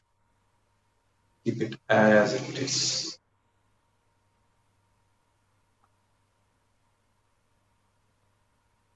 And in the last, I would like you to join your hands and pay thanks to everyone you know in your life. Start from your parents, your mama, your papa. Pay them gratitude, say them thank you. Because you are what now? Because of them. What you are now because of them. Say thank you. Say thank you to your family. Say thank you to everyone you know in this life.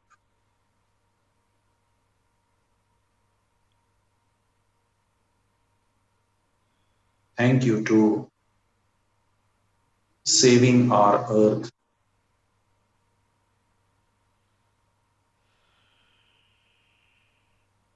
Wonderful trust and love you showed towards me. Thank you. Thank you so very much, dear Dorick. What a beautiful, deep, deep session that we have gone into thanks to you. I'm feeling extremely calm. I have tears in my eyes, which is a result of stuff that is there, which has come to the surface, which is allowed to come to the surface, and feeling fresh as well, clearer. Thank you very much for this very powerful insight into demystifying actually meditation. You've made the mystery of meditation something clear, like the light of day. How can other people who've been listening, our viewers and our listeners, find out more if they would like to contact you? How can we get in touch with you? Because I'm sure there'll be many people who are watching on our channels, and I'm going to put it also on our Healing Our Earth chat now so that it can be transferred. Please. So I will share a screen with you. Yes. In that there is my phone number. Okay. And I'm very unprofessional in giving my ID. So I have made one, being a graphic designer, I have made one thing. That's so perfect. Lovely, lovely. Please do. Yeah. I think if our tech team allows that, we can do a screen share. Definitely. Thank you very much. I'll do a screen share.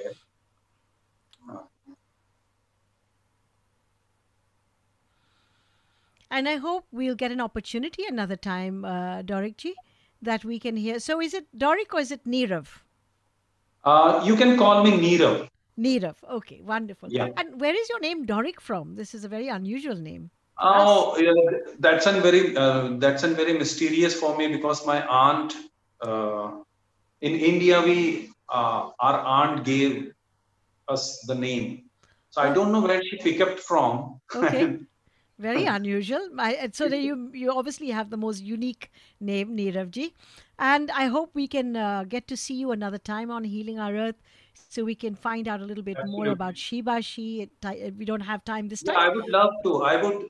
I told Jayashri madam that Yes. I would love to, means we can do a session of Shibashi and very introductory session of Wonderful. We Shibashi. will definitely do that. Yeah. Lovely, lovely. Well, thank you on behalf of Healing Our Earth, Niravji. Thank you Yeah. really tremendously for introducing us to this beautiful session of meditation. We look Yeah. forward to communicating and staying in connection with you. We wish you all the best from Healing Our Earth.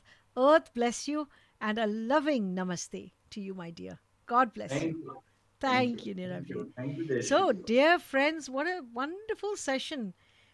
From going into Neo Sannyas, having this wonderful connection with his master, Niravji introduced us into meditation, taking away the demystifying it, and really that it's a constant practice, it's a way of life, it's the breathing constantly, it becomes something that is constant. And the most important thing, dear friends, remember the mind, the heart, and the navel center. When these three aspects are integrated, our life becomes a flow, an ease, a joy, and a blessing to ourselves and to others. So I'm so lucky. I feel so blessed that we have such wonderful guests today. It's my honor now to introduce our next guest today, who is going to talk to us. We've had now the internal work. Now we've got nutrition. And we have the beautiful Kavita ji, Kavita Devgan, who's going to talk to us about nutrition for immunity boosting. Let me tell you about this most interesting person. So, Kavita ji is actually a very eminent writer, a nutritionist, a weight management consultant who propagates practical, effective, and delicious ways to achieve a healthy lifestyle.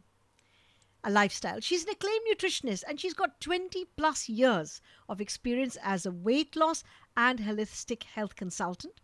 And under her belt, she's got several thousands of successful weight loss patients that she's helped. She offers very practical, customized programs that deliver weight loss the right way via habit modifications. That's very, very good. And which ensures long term results and complete well being. She is a fated speaker. She's a prolific speaker, in fact, and writes extensively. She is a purist and believes in promoting a minimally processed diet high in fruits and vegetables, beans, nuts, whole grains, and healthy fats, and good quality protein to score a healthy mind and body. It sounds very, very sensible indeed, dear Kavita. Practicing moderation, according to her, is the mantra to live by. She is the author of three, not one, but three bestsellers: Don't Diet, 50 Habits of Thin People, Ultimate Grandmother Hacks, and her most recent books is Fix It with Foods. And Fix It with Foods has in fact been endorsed by Pulitzer Prize winner, author, and oncologist Dr. Siddharth Mukherjee. Kavita ji, a very, very warm, loving welcome from Healing Our Earth. My dear friends, viewers, and listeners, please welcome Kavita Devgan. Thank you. Thank you so much. I'm really, really glad to be here today, Renuji. And I'm so grateful. I had no clue about this wonderful concept, of healing our earth. And I'm grateful that I was found by Mr. Neil and I was given this opportunity to be here to speak to all of you and be part of, did you say it is the 19th edition? It is the 19th episode that we have. Yes, indeed. Wonderful. So I'm so glad that I'm part of this and I can share some of my views about how we can stay healthy because, as you can see, I love to speak about this. We're waiting indeed. So we're so happy that you're here. Please share with us your beautiful wisdom and practical tips, dear Kavita ji. Thank you. I'm in such a nice state right now. Mr. Nirav did such a wonderful healing, and I'm so glad I caught that and I, got in time. So I'm feeling really nice and I'm glad that I am a part of this. I'll just repeat that again. Okay. So now coming to what I want to talk about today is like we cannot escape the fact that this pandemic has gripped us all.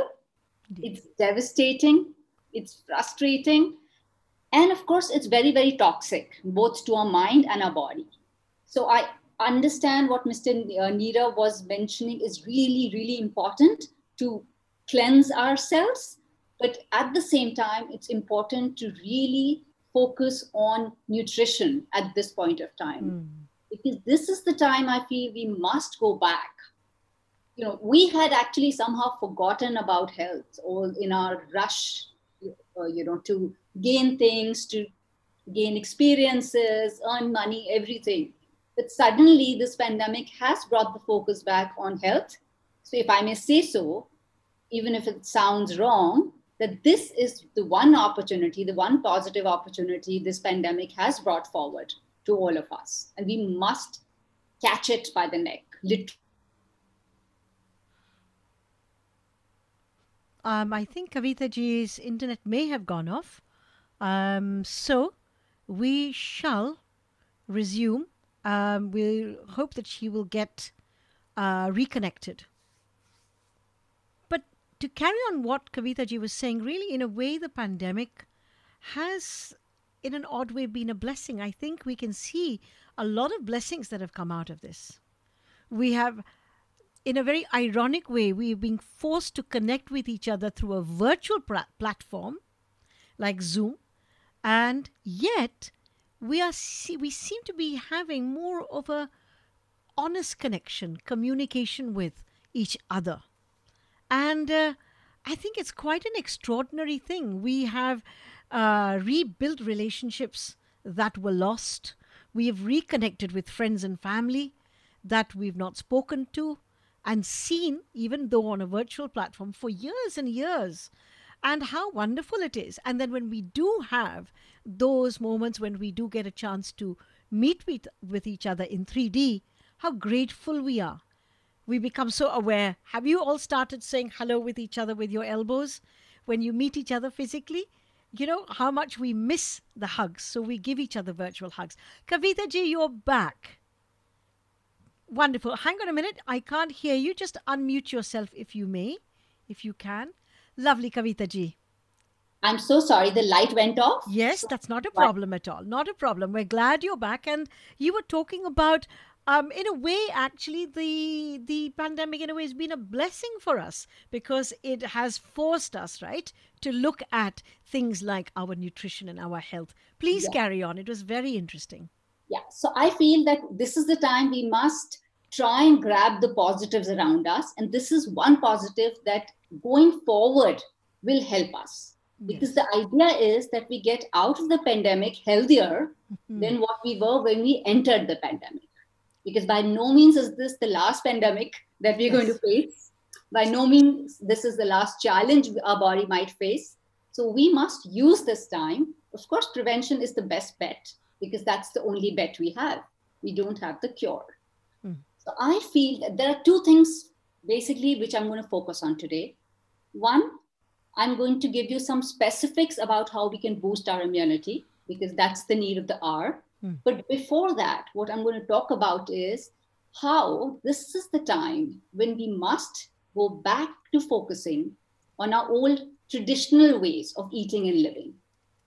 Because one, we have the time for it. And second, we've realized that those are the only rules that have stood the test of time. Yes. To save not just our body, but our soul as well. So I feel that this is the perfect time to focus on the mission to regain our health, which we were frittering away, right?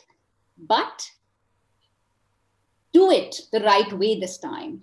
Rather than looking for a quick fix, which again we know doesn't last, I would say let's go back to the traditional way of eating. And that is something I've been writing about extensively and also speaking about extensively. All my books are focused on those ideas. Okay.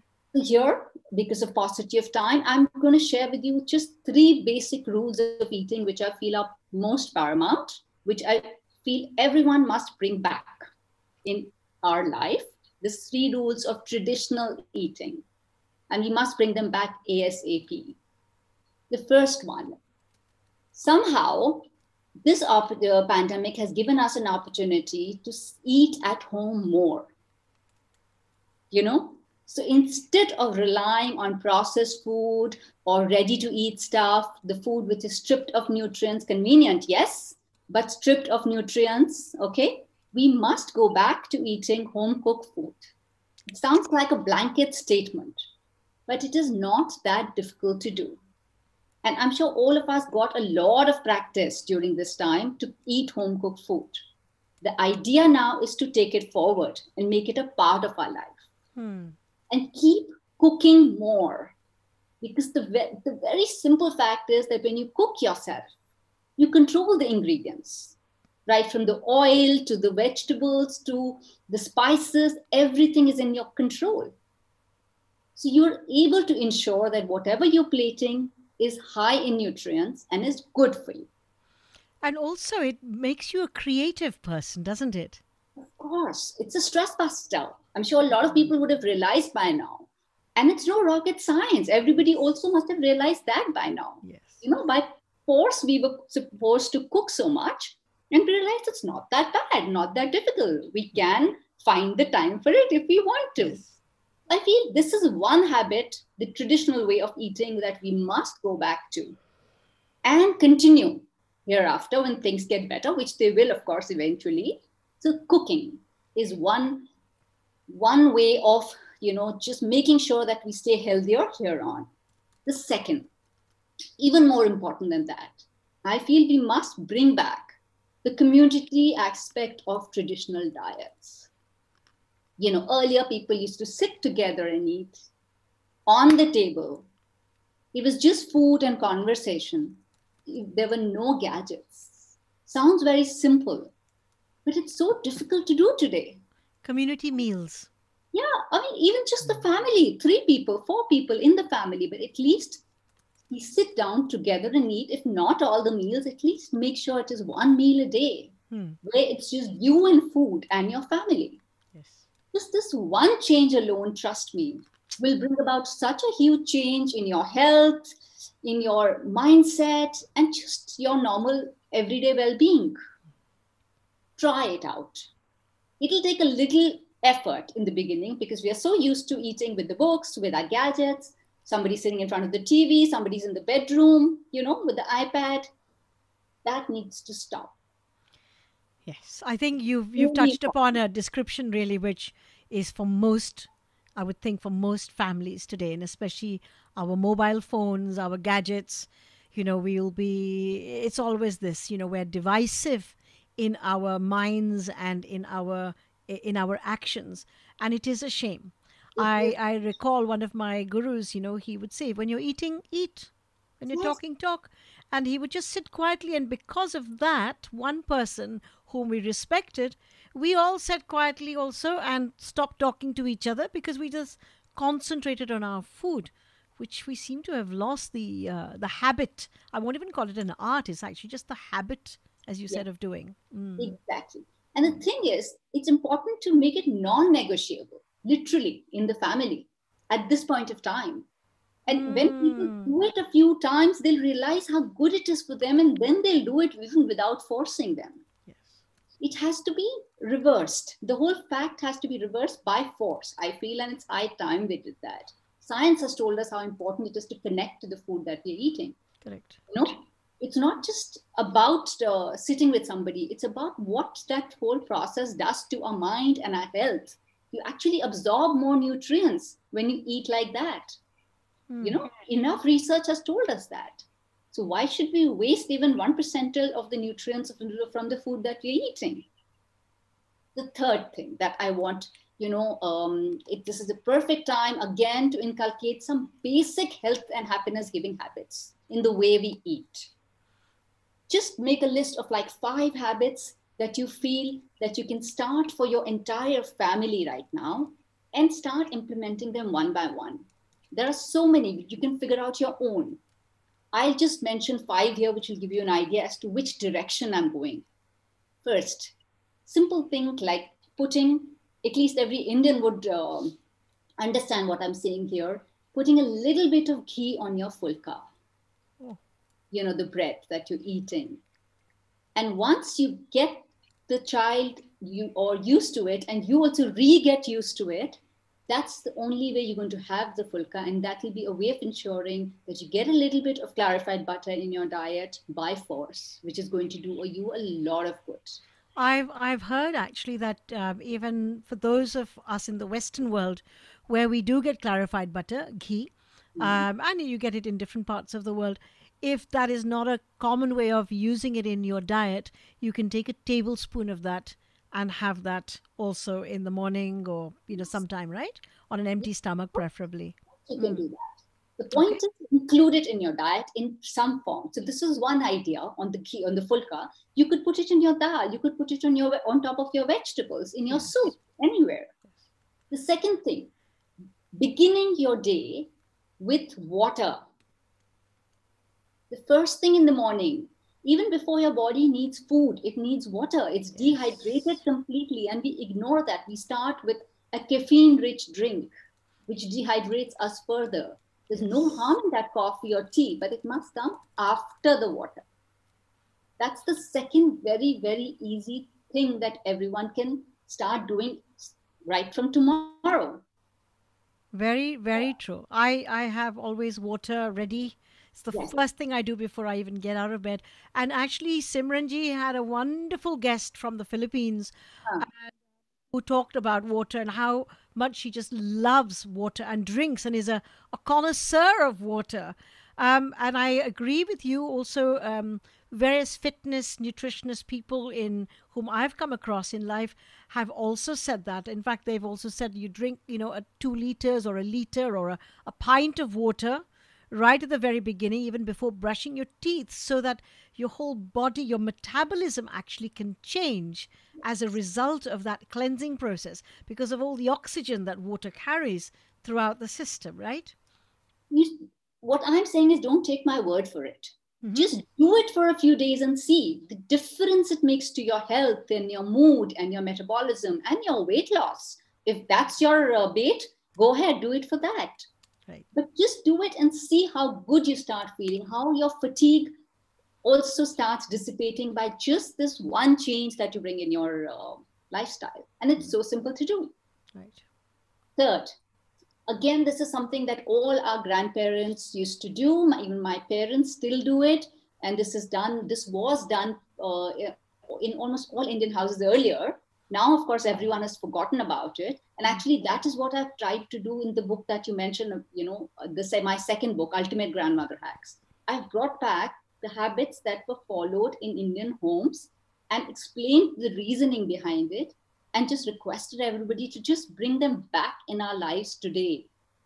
So the third thing is start eating raw onions and green chilies. No kidding. Really? Meals, yes.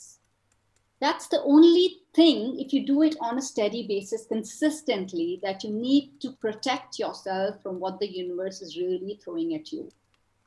The compounds there, the antioxidants there, the quercetin the raw onion will give you. It's not a quick fix. You can't say that I'm going to start having it today and tomorrow I will not get an infection. You have to build your body over a period of time. And is it the white onion or the red onion? In India, you get these lovely red onions, which is that, and it's a little bit sweeter as well than the white onion that we also get. Red onion is in fact tangier. Okay. Yeah. And that's okay to eat. That's okay. Both are okay to eat. The point is some will have more quercetin, some will have less, but at least you'll get some. Okay. The whole idea is that. So if you can try and pencil in about half a raw onion and say at least one green chili in your entire day, which I don't think will be that difficult to do. Then green chili. Now, for sure, somebody like me, and there are many, many people in the West who can't take chilies, but fine, let them do onions. Yeah, we can do onions. All right. Are you listening out there, viewers and listeners? Onions and green chilies. Come on, let's do it. try it out. Not full. If you can't do full, fine. At least start, begin with the bite. And you can't handle, don't. Maybe you just can't, your palate cannot handle it. Find another habit. That's what I'm saying. Ones that I'm mentioning here are just indicative. Okay. You can find these habits in your own cuisine. I love to say we must eat like our grandmothers, not somebody else's grandmother. So I'm trying to give examples from our way of living, Indian way of eating and living. You can find umpteen examples. Everybody can find umpteen examples from their way of living, from their grandparents or further down.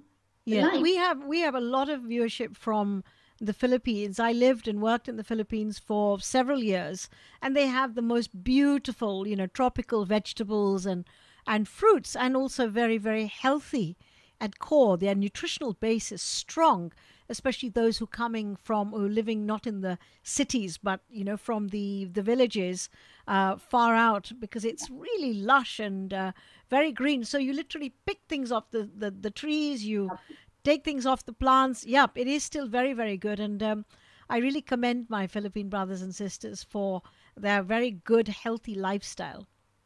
Every culture has a lot of good going. Yes. Our problem is that we keep throwing the good away and keep, just holding on to things that are convenient and pleasure giving to us. Yes. The point is, what I'm trying to say is just look back into the past, not ancient past, and not even saying go centuries back. Those habits will not be relevant today. It's just a generation or two. Yes, just a generation or two. And then start, putting those habits back in your life one by one, not a deluge. No one will be able to completely overnight change. Like, for example, in my book also, I mentioned that there are 40 to 50 habits. So you don't have to do them all. You could pick 5 and just do. That's the whole idea. And somebody who lives in Philippines doesn't have to listen to me. They have to go and talk to their grandmother. Right. And find what she used to do, which kept her so happy and healthy. Indeed. So we've got adding ghee or clarified butter. We've got water first thing in the morning. Yes. We've got onions, green chilies. Yes. And what else? We got 2 more. One more thing, I just want, and this is something, and everybody can do world over, wherever they could be living. Haldi doodh, the turmeric milk at night. Again, when we know so well how brilliant curcumin in turmeric is for us, not just as an anti-inflammatory, as an immunity booster, but also as a mood stabilizer. Not many people know turmeric is a very happy food. Really? It keeps us very happy. It works on the on our neurons, and it boosts the enzymes that actually keep us happier and calmer. Okay. So, and a combination with milk, which is, as it is supposed to be, a very happy beverage. That's why milk was given just before you go to sleep in earlier times. Right. Because it boosts serotonin in your brain, so it calms you, helps you sleep better. So when you combine milk with haldi, turmeric, yes, you get a deal which is double potent. Very good. So lovely. Doing a glass of haldi doodh, turmeric milk at night, with a little bit of pepper added to it, because you need pepper for the absorption of curcumin. Okay.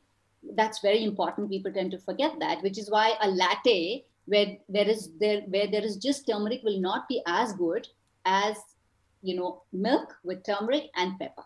Okay, that's a great recipe. Actually, everybody, we all have. I think whichever part of the world we are in, turmeric, milk, and we can have almond milk or rice milk if you're allergic to cow's milk, and with a little bit of black pepper to help the absorption. You could do it in buttermilk as well. I'm lactose. In buttermilk. Okay, lactose free. Wonderful, wonderful. Because haldi, turmeric also needs a little bit of fat for better absorption. Right. So it needs pepper. It needs fat for absorption. So just keep that in mind.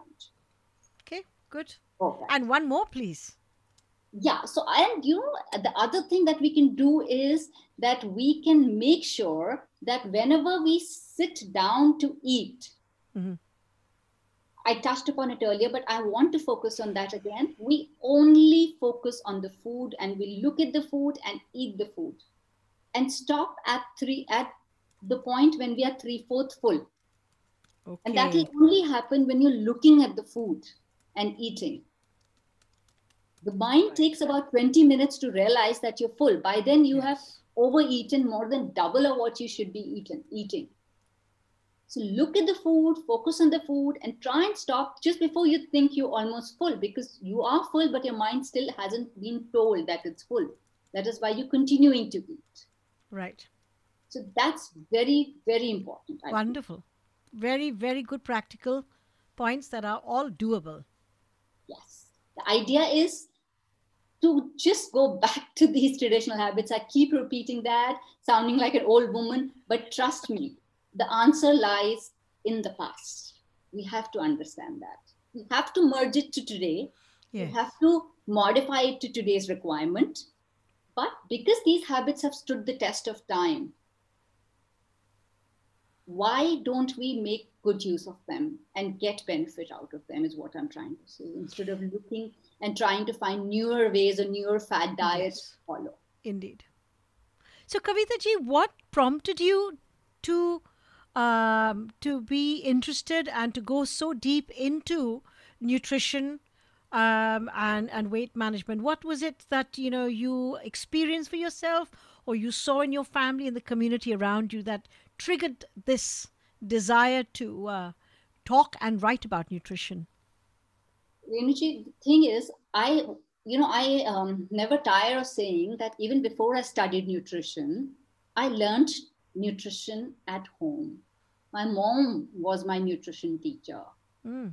Everything, almost everything that I learned, and the most important thing I learned from her was to respect the food. To respect the food. Respect the food and actually get the maximum out of it, For example, growing up, I would see in my house that if there was something cooked, for example, if bitter gourd was cooked, the peels were not thrown away. A sabzi of the peels was made. Oh, wow. Excellent. If cauliflower was cooked, the stem, the dentals, which we call it, another sabzi was made of it. Maybe the next day, but it was definitely made. Wonderful. These are some examples. But even bottle gourd, the ghee. Yes. Ours was the only household I knew where the peels, were not thrown away. They were mixed up with sprouts and a few small pieces of potatoes and made into a lovely, tangy bhaji. Kya baat. So I learned from her, she had not studied nutrition, obviously, but common sense. Yes. It was simple common sense which she applied to food and to feeding us. We would eat any and every vegetable. Like, for example, let's just say my sister did not like peas. Let's just say she did not like peas, or she did not like brinjal. She did not, I remember now. My mom would make it her mission to find a recipe which she would like, so that she would eat the eggplant, the brinjal. So I learned those basics from her. That got me interested in food. And when I was growing up, my dad wanted me to be a doctor. You know how it is? Mm-hmm. Girls, so be a doctor. I did not want to be a doctor. So I explained to him, I told him I do not want to get into curative field. I wanted to get into preventive field. That's something Wonderful. I did very, very early on. Which is why I decided to study nutrition, because I feel that only by changing the attitude of the world, not just mine or the people I come in touch with, only by changing the attitude of the world, changing the policies, changing the mindset of the thinkers, changing of the whole concept from curative to preventive, can we actually save this world and bring about breaks on the lifestyle diseases which are simply killing us all. Indeed, indeed. We just need this change of attitude. The moment it's a long road, of course, but the work has to be preventive. We can't wait for the disease to happen and then try and cure it. So that is what got me into this, and that is why I went on to study nutrition. Wonderful. Well, Kavita ji, really today this has been such a really interesting conversation, such a helpful and sensible conversation, because as you said, it is about, first of all, prevention instead of let's try and fix it. Yes. And I know your most recent book is called Fix It with Foods. And the foods actually really are the building blocks of our body. It's what we need, it's what we do every day. We have to eat something or the other. So if we can actually change the habits for the foods that we reach for, the foods that we cook, and we start to recreate these building blocks, we then start to prevent the awful diseases that happen. So I want to just focus and sum up. So you said that 3 main things, which is cooking at home, basically eating more home cooked food, and being home cooked food is therefore fresh food, right? Fresh meals, community meals, talking and eating together at least 1 meal a day, make it non-negotiable. I like that. And that means also putting the gadgets away. That is the tricky part. And then very importantly, that you have spent time on explaining, which is brilliant, is 5 habits for us in the family, which is adding ghee or clarified butter to the pulka, to the chapatis we eat, or to the dal, for example. Having water first thing in the morning. Start to eat, and did you also say maybe to add lemon to it, or no, just you could, if you want, you could start with warm lemon water. 1 cup would be warm lemon water with a pinch of cinnamon added to that. That's what I give to all my clients actually, because that really helps. So first I give a cup of warm water with juice of half a lemon and a pinch of cinnamon, because what this does it, if you have a minute, I'll just explain. We have a minute, yes. Water, of course, hydrates you. Lemon alkalizes your body. Yes. And cinnamon boosts your metabolism first thing in the morning and stabilizes your blood sugar. So that makes sure that one, of course, it helps prevent diabetes. And second, it makes sure that those highs and lows of sugar in the body do not happen. So you don't suddenly feel hungry in the day. All right. So you've got a glass of water, warm water. The proportion is half a lemon. Yes. And cinnamon, how much? Teaspoon, half a teaspoon, pinch? Barely a pinch. That's the beauty of spices. Little goes very far. Wonderful, wonderful. Okay, start eating onions, guys. No kissing after that. Just eating onions. Wash your mouth out properly. Simran looked up at that point.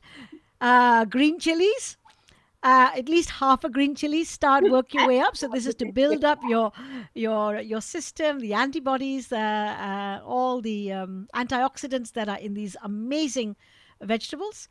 Turmeric milk at night with a little bit of black pepper to help absorption.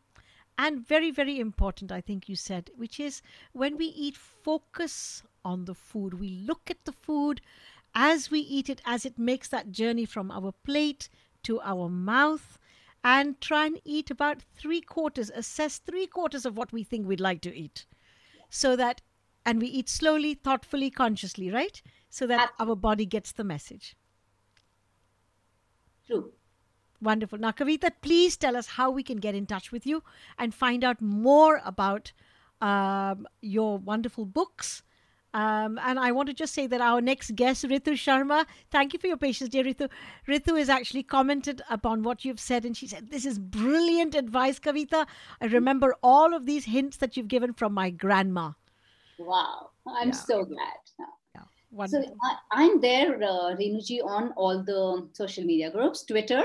I'm pretty active on Twitter and Facebook and Instagram, so you could follow me there. So I keep posting there all these little tidbits. Wonderful. And of course, you can contact me through those. Yes. And whoever wants to find me will find me. Wonderful. Well, dear friends, dear viewers and listeners, we've had a wonderful conversation just now with Kavita Devgan, who is a fabulous nutritionist, very, very practical. I found it very, very helpful indeed. So please do look her up, Kavita Devgan. And Kavita ji, we look forward to welcoming you back in the future on Healing Our Earth, I hope. And have a great day. Namaste and blessings from Healing Our Earth team. Thank you so much. Lovely being here. Thank you, my angel. Thank you. So, dear friends, thank you for your patience. Our next guest has been very, very patient, and I'm quite excited to introduce her. She is Ritu Sharma, and she's going to talk to us about self-love for success. Self-love for success. Now, as the title of her talk suggests, you can already see the kind of person she's going to be. She is a woman empowerment ambassador. Wow. Runs programs to help business women create their strong and effective business messages to relay them confidently. Ritu runs business events all year round, connecting speakers and business owners, giving them a platform to share their services and their products with wider business communities. What a wonderful thing. Now, her community work that she does, she's very passionate about, is through Kaushalya UK, which creates opportunities for growth and expression for women. I, for one, Rituji, I'm going to connect with you on that. It brings together women and helps to get them empowered and have awareness of self. And finally, she wrote her life story in a book called Rich Man's Poor Daughter, which emphasizes upon the fact that self-preservation can be used to create a happy life. According to her, love is the ultimate rescuer. And after her first book, she is currently working on her second book. So, dear friends on Healing Our Earth, let's give Ritu Sharma a very warm, loving welcome. Namaste to our beautiful platform. Rituji, how are you today? Namaste, Renu. Namaste, everyone. Thank you so much for having me here on Healing Our Earth. I am great, Renu, and it's been wonderful to be connected. And I just came on a little while ago while Kavita had started her session. And yes. Fantastic suggestions and advices she's given. And I remember most of them from my gran. And by the way, my organization is named after my grandmother, who I admire and remember almost every single moment of my life. So thank you very much for that too, Kavita. It was very, very useful. And I'm absolutely thrilled and honored to be part of this global platform. Thank you so much. So I'm going to talk about self-love, as Renu said. Renu, thank you very much for that introduction as well. And yes, I am a women empowerment ambassador, and by empowerment, the term, although it does contain negative connotations, I just want to remind everyone that empowerment is all about looking within. And the Oxford Dictionary says the same, that it is knowing your own rights and your own self. So that's empowerment, and that's the route we take when we talk about women empowerment. Talking about self-love, as Renu also mentioned, that I have written my life story in a book called Rich Man's Poor Daughter. And the life story very much is a reflection of what I truly believe in, i.e. that love is the ultimate rescuer. And that is because for very simple reason that when I was in a phase where I had no self-love, I struggled, and I just did not struggle with the material life on the outside. I struggled accepting myself as well. And from when I understood that it was not others letting me down, it was myself, everything kind of reverted back because I started working on myself. So here we go. We're going to talk about self-love for success. Now, as you guys would agree with me, success is very personal. Meaning of success is very personal to everybody. It might mean material gain to some people, and to some people it might mean emotional gain, a physical gain, wealth, for instance. Somebody might say that having peace of mind is the ultimate success. However, the only route that we can take to achieve that ultimate success, what it may mean for yourself, is that of self-love. Now, when we talk to other people, let's say we're talking to a 10-year-old child, and that child makes a mistake, a grave mistake, let's say, in our presence, we normally would not tend and lash out at the kid. We normally would not tend to beat them down with our harsh words. But we tend to do that to ourselves most of the times. And that is when we're not being fair to ourselves, because deep down somewhere we feel that we don't deserve that kindness. And this is something we need to repeatedly do for ourselves, give ourselves a reminder that there is that child within each one of us as well. We might be, adult in our bodies. We're grown up now, and we are connected more to the outside world, possibly. However, that inner child needs that kindness consistently and constantly and regularly from us.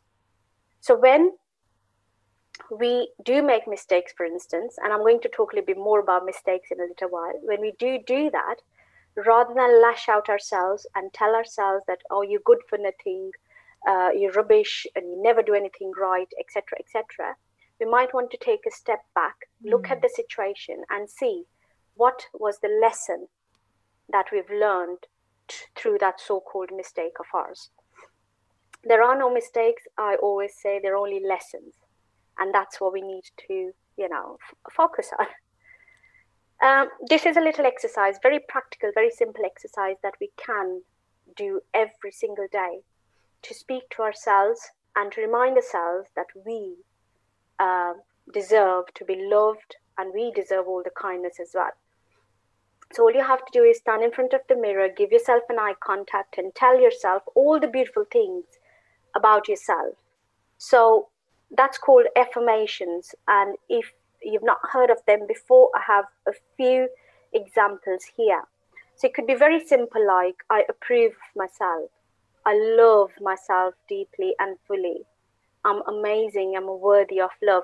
Now, this is something most people will not do most of their lives, if I can say that, because for the first 37 years of my life, I know that I lived without an iota of personal self-love. And therefore, I struggled not just to accept myself, but to accept the realities on the outside as well. So these are just a few things. And you can tell yourself that you're truly lovable and that you're loved and you deserve to be loved. And then go on from there. Now, talking about success, success can only be achieved after you've taken the first step towards it, and that is definitely knowing yourself.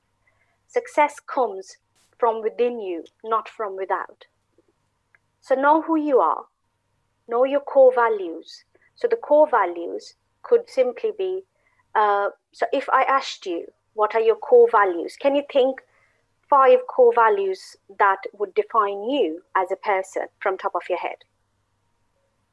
Right? So we need to know ourselves, who we are, what we're about. What is it that we stand for? So mine are love, definitely. Mine are truth, loyalty, integrity, authenticity, etc. But then all of us need to know exactly who we are to be able to create that reality on the outside. Know your responsibilities, your dreams, aspirations.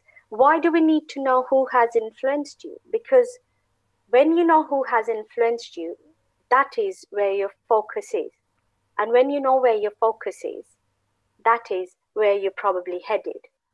Is that what you reflect? Is that what you want to be like? So that is again a part of knowing yourself.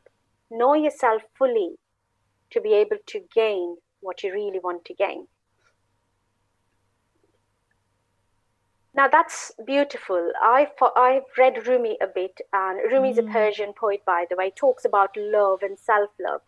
And one quote that I totally admire that is from Rumi is that everything you're ever going to achieve lies within you. And whatever you're trying to attract also lies within you. So what you're seeking is seeking you. So that's all. My whole idea is that everything is going to stem from within. Although we take quite a long time to accept that, for whatever reason, the systems we're in, the social setups we're in, if you can step away from your need for approval, i.e., having praise from people on the outside and getting approval from other people about how you should feel about certain things, how you should act or react to certain things, all that you do top to bottom will be approved. So all you ever need approval of is yourself.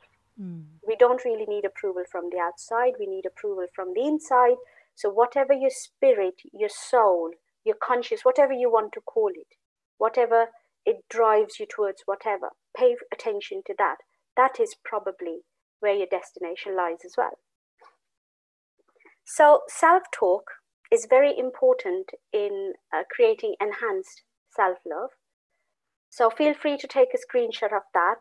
And that is, I'm a living example of that, by the way, and I'd like to quote a few things while I go through this. So the level of negative acceptance, the first one, the lowermost, when we keep telling ourselves, no, I can't do this, I can't have this, I don't deserve this, I cannot achieve this. So when we are constantly beating ourselves down on who we are, what we deserve. And then when we step up a little bit and realize things are not going to change if I continue to speak to myself like that.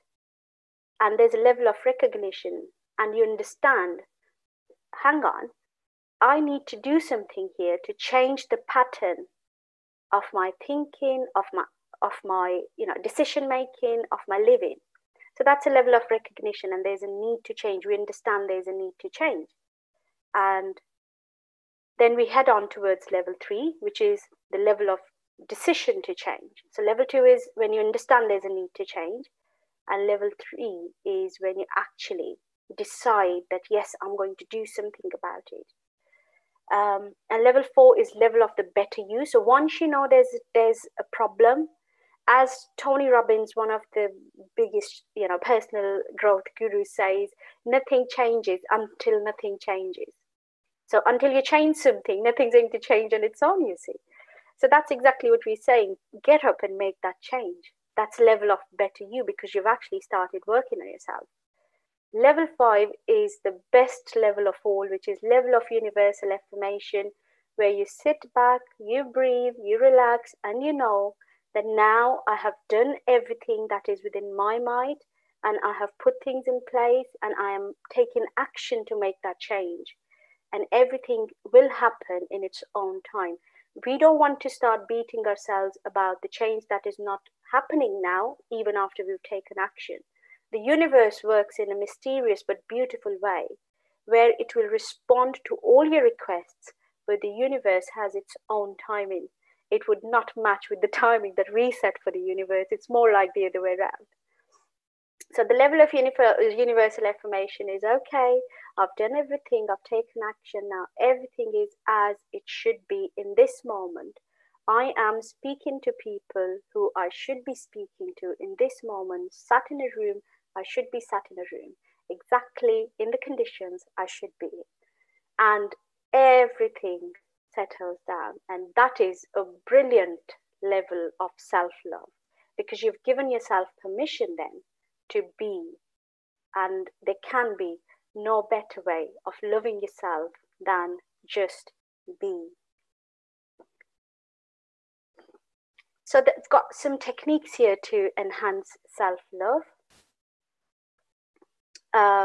Of course, knowing what you really want, where do you want to be, creating habits to match that, because you might want to be something, but unless you're actually taking active action, it's not going to happen. Make yourself feel good. Emotion is created by motion. So for example, even your body language. I'm excited, and whenever I'm excited, I start using my hands quite a lot. And you can find for yourself, if you give yourself a second, you can actually think of something you do. When you're very excited, you actually can't, maybe you can't sit still, or maybe you nod your head quite a lot, or maybe you tap your toes or something. But when you're not feeling very good within yourself, probably your head's stooping low, your shoulders are stooping low, your voice kind of tones down. Whenever you're in that sort of a mode, you need to create some emotion by motion. So maybe you should just sit up, look in the mirror, do the mirror exercise, tell yourself, it's okay, I'm good, it's all going to go well. I know it sounds a bit cliche, but it works, and it works every single time. And I practice that quite a lot, to be honest. Direct the focus of your mind. Happiness is an inside job. As we just spoke about the universal level of universal affirmation. If you are tagging your happiness with other people, if you've tied it to other people, thinking, when I get, the partner that I desire for, then I'll find my happiness. When I get a bigger house, it's then when I get my happiness. Or when I get the job I really want, that's when I get the happiness. Or whatever material or on the outside is that you're looking at, that is not going to bring happiness. The only happiness, true happiness you can achieve, is by accepting yourself fully and then doing things on the outside. And that's another one, a beautiful quote: all barriers exist within you like all achievements do. And only you can define yourself if you give permission to other people to define yourself, it's very dangerous because they might not see you, know you as you know yourself. That's why in the very start I said it's really important to know who you are, what you stand for, what is it that you want to be. And once you know that, it's almost as if you're walking through a tunnel and you know there's light, and then it just appears, and then it's just, wow, it's lovely and bright and it's all open and beautiful. Only you can define yourself. So let your inner self steer you into a direction that is meant for yourself. And let me talk about something from my personal experience and professional experience, that it might not be acceptable by the surroundings you're in, by the setup you're in, by the mold that you come from. But that does not matter. What matters for yourself is to honor your existence first. And once you start doing that, everything else around will come round. There is a little exercise. Renu, if you've got a little while, I'd like to just quickly go through that. Is that okay? I'm sorry, I can't hear you. Yes, we've got a couple of minutes. Let's go through that. Okay, we'll very quickly go through that. So this is a negative thought stopping exercise which works quite effectively, and it's a very practical thing to do. So let's say you feel negative inside of yourself. So that's the trigger. So let's look at this bit. So this is a trigger. Something's triggered on the outside, and then you start getting to the negative thought. Oh, I'm no good. I've never been successful. I don't do things properly, etc.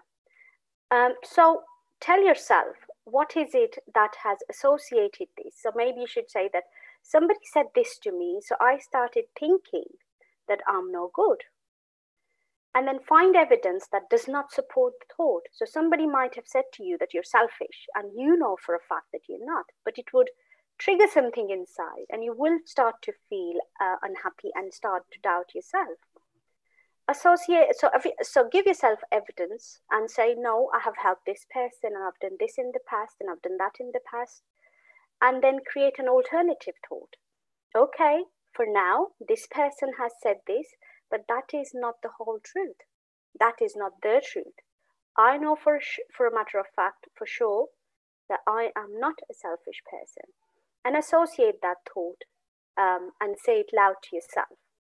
So this is a very simple but very effective negative thought stopping exercise that works quite a lot. Okay, so this is have a 4D approach: have desire, have determination, have devotion, dare to dream, and that happens through self-love. That definitely happens through self-love. And if you go backwards then from daring to dream and giving it devotion and having determination that I am going to achieve the desire that I have for myself, for my success, there is nothing stopping you. Thank you. Wonderful, Ritu. Really lovely. Would you mind stopping the screen share so that we can see I'll you? do that now. No, that's absolutely fine. What a really well-organized, very practical self-help session you've given us. I'm glad you found value. Thank you very much. It's our pleasure. We're really grateful that you're here with us. I wanted to ask you something. Just if we can take a couple of minutes. Sure. Rich man's poor daughter. That's a really loaded, title of a book. I can see that you've come through a lot of struggle there. Renu, it's amazing. It was a journey. I don't call it struggle anymore. I used to, we learn and we grow and we accept. So I was a rich man's poor daughter. That's how I saw myself for the first 37 years of my life. And I come from a wealthy family. However, I felt very deprived and poor inside. And that is not because there was lack of material stuff outside. That is because there was lack of love. And of course, to start off with, when you start growing, you look out and you reflect on, the situation you're in and the circumstances you're in, and you realize there isn't love on the outside. But as I grew older and I started to accept the truth that I lived, I realized that I could not be hurting because of where God had placed me or where I had placed myself, to be honest. And I had to then revert back to myself and look within. And yes, I'm totally blessed with all the beautiful things that God has given me. And, you know, my dad was generous in terms of my education, and they were great parents in so many different ways. But, you know, there was lack of love towards myself. And that's where the story goes. And I only very recently actually found out, Renu, that there is actually a psychological phenomena around where people are rich, but the children feel poor because of, you know, the lack of bonding, etc. I did not realize that when I decided to call my book that. But that was me, Rich Man's Poor Daughter. That's very, very interesting. I resonate a lot with that. And from your accent, I know you're from the UK and you're from the north of England as well. Is that right? I'm from Birmingham, yes. From Birmingham. Well, absolutely wonderful. Please, Rituji, tell us a little bit about how we can get in touch with you. I'm sure many of our viewers today would have found your slideshow very, very helpful, very practical. If they can access that and they want to get in touch with you, please tell us how can they do that. Sure. I am on Facebook. I'm on Instagram. I have on my PowerPoint, my last slide was about that. Is it okay if I share? Yes, please do that. Please share that so people can take a screenshot of that if they would like. And the whole platform of Healing Our Earth is really about sharing and helping each other to empower ourselves so that we can create a better world. There we go. So dear friends, dear viewers, this is Ritu Sharma, who has written a wonderful book. And if you want some practical lessons on how to empower yourself and become successful by loving yourself, then please do contact her on her website and also by email, ritu@ritusharma.co.uk, and her mobile number as well. Of course, if you're calling her from out of the UK, you've got to add a +44. Get rid of the zero, so it's +44 7808 227845. Wonderful. Let's have you back on the full screen again, Ritu. Sure, so thank we can you. give you a proper thank you from Healing Our Earth. It's been a joy to have you on the show today. And we wish you every continued success. We look forward to the next book. What is the title of the next book? Do you know that as yet? It is all around. The first one was Rich Man's Poor Daughter. So that was about my first 40 years of my life. And now for the next, I was going to say 40 years, but that's not happened yet. But for the next few years of my life, that since my 37th birthday up till now, which is like 6-7 years, and the learnings I've had and how I've applied them to become who I have become as a personal and a professional.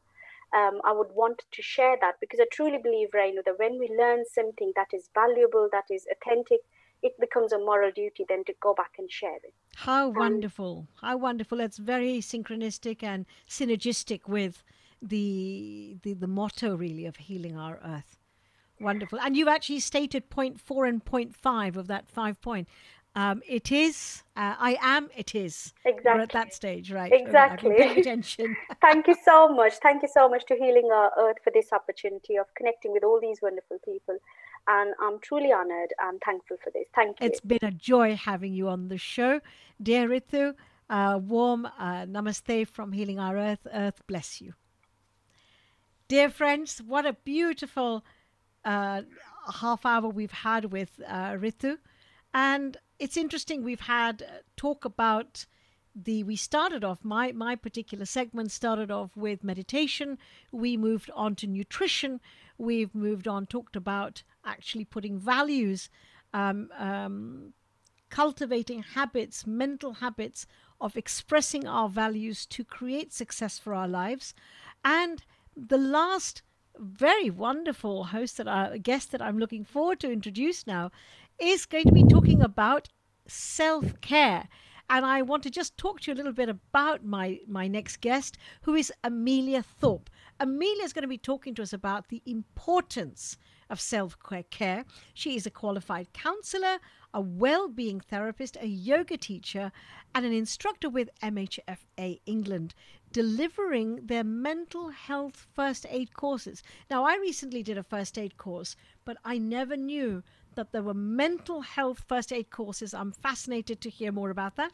Amelia's got a wealth of experience, personally and professionally, to deliver training on mental health and well-being that is honest, real, yet humorful and empathetic. And when you see Amelia's face, you will see how she's a combination of all these wonderful qualities.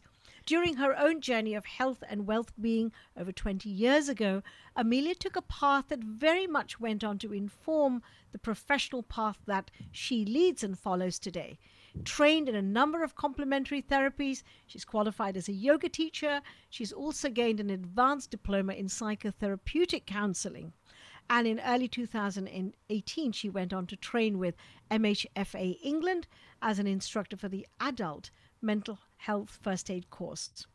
Now, from first-hand experience, she knows how poor mental health can feel so disempowering.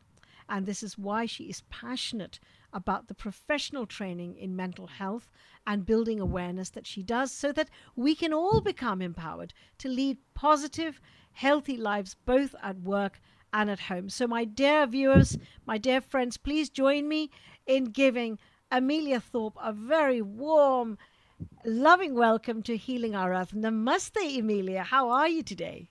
Thank you. Namaste, everyone. Thank you for that lovely introduction. I'm good. Thank you. Tell us more about the importance of self-care and, of course, about MHFA work. Okay, so, well, first of all, I just want to say what a privilege it is. So thank you ever so much for inviting me to be on this wonderful global platform today. And yes, I'm going to talk about the importance of self-care.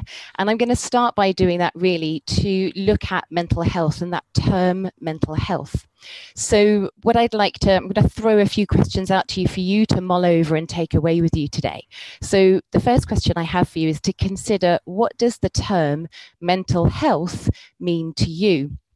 We have a lot of perceptions around that, and although conversations have got a lot better and talking about mental health in general has improved, there's still quite a bit of stigma attached to that term, and there's a bit of a dissociation as well. So we still tend to think that mental health is something that happens to someone else, as opposed to recognizing that mental health is all inclusive. We all have mental health just as we have physical health.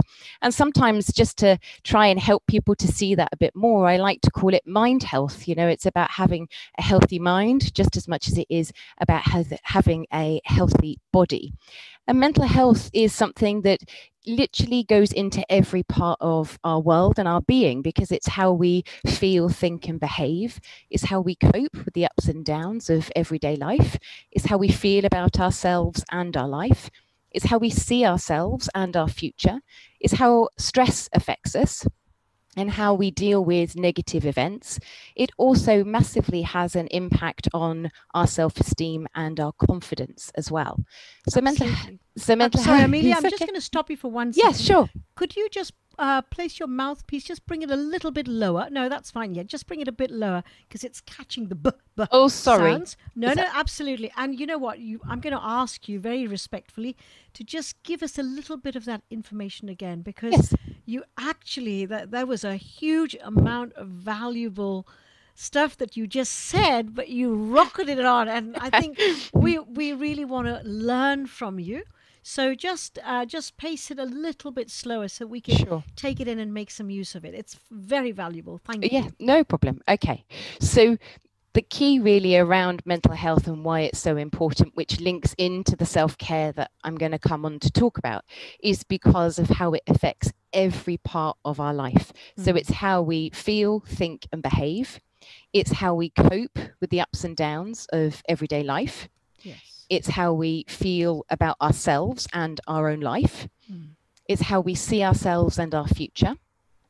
It's how stress affects us and how we deal with negative events.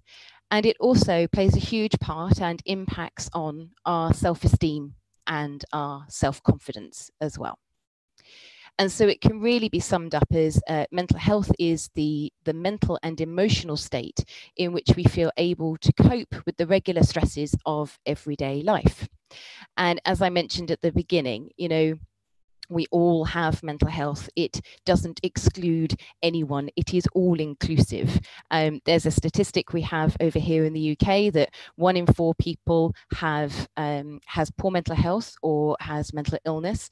And yes, that's incredibly valid and important for us to recognize. But we also need to recognize that 4 in 4 of us have mental health. It is all inclusive. And that's why self-care is so important, because I call it the superpower. And also I liken it to the oxygen mask. And it's our superpower because it's how we replenish, it's how we refuel, and it is how we are then able to empower ourselves to be able to go out into the world and to be what we need to be day to day, you know, in our relationships, in our workplace, just being able to manage and cope. And so if we're doing that without self-care, then we tend to be much more depleted, and we tend to be in a place where we can't cope as well, or perhaps as positively, because we're not topping ourselves up. We're not looking after ourselves first. And that's why I liken it to the oxygen mask. So the analogy being that on the aeroplane, the oxygen mask drops down and they say you must put that oxygen mask on yourself first. Yes. Because if you don't, you're not breathing and you're no good to anyone else around you. You're no good. But I think that's the thing that we forget, really, because we're ready to help others, and especially if we're caregivers anyway. Yes. Yes. Either parents or, you know, a professional, we're caregivers. We forget very often. We will rush to somebody else's emergency bell being pushed without kind of taking stock of our own level of energy and, you know, basically the help that we need. And we give disproportionately quite often, don't we? Yes, that's absolutely key. And I think that that's why it ends up being so paramount, because when we aren't looking after ourselves, that yes. will have an effect into our life. It might not immediately seem to have an effect, but over time, yes. It absolutely will do. And that's really why self-care is essential. You know, and Amelia, can I ask you again, just to pop the mouthpiece a little bit lower towards your chin? It doesn't actually move. Let me see if I can move the headphones. It only goes up. That's all right. That's perfect. That's much better. Okay. Thank you so much. It's no, okay. Not at all.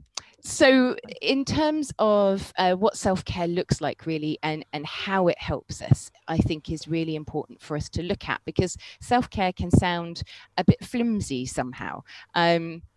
And really, self-care is about identifying strategies that help us to feel good, or to feel uplifted, or to feel relaxed. The objective is very much to improve our sense of well-being. And we tend to, as you've mentioned there, we do tend to put ourselves at the bottom of the list, and not make time for it. And I've wondered a lot, why is that? Why do we not give self-care much time, or find it quite difficult to do?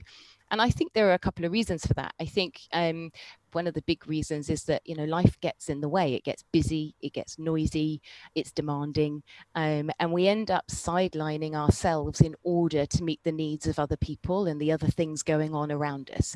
And we forget that we matter and that we're important too. We also tend to perceive self-care as something that is selfish, or that it's a luxury rather than a necessity.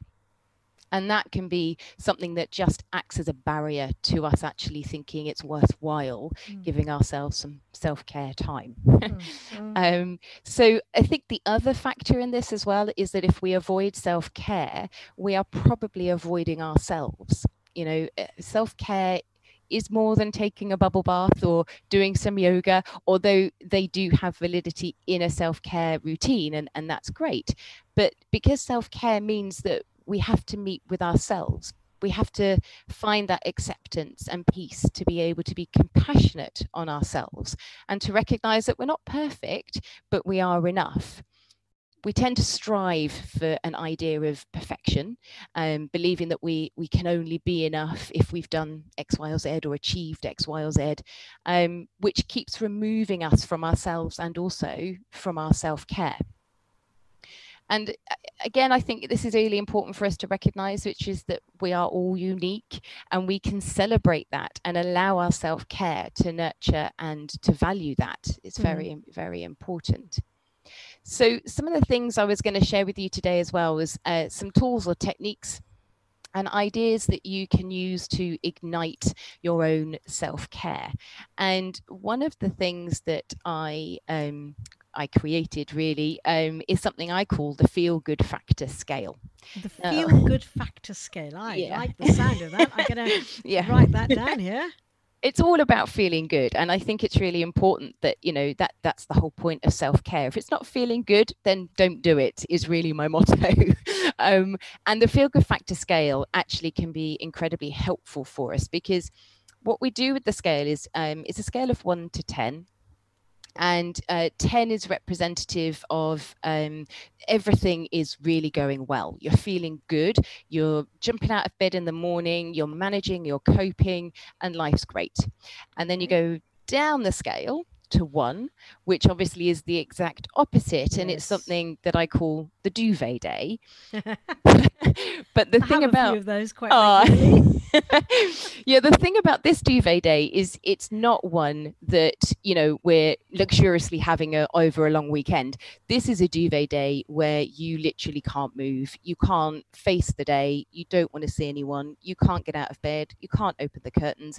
You literally are just going to hide under the covers and stay there. So that represents 1 on our scale. So you've got 2 quite opposite ends of that scale.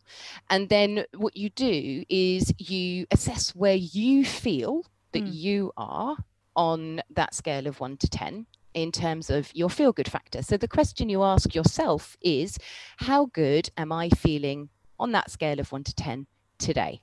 Where am I? So I might say I'm a 6. And so my next question is, okay, so what does a 7 look like? What steps do I need to take to go from a 6 to a 7? We're never trying to get to that 10. The 10 is, you know, this elusive perfect 10 is not what we're striving for, and that's not the point of the scale. That's simply a marker for us. So we're choosing where we are on that scale, and then when we've identified that number and what that feels like right now for us, we then identify, what does the next one up from that look like? What does that feel like? And what steps can I take to go from, for example, that 6 to that 7? And then you can start to build strategies and coping strategies, which, as I'll come on to in a minute, you can then start to see how you would be putting those in place into your life towards a self-care routine, if you like. Now, obviously, at the other end of the scale, I do say if you ever find yourself 3, 2, or a 1, that is clearly indicating that you are feeling very disempowered and in quite a difficult and sad place. And so I encourage you to reach out to someone and to talk and to find the appropriate help that you may need, which is very important to recognize. So then with that support, you can then be identifying how you're going to be able to move up that feel-good factor scale as you go. And the truth is life happens to all of us. So we may have one day we're on that scale where we go, you know what, I'm an 8. And an 8 is a pretty good score. You know, it's certainly identifying that life is feeling all right. It's feeling pretty good. But the thing is that at some point life will happen and we will find ourselves sliding down the scale, because nothing stays the same. It isn't static. It's fluid. So what's important is when we are at an 8, for example, is that we can identify, okay, so what's working in my life at the moment? Why do I feel good? What am I managing so well? What is going right for me right now that makes me feel like I'm an 8 in this scale? And that just means that if you find yourself moving down the scale at some point, you've now got a reference and an experience and feelings attached to that experience of what it was to be an 8. So it's not like if you slide down the scale, you get to a 5, that you're suddenly going to be like, okay, and now I need to jump back to that 8, because that's unrealistic. We need to recognize the steps in between to get back there. But what's great is you've got a reference point now that you otherwise perhaps didn't have. Does that make sense? It does, actually. And I really quite liked the point you made, like, when you say on the scale of 1 to 10, okay, how good am I feeling today? And I say, well, look, I think I feel about a 6. Well, how does it feel if I got to 7, and what steps do I need to take? That makes it very achievable. That's very strategic, because feelings otherwise and emotions are so amorphous, especially when we're not feeling great. We really feel that we're struggling with swimming, we're drowning, we're going under, we're being sucked under. Yeah. And it can just all feel just like one big wave that we're getting sucked into. But actually having it numerical does help to take it out of that fuzzy cloud and into something quite, a ladder that we can actually, grip onto and work onto, which I find personally, I think, quite helpful. Yeah, absolutely. It's really important, that empowerment, because it can feel, and as you mentioned at the beginning of the introduction, for me, I really did experience what it was like to feel so disempowered by poor mental health. So actually recognizing that we can become empowered, and that there are ways we can do that, which reiterates again really why self-care is so important, because there are things that practical things that we can do to support ourselves to be able to feel at least a little bit better, and over time we can build on that, and that's what's really important.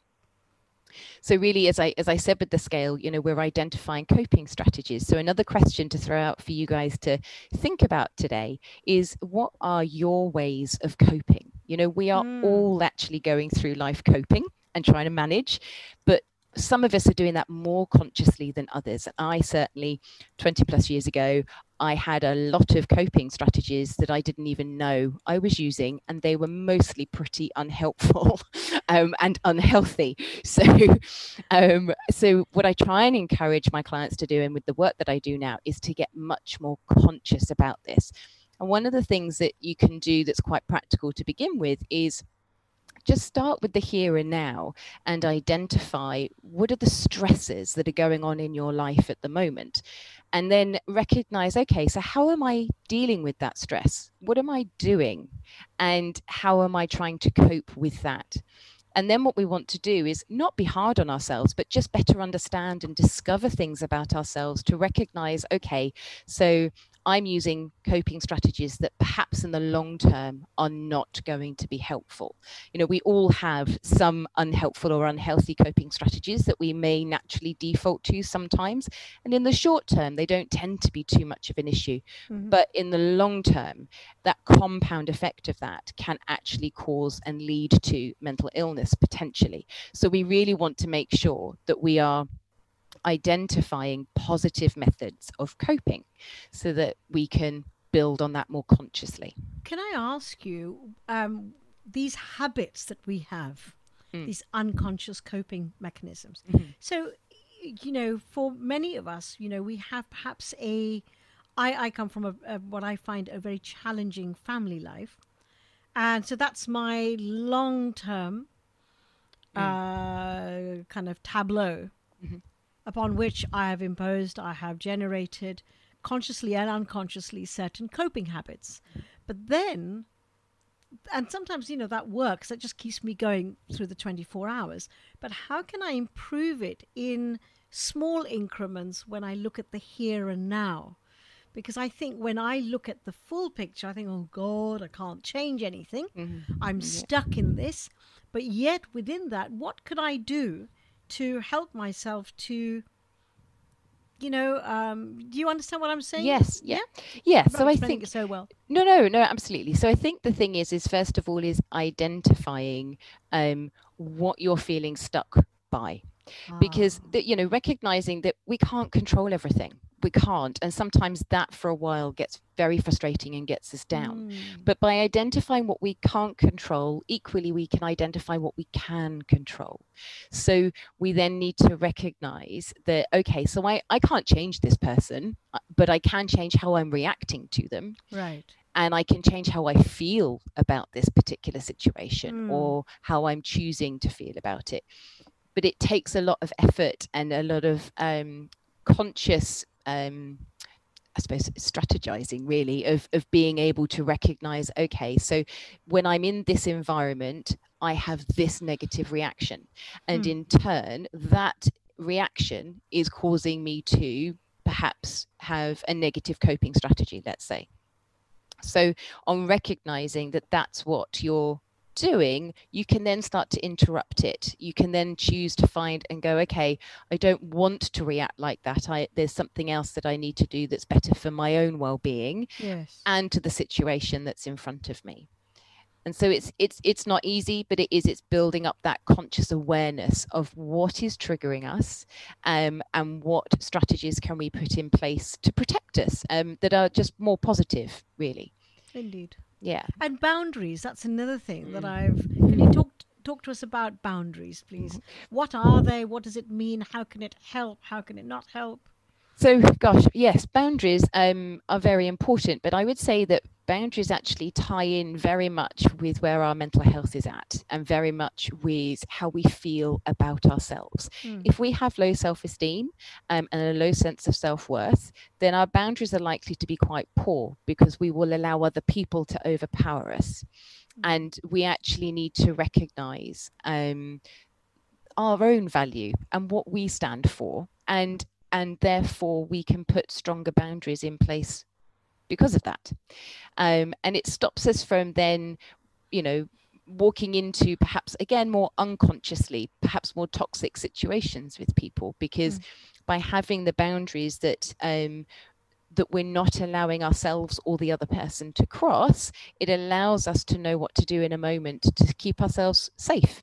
So we then know, actually, I'm going to walk away from this conversation because this isn't going to be helpful or healthy to me or for the situation in front of me. Does that make sense? Yes, it does. In fact, an interesting image popped in my mind just now, which was the game of snakes and ladders, thinking about your 1 to 10 and how, you could be at a 10 and then just not being conscious enough and perhaps entering into a conversation or perpetuating a conversation which isn't going to go well. You can slide your way down very easily to a 2 or a 1.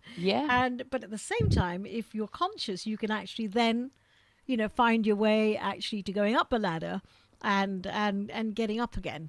Yes. So I think that your 1 to 10 has actually been very helpful for me with this snakes and ladder image that just came to mind now. I love that image. I think that's brilliant. It's going to stay with me, that image. I think it's genius.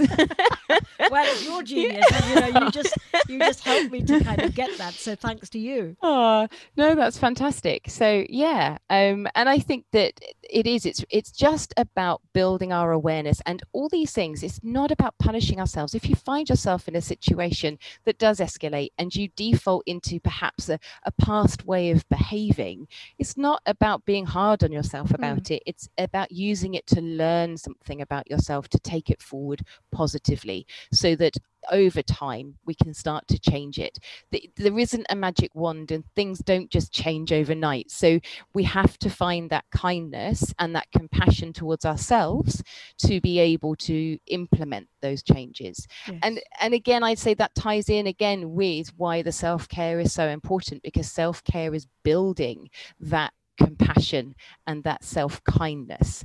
And if we are not making time for it, then we are in danger of constantly being very critical and very judgmental on ourselves, and never really finding a way through to empower ourselves and to recognize, we're all human. We're going to have good days and bad days, and it's going to fluctuate, and that is okay, as long as we're taking some time to refuel and to nourish ourselves. Is really important.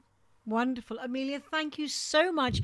My dear viewers, we've been in conversation with Amelia Thorpe. She's been talking to us about the importance of self-care and, all her years of psychotherapy, counseling, well-being, and delivering mental health first aid courses in the UK. Really, she's brought a wealth of expertise. Amelia, thank you so much. I'm going to very much remember your sliding scale of 1 to 10. So, friends, as Amelia said, what does mental health mean to us, for us? Not to somebody out there who's not well, but for us, because everybody has obviously mental health. And how do we feel and we think and behave? That will tell us what our mental health state is at that moment. and think about how you're feeling when you wake up in the morning.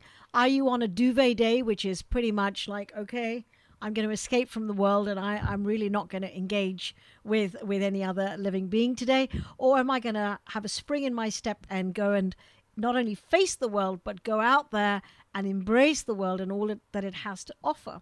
What are your coping strategies?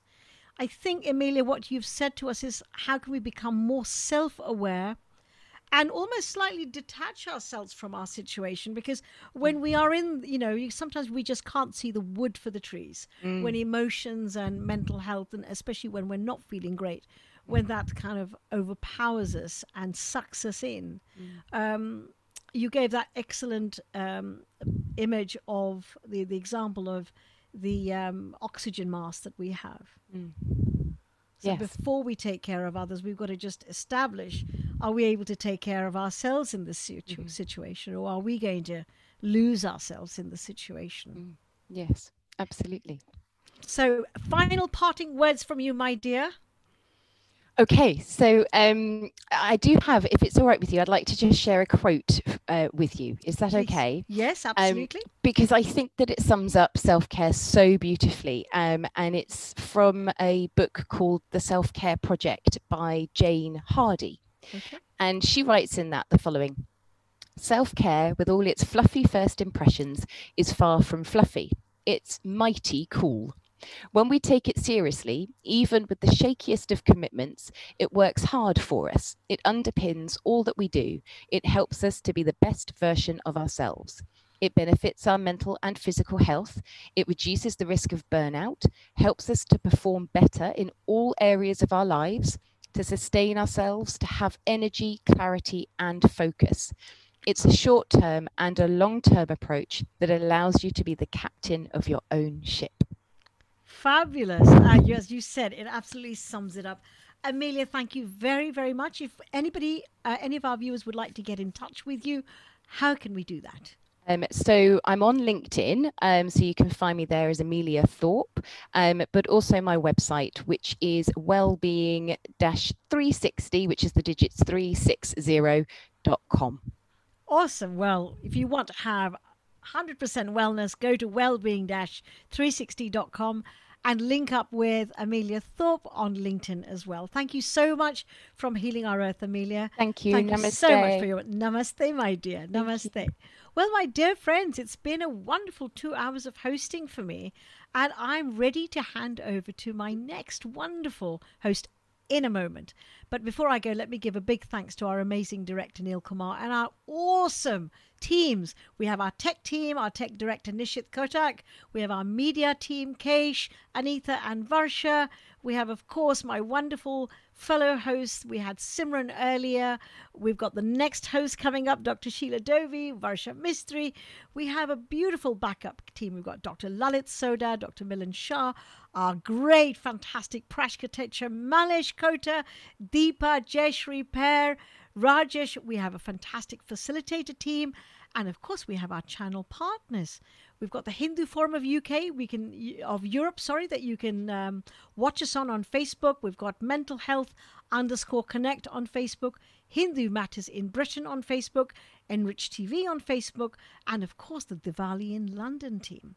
Thank you very, very much. And now I want to introduce you to my next wonderful fellow hostess with the mostess. Do you want to meet somebody who was invited to meet President Obama over a private dinner? Oh my God, when I read this fun fact, I thought, yes, I want to meet this wonderful person. So not only is she, mixing with the highest in the land, but she also is a whole health dentist, a humanitarian, and an entrepreneur. So I'm going to give a warm, warm welcome to Dr. Sheila Dovey. Sheila was born in England, actually, and moved to the USA 20 years ago. She's a television host. She's the recipient of the Bay Area's Outstanding Woman of the Year Award. Bay Area, so that means San Francisco, I presume. And she's been featured in numerous articles for her outstanding professional and social work. Sheila has been the recipient of the California Patient Choice, and she takes a very special interest in helping the undeserved children and women in her local community. On the professional front, Dr. Dobie was the past president and dental health chair of South Alameda County Dental Society. She's a graduate of the American Dental Association, Kellogg School of Management Institute for Diversity in Leadership, and her current passion is with working with healcircle.org and hashtag Kind20. Please, my dear viewer friends, let us welcome together our next host for Healing Our Earth, Dr. Sheila Dobie. Sheila, welcome. Namaste, my dear. Namaste, Renu. What a wonderful welcome. Thank you so much. It's a delight having you on. I'm so excited to hear more of what you're about and also to learn more about your next guests. Over to you, my dear. Hey, I'm not letting you go so easy, Renu. I heard there's a very a huge talent skill set that you're trying to hide from our viewers today. Oh, really? Okay. I wonder what that could be. Well, one of the things, of course, that I do is that I sing, but I also do a little bit of mimicry. And so I want to just say in a kind of an animated way, well, welcome, dear Dr. Sheila Dobie. I'm so happy and excited that you're here on the platform of Healing Our Earth with us. Good evening, good afternoon. Wow. Wow. So that was amazing, but you can't leave without giving us some of your beautiful songs that you do. Oh, how kind of you. Well, let me see. So I was singing something earlier to you all. You caught me really off guard there. I'm going to sing actually something from an old American movie, 1950s. Doris Day, I'm sure you remember. When I was just a little girl, I asked my mother, what would I be? Will I be pretty? Will I be rich? Here's what she said to me. Que sera, sera, whatever will be, will be. The future's not ours to see. Que sera, sera, what will be, will be. There you go. Wow. Wow. What a beautiful voice. So much talent. Thank you for sharing that with us. Thank you. Namaste, my dear. All the best to you. Which brings us to our next guest. Our next guest is Alexandra Horwood. She's going to be talking about yoga for better sleep and guided meditation for relaxation. And I know we all need that during this very stressful time. Alexandra is a versatile journalist with multinational experience in media, corporate world, who's decided to turn her passion of yoga and meditation into a full-blown profession. She opened her first yoga studio in Germany, and she's done a 3-year retreat in a Tibetan Buddhist tradition, where she received her first teachings from the Dalai Lama. She moved to London in 2017 and founded Happy Stance Yoga Therapy and co-founded Pause to Breathe, bringing the therapeutic values of yoga meditation to those who often are deprived due to lack of information and financial resources. So it gives me great honor to welcome our next guest. Alexandra, how are you today? Thank you, Dr. Sheila. Thank you, everyone. Namaste. Thank you. It's such a privilege to be invited by this wonderful team, Healing Our Earth, and being part of this global online platform for wellness and well-being. And what a beautiful song by Renu. It's exactly what we need if we have a trouble falling asleep. Listening to beautiful song, music is really the best soothing, skillful method for us. It's a beautiful introduction to yoga and meditation, actually. So today I wanted to share with you a couple of really simple exercises. So anyone and everyone can apply those exercises. It's not just for people who are very healthy. It's for elderly, it's for children. Everyone can learn how to breathe properly.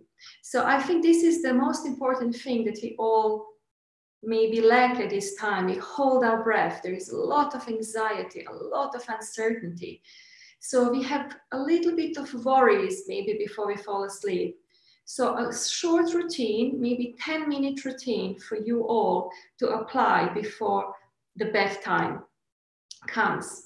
So I'm just sitting now on the floor, but if you are on the sofa, if you are on your chair, wherever you are, you just sit really nicely and comfortably and feeling the sitting bones. Let us all do that together.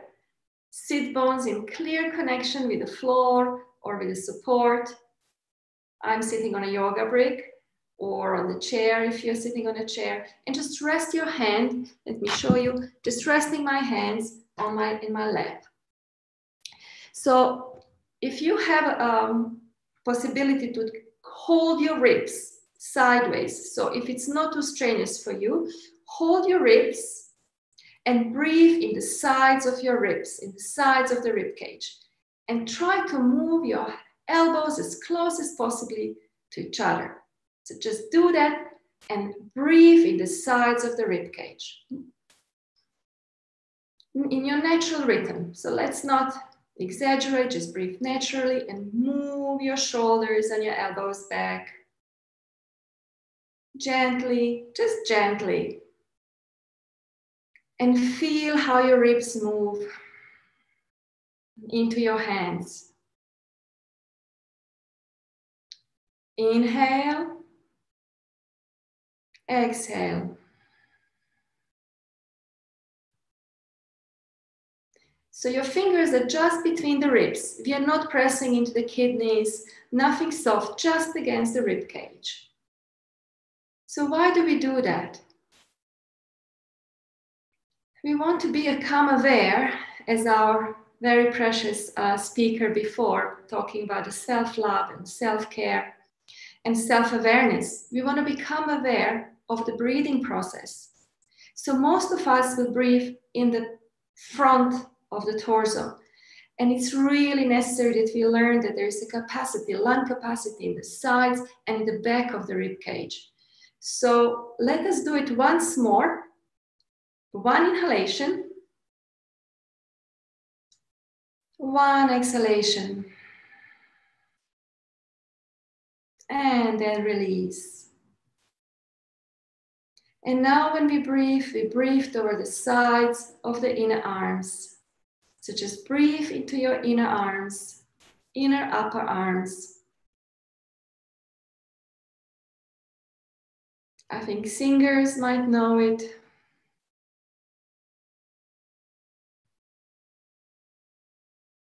And now we will become aware of the back of the rib cage.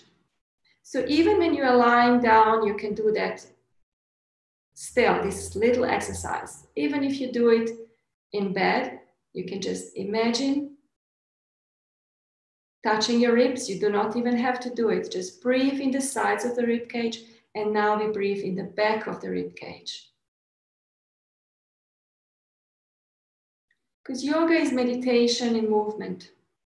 And breathing is automatic movement. We don't have to do anything about it. Just become aware of it.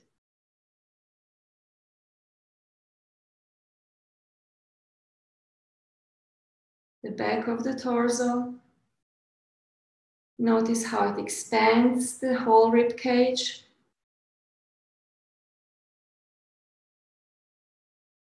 And then just release. Release your attention. So when we sit down, or even we lie down, just think that the crown of your head, when you sit down, it goes up, or if you lie down, it goes just away from your feet. So it's really important to have this extension of the spine and then expansion of the rib cage. So let us do one simple exercise called Gomukhasana, and we bring the one arm up above your head.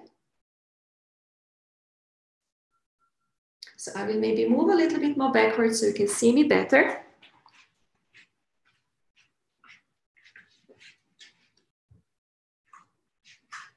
You can also sit if you want. Cross your legs, whichever way is good for you, and just bring one arm up as high as you can with your fingertips. This is possible to do as well when you lie down. And rotate your arm inwardly. Bring your fingertips as high as possible to the sky. And then bend your elbow and try to reach the spine. The lowest vertebra, go to the mid-back. So this is again for opening the rib cage and giving us possibility to breathe in fully. Elbows go high. And then we will release in front of us. So this is just preparation for the full pose. Let us do the other arm. Left arm goes up, rotate towards you, and bend in the elbow. So the shoulder blade goes away from the spine. And then you try to reach the vertebrae. So this is just half of the Gomukhasana, or the cow face. It's one of the, maybe the only asymmetrical pose in yoga. So you just bring the shoulder blade and shoulder up, extending the rib cage, and then we release, bring the elbow in front of us. So this is really simple exercise to do, really maybe it's possible for everyone. The full pose is like this. Let us do again the right arm, bending the elbow, touching the vertebrae. Let's go to the mid-back if you can, wherever you can reach. It's just important that the exercise does not happen in the shoulder joint, but in the shoulder blade. Maybe let me come show it sideways. This. So you go closer, closer to the rib cage. And this is from the back.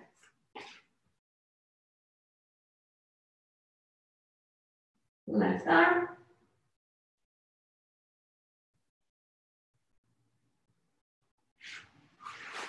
So if you cannot reach the arm, it really doesn't matter.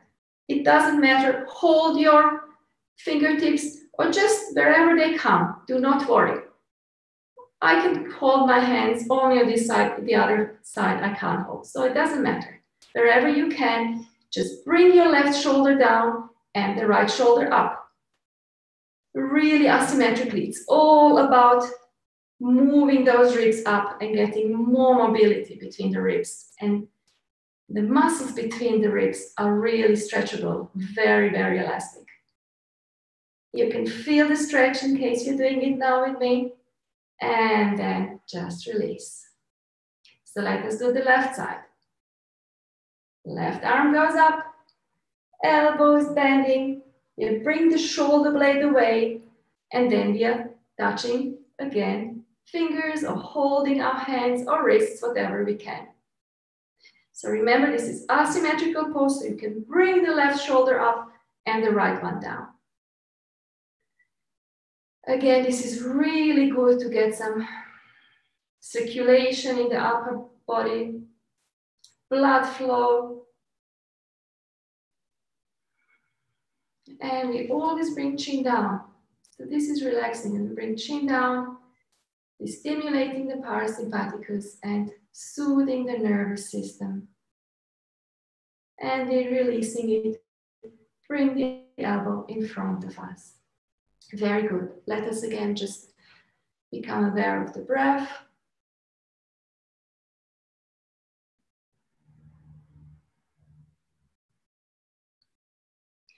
What I also suggest for better sleep is a couple of forward bends.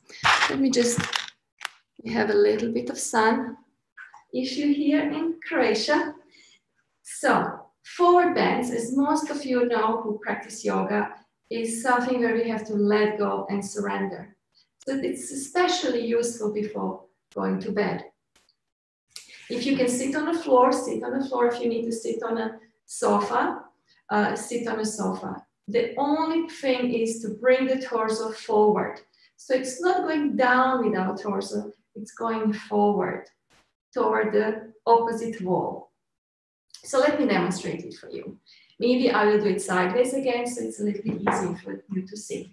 In case you sit on the floor or on the yoga mat, just put something under your sitting bones, stretch your leg one at a time, and then move your feet away, and then just bend in the hips. So we are not going in the spine. You're not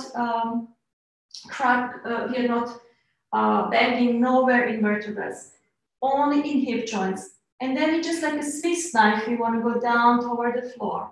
Or if you sit in front of the sofa or chair or wardrobe, you can lean into it.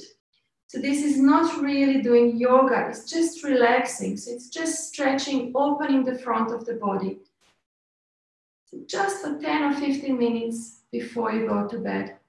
You can do the same on the bed by lying on the bed. So you see my front of the body is really long. It's almost as back bending, although it's forward bend. But it has very good effect on the mind. It's soothing because you're letting go, you're surrendering. And you breathe fully. You breathe fully. It's internal massage for all the organs inside of the ribcage, abdomen, the pelvis area. But as we know, the diaphragm is the most important, the engine of breath. So if we bend, the diaphragm will close and we cannot really encourage lungs to get the full capacity. So always bring your sternum up, open the collarbones. Therefore, we did the exercise before, a little bit getting mobility in the upper body. So I'm now just leaning forward, gently and slowly. I'm just letting go. If you want, you can also put a duvet or folded blankets or cushions here, and you can just lean and relax for a couple of moments before you lean back and try to fall asleep. And imagine somebody singing you beautiful songs, just like we did before. Just lean forward. And then whenever you reach your point, maybe 70% of your capacity at the moment, just go back and sit straight.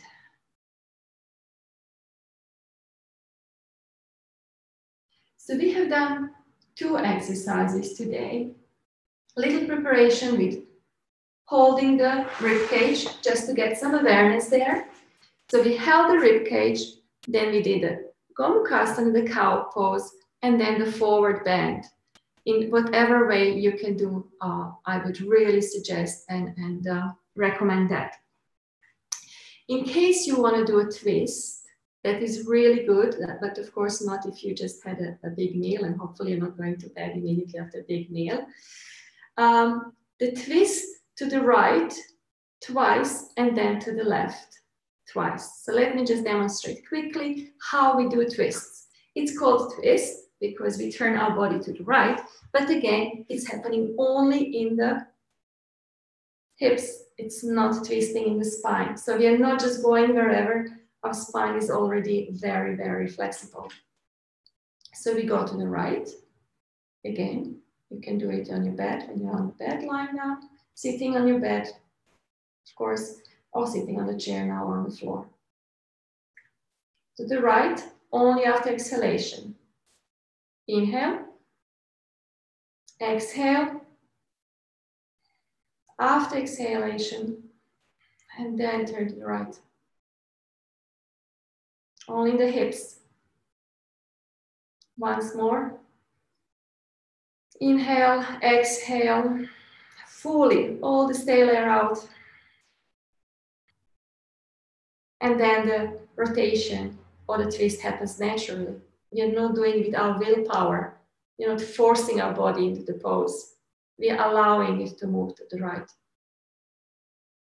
And then go back to center. You can even do that against the wall if you are, if you need a little bit more for balance, or if you have a problem with the blood pressure, I would really suggest it just to do it against the wall. And now we go to the left. Inhale. Exhale. Fully. All the air out. And you will notice that it's something happens in the lower abdomen, just in the groin. You can rotate to the left. Nose stays always above the sternum. Let us do it again, once more. Inhalation, exhalation. And only then we rotate to the left. And then stay there for a while, breathe and breathe and breathe. And then go back to the center. So of course, if you have time, you can repeat the exercise.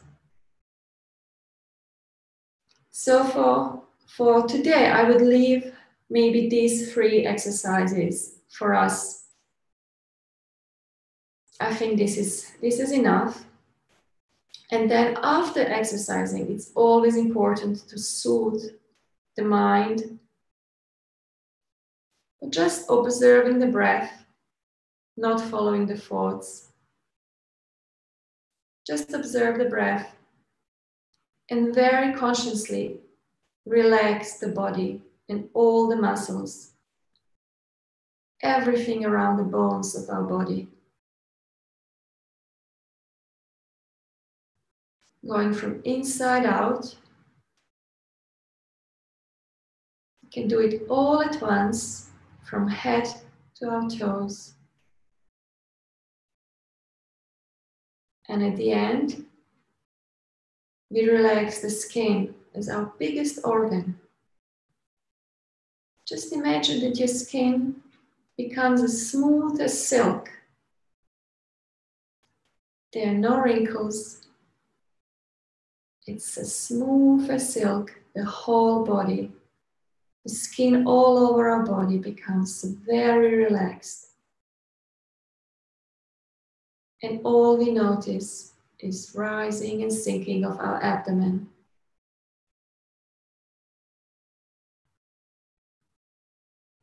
The breath comes in, and then we exhale. And then automatically the air comes in. And hopefully by doing that, you will be relaxed enough so you can fall asleep.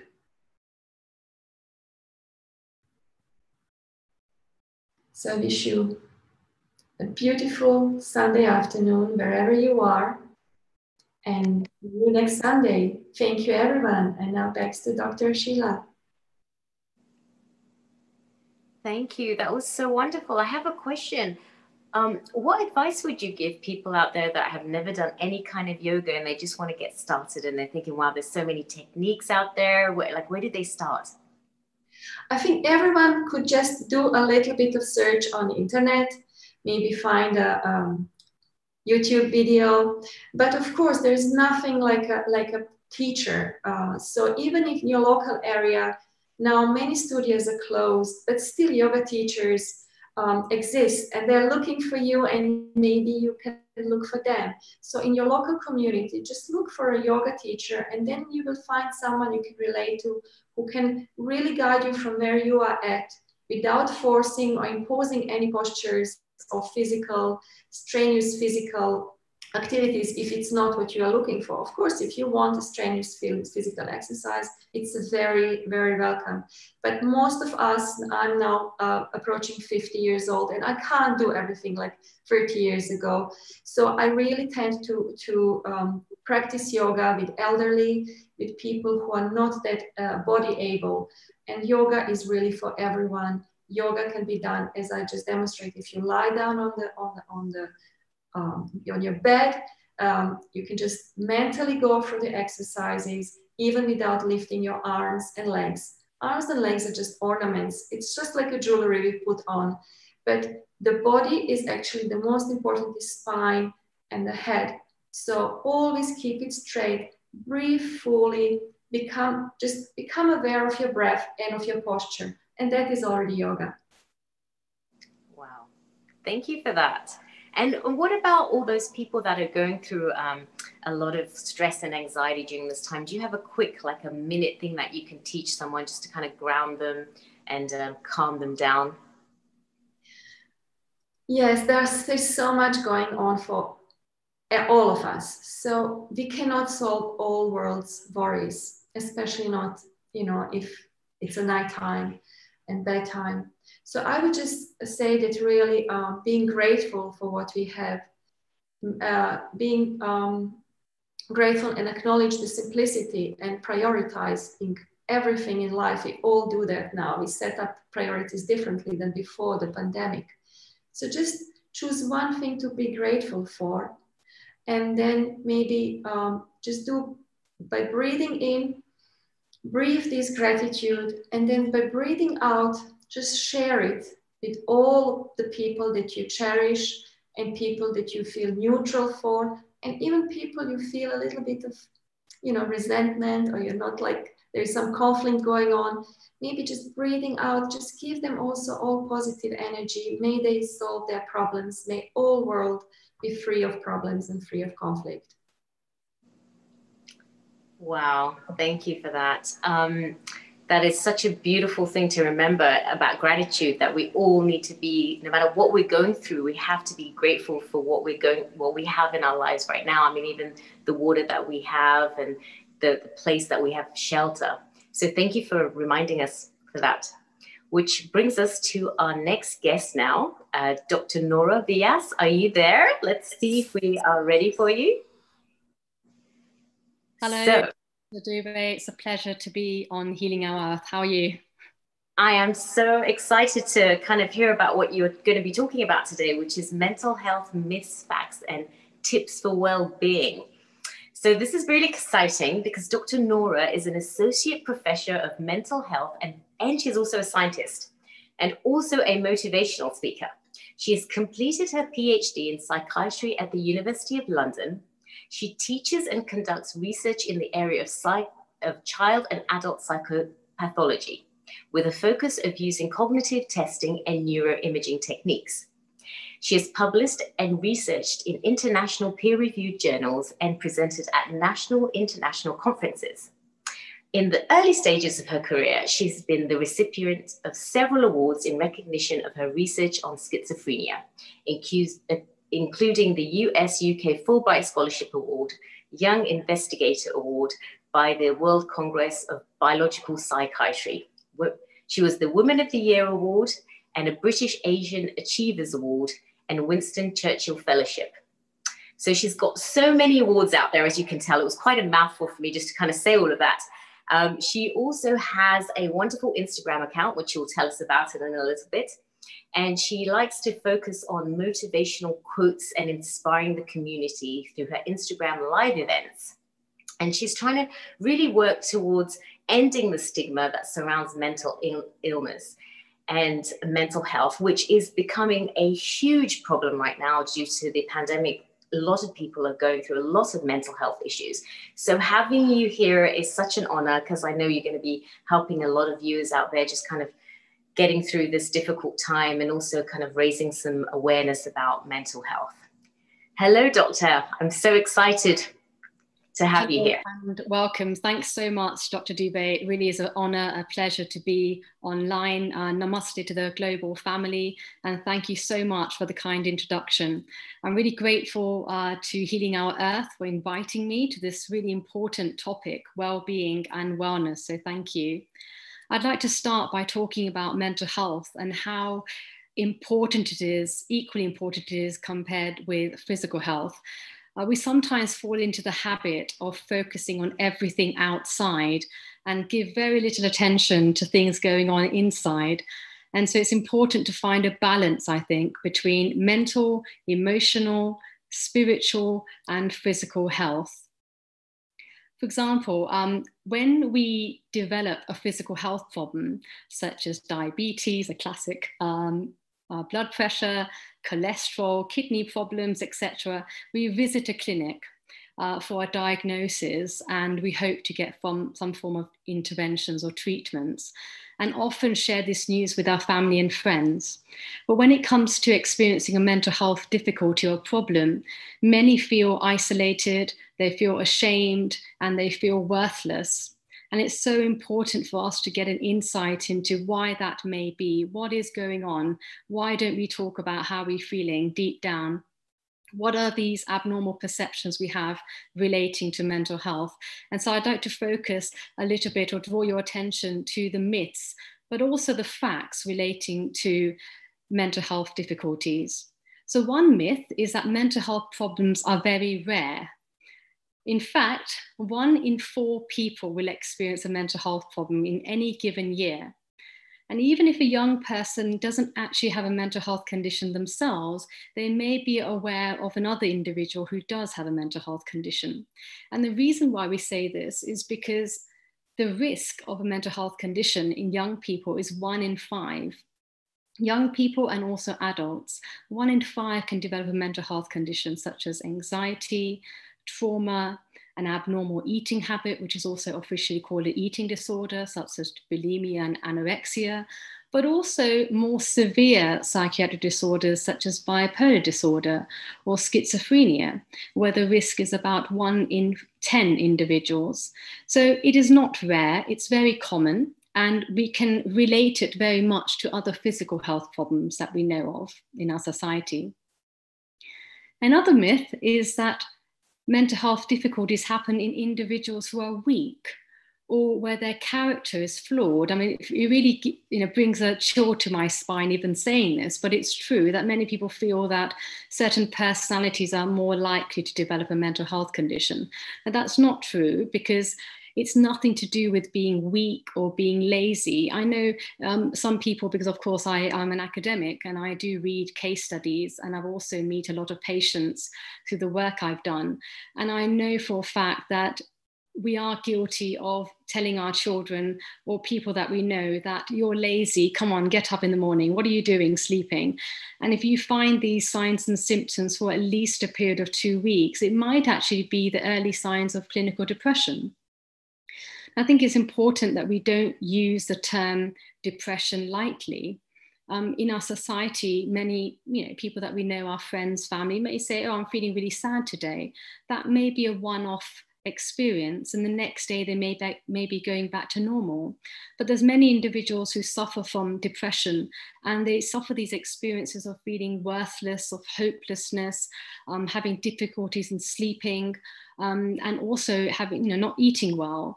And these are just some of the symptoms of depression. But if it goes on for a period of 2 weeks, then it's an early sign that the individual needs support and help.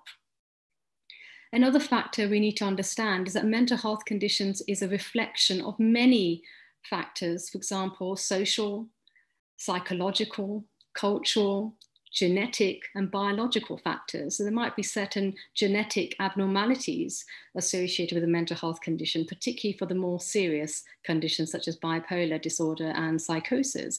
But there's always an environmental trigger, which often triggers off the development of a condition. It could be something in the environment. Let's say an individual migrates to another country. They have to adapt very quickly to the societal or the culture. They need to learn the language. If they don't speak English, for example, they need to adapt to going to school or adapt to a new workplace. These are all significant changes which are found just in migrating to another country. And so there are other risk factors alongside migration, such as childhood adversity. So if a child's been abused at a very young age, like physical abuse, sexual abuse, for example, that could be a major, major risk factor for mental health conditions across many of the psychiatric disorders that we're aware of. And so I think we need to understand that when we see an individual who may be suffering, we need to really understand the background behind that and even be a good listener, listen in, understand why this could be happening and speak with them. Another myth is that children don't experience mental health conditions. Now, actually, children show the early signs and symptoms of serious mental health conditions, but it goes undiagnosed or it's not really detected early on. And some of the reasons for not having any early detection could be because when we look at their families and siblings, we find that, let's say you're starting off in a different school and you're meeting new friends, you're making new friendships. The environment that you're in is very, very different. And it's almost like, what's going to happen? I don't know. I'm not going to be able to adjust in this environment. And so you can imagine for a child at that age, let's say it's the age of 10, they're going through a lot of challenges. Now, during this time, sometimes parents, and it's not their fault, but parents might feel that they're going through a phase. And maybe after a few weeks or a couple of months, things will improve. Now, that may actually be the early signs and symptoms of clinical depression. It could be an underlying anxiety condition. And so I think it's really important to just realize that, just understand some of the struggles that that child may be going through in that situation. And the reason why I say this is because under 20% of children and adolescents with a diagnosis of mental health condition receive treatment. So the vast majority don't. And that can have a significant impact on clinical outcome or prognosis. So if we don't detect things early, as they go into adulthood, things can worsen. And that's the case for physical health problems as well. So if I have a back pain or a back injury and I don't act early, it can worsen over time. And that's why I think we need to consider mental health and physical health and emotional and spiritual health on the same point of view. We need to understand that these are all the same. They should be equally reviewed. Another myth is that people with mental health conditions are violent and unpredictable. Now, you'd be surprised to know that many people with mental health conditions are more likely, in fact, to be victims of violence compared with those without mental health conditions. 45% are victims of crime. So that's about 1 in 5 who experience violent assault. And that's something which I think draws a lot of attention to the notion that we should remove that myth altogether, that individuals with mental health conditions are violent. I'm not saying that they're not and that it's never the case. It could be, but many of the signs and symptoms is a reflection of that. And I think if an individual is undergoing a forms of treatment, drug interventions and a sort of a talking therapy, it can certainly reduce it. But it's not something that we should draw our attention to. And finally, another myth is that people with mental health conditions aren't able to work. We probably all work with someone who may be experiencing a mental health problem. Many employers, when you speak to employers of these huge companies, you find that actually these individuals who have classified themselves, have stated that I do have a mental health condition, many of them have exceptional good attention and attendance to work. They're motivated, they're exceptionally good at what they do, and their performance is good. It's no different from an individual who does not have a mental health condition. So I think these are some of the myths and some of the facts that we know relating to mental health. But I think one question that I think many of you may have, the listeners, is that when do mental health conditions emerge? When do they happen exactly? Now, there's a paper that's been published by Science, which is one of the top journals, and it suggests that the peak age of onset for serious mental health conditions, but also emotional disorders, is during adolescence and early adulthood. So some of the conditions could be attention hyperactivity disorder, anxiety disorders, depression, psychosis, bipolar disorder, but also substance abuse. And the peak age of onset is between the ages of 15 and 25 years of age, with a mean age of 18. Now, as we know, adolescence is a turbulent and critical developmental period for many young people. And this is the time when there's a significant interplay between biological, psychological, and social influences, right? And these occur in young people as they navigate into adulthood. They experience a lot of pressure, right, in making important educational and career choices, as well as, of course, the awareness of their sexual orientation, which happens also during this period. They assume roles of adulthood, they become financially independent, they're in a completely different environment which they haven't been to, let's say in university in Leeds, and they might be living in central London earlier with their family. So there's lots of challenges. And I think we need to consider that this is a time when they're completely independent. And so at this critical time during adolescence, this is when an individual also may have an increased risk of developing a mental health condition. And so I think we need to realize that all mental health conditions they're very similar. The way we perceive mental health, it's very similar to our physical health. Now, talking about adolescence, I think it's important for us to draw attention to the idea that young people, the myth is that young people go through lots of ups and downs, and that's part of puberty, and there's nothing to worry about. That's often a view that we have in society. The fact is that 1 in 10 young people will experience a mental health condition, and there may be 3 students in an average sized classroom who have currently got a mental health condition. Now, these mental health conditions are not there to stay. Many of these are treatable. It's not a lifelong illness. It's something that if a person detects it early, then it can be treated. That's quite important.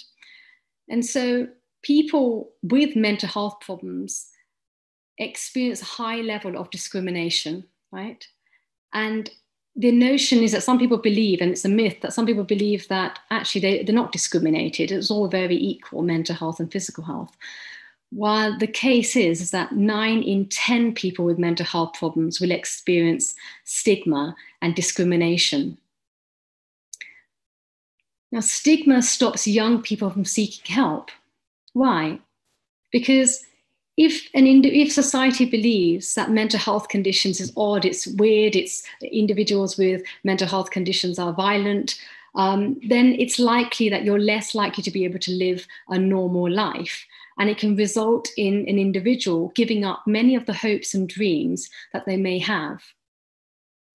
And so according to the NICE guidelines, which is a National Institute for Health and Care Excellence, many of the common mental health conditions include generalized anxiety disorders, post-traumatic stress disorder, panic disorder, and obsessive compulsive disorder, or OCD.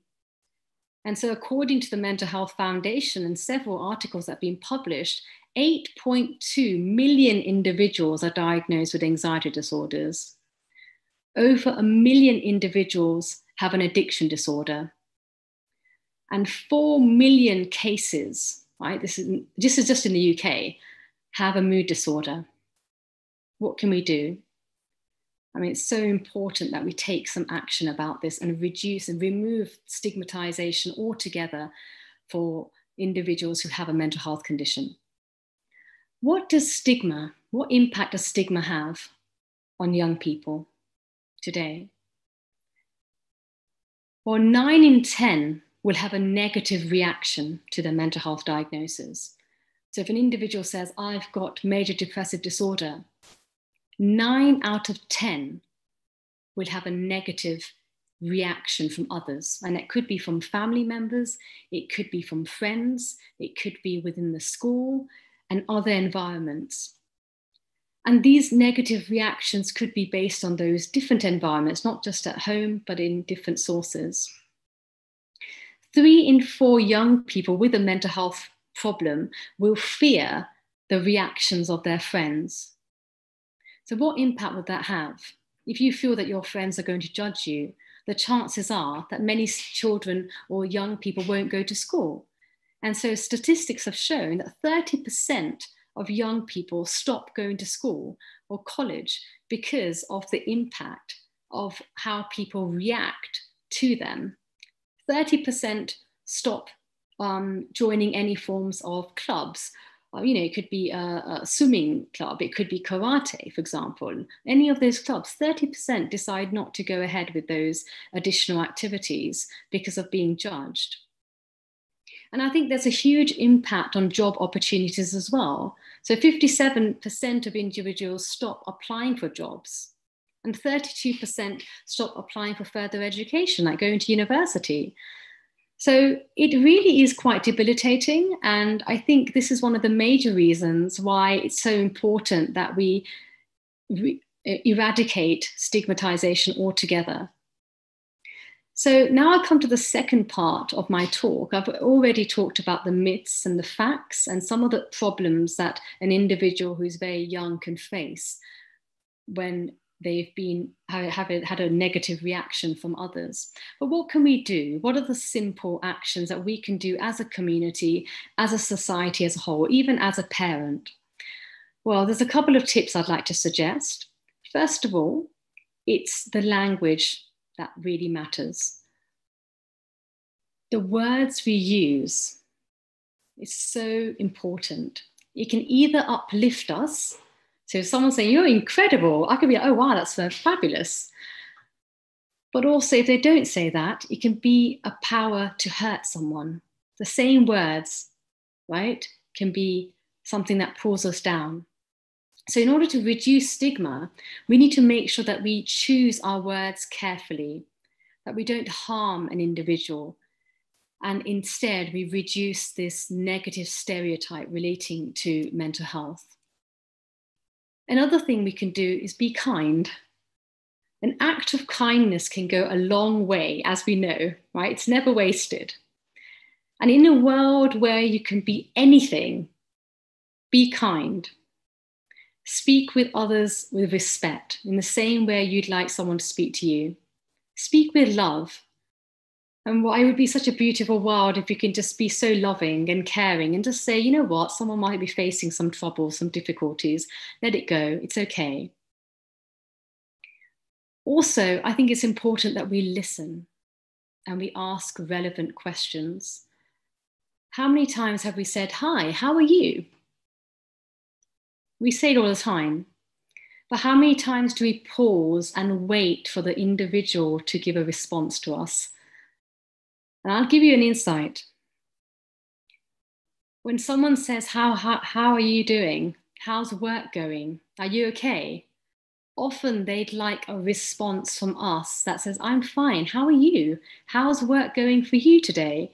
And what you might find, this is beautiful, this is really insightful. What you might find is that individual will say to you very openly that, you know what, I've had a really difficult time at work. I've got so much to do. I don't know how I'm going to get about, how I want to go about doing it. Or if they're a student, they'll say, I feel really snowed down. I'm having difficulties on studying XYZ. I've got difficulties with a friend. Now, when you hear these things, what should you do? I mean, it's so important, I believe, that we actually respond, we talk, we listen to them, and we allow them to open out about their experiences and feelings. Because this is the moment where if we hear their stories, it will just allow them to release a lot of the pressure that they have and a lot of the stress that they experience.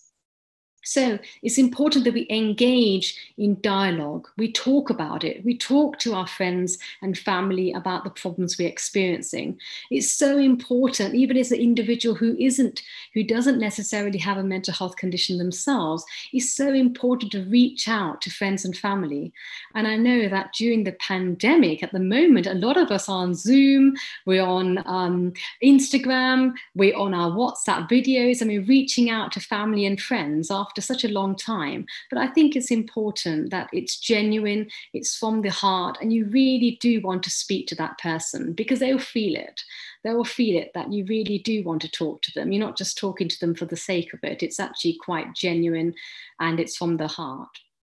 And so if an individual does say to you that I do have major depressive disorder, I've been experiencing it for several months now, it's important, if you're a real friend, it's so important that you educate yourself about that condition, especially if you want to come in some form of dialogue with that individual. And it's so important that we do engage with them and we support an individual through that process. So to summarize, it's so important that we create an open culture because there's so much benefit in being open about mental health conditions. And the more we talk about mental health, it's more likely to become a preventative strategy to normalize that topic. Just like we talk about physical health problems, if an individual had high blood pressure, or they have diabetes, or they've got a heart condition, they openly talk to you about it. They say, oh, by the way, I've just gone to my GP and they've suggested this, and I guess that's a great idea. Or they might say, oh, I've got a hospital appointment for a scan, and that will help diagnose my problem. Now, we go in so much detail when it comes to physical health problems with people that we don't know that much, you know. But when it comes to mental health concerns, we don't talk about it. So I think it's so important now that we just talk. We just talk about what we're experiencing, what problems we're experiencing, because other people, believe me, other people are experiencing those problems as well. But they don't talk about it. So if you become the vehicle to share that culture of being open about everything, then that will give encouragement to others to do the same, because then it won't have an impact on their social and occupational functioning. And so it's important that we look after the way people talk about mental health and try to share the notion that it's important to ask for help. So important. Because we all need help especially when we experience mental health problems, just like we have difficulties the same way when we experience physical health problems. Remember, you don't need to be an expert. You know, many people feel, how can I provide support? I'm not an expert in mental health. I'm not an expert in other physical conditions. Well, you don't need to be an expert. You just need to be a good listener. You need to have a conversation. You know, it could be an informal conversation over a coffee, but it's just about bringing that environment, setting an example that, you know what, I'm more than happy to talk about any problems that you might be having, because look, I've got this problem. And then I might think, wow, this person's so open about their own problems. They're most likely to talk or more than happy to listen to the problems that I'm having. And so another point, I'd like to mention is that just being open to talking about mental health will almost always help. It's so important. And the last thing I'd like to discuss really are my 7 key tips to improving wellness. So a couple of them is, first of all, feed your mind positively, right? When you wake up in the morning, make sure that you're reading something positive. You might choose to do some meditation. There's a fabulous website called justaminute.org, and they have these 1-minute meditations, which I think are fabulous. And they really just take you to a place where you feel, you might be in a beautiful lake and you're just listening to the waves. And all of these experiences, I think, early in the morning are so beautiful, and it really sets a day up for you.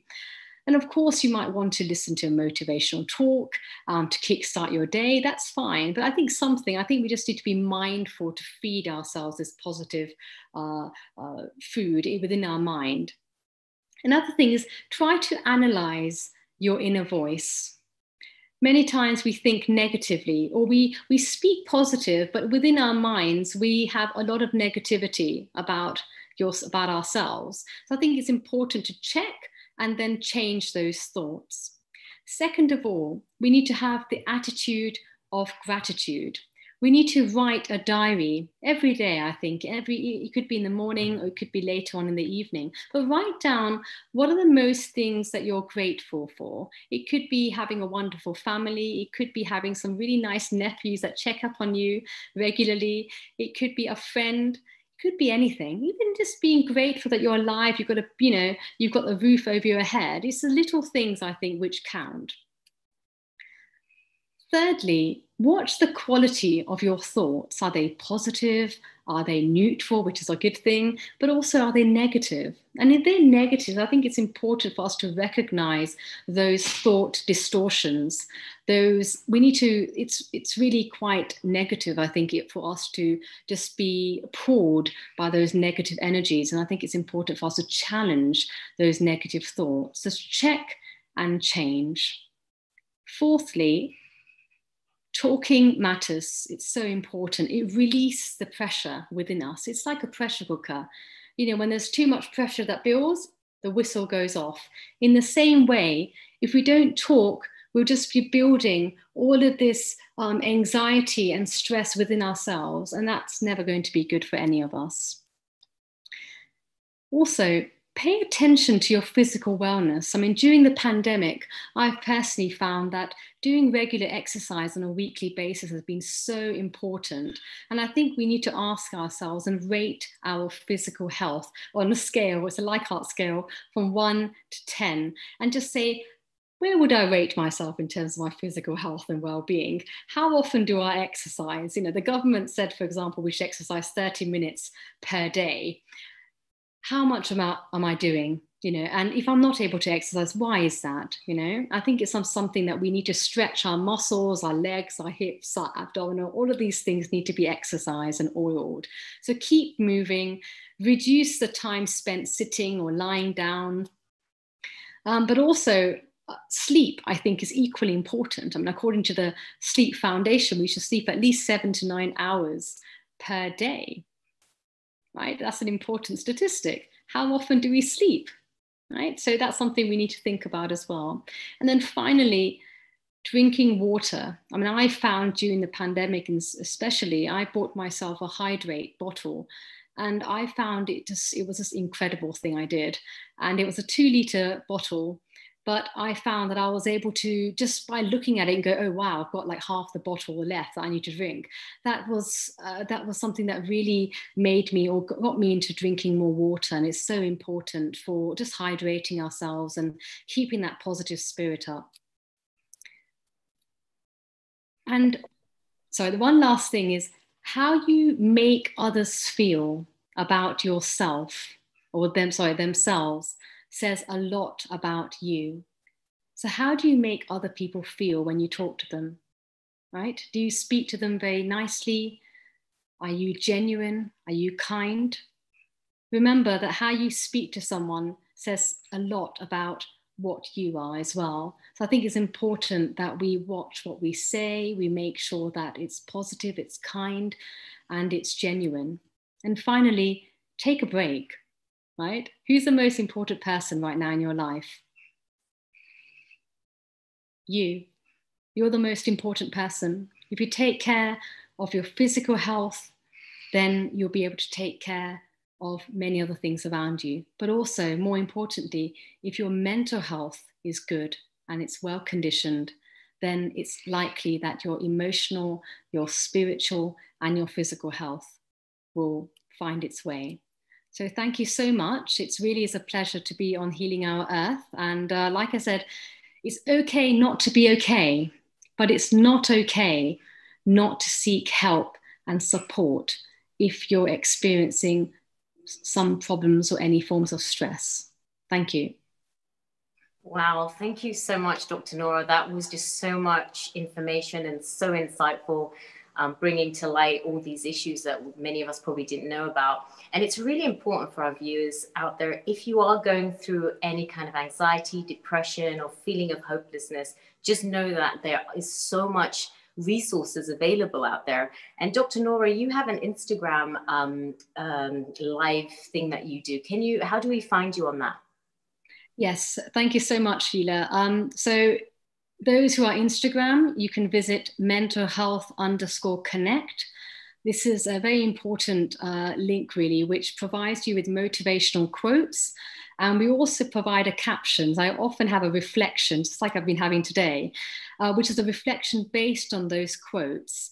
We also organize live events, Instagram live events. So far, we've had Monty Penniser, you may be aware of him, is an international England cricketer.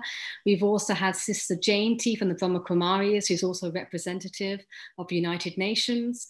We've had Sister Jenna, and many other speakers who've also talked about Feng Shui as well. So every month we have at least 1 or 2 live events, and it's really to get the community together to talk about mental health. And all the topics that we choose are relating to mental health and well-being. So it's so important. And so, yeah, I hope that many of your viewers, either today or in the future, can just tap into this resource and join me. I think it's important to join a community because there's a lot of parents out there that are going through a lot of anxiety themselves because they don't know how to deal with their children that are going through stress, especially during now.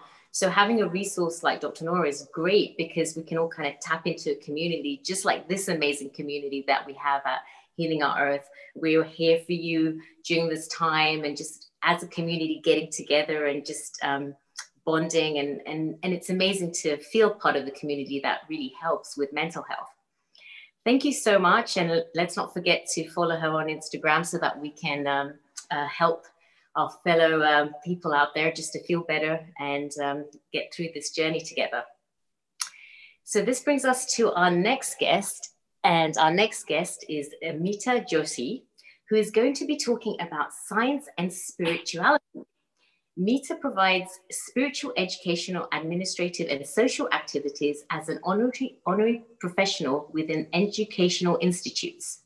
Her voluntary roles include Hindu speaker and faith trainer for educational sectors and government, NHS, CGC, interfaith forums, and national peace synopsis. She is a yogic and meditation practitioner for 3 decades and a Reiki master, a teacher, and she's a core team of faith, interfaith, national and international charities. She has received Ambassador of the Peace Award of 2012, and she's a qualified psychophysicist, electronic engineer, IT trainer, and sociologist with experience in project management in mobile telecoms. So it gives me my great pleasure to introduce our next guest. Hello there. Hello, namaste. Namaste. Yeah, Great to see you. Namaste. Namaste, Sheila. Thank you so much for the introduction. Really appreciate it. And thank you to the whole team of Healing on Our Earth. It's fantastic to be here. Many thanks to Neil Kumar who organized this. And it's wonderful to listen to everyone today. I really enjoyed listening to everyone. So many special nuggets to be taken from all the speakers. So I'm going to share my screen with some presentation slides. And if you can just bear with me, then I'll just bring up the slides.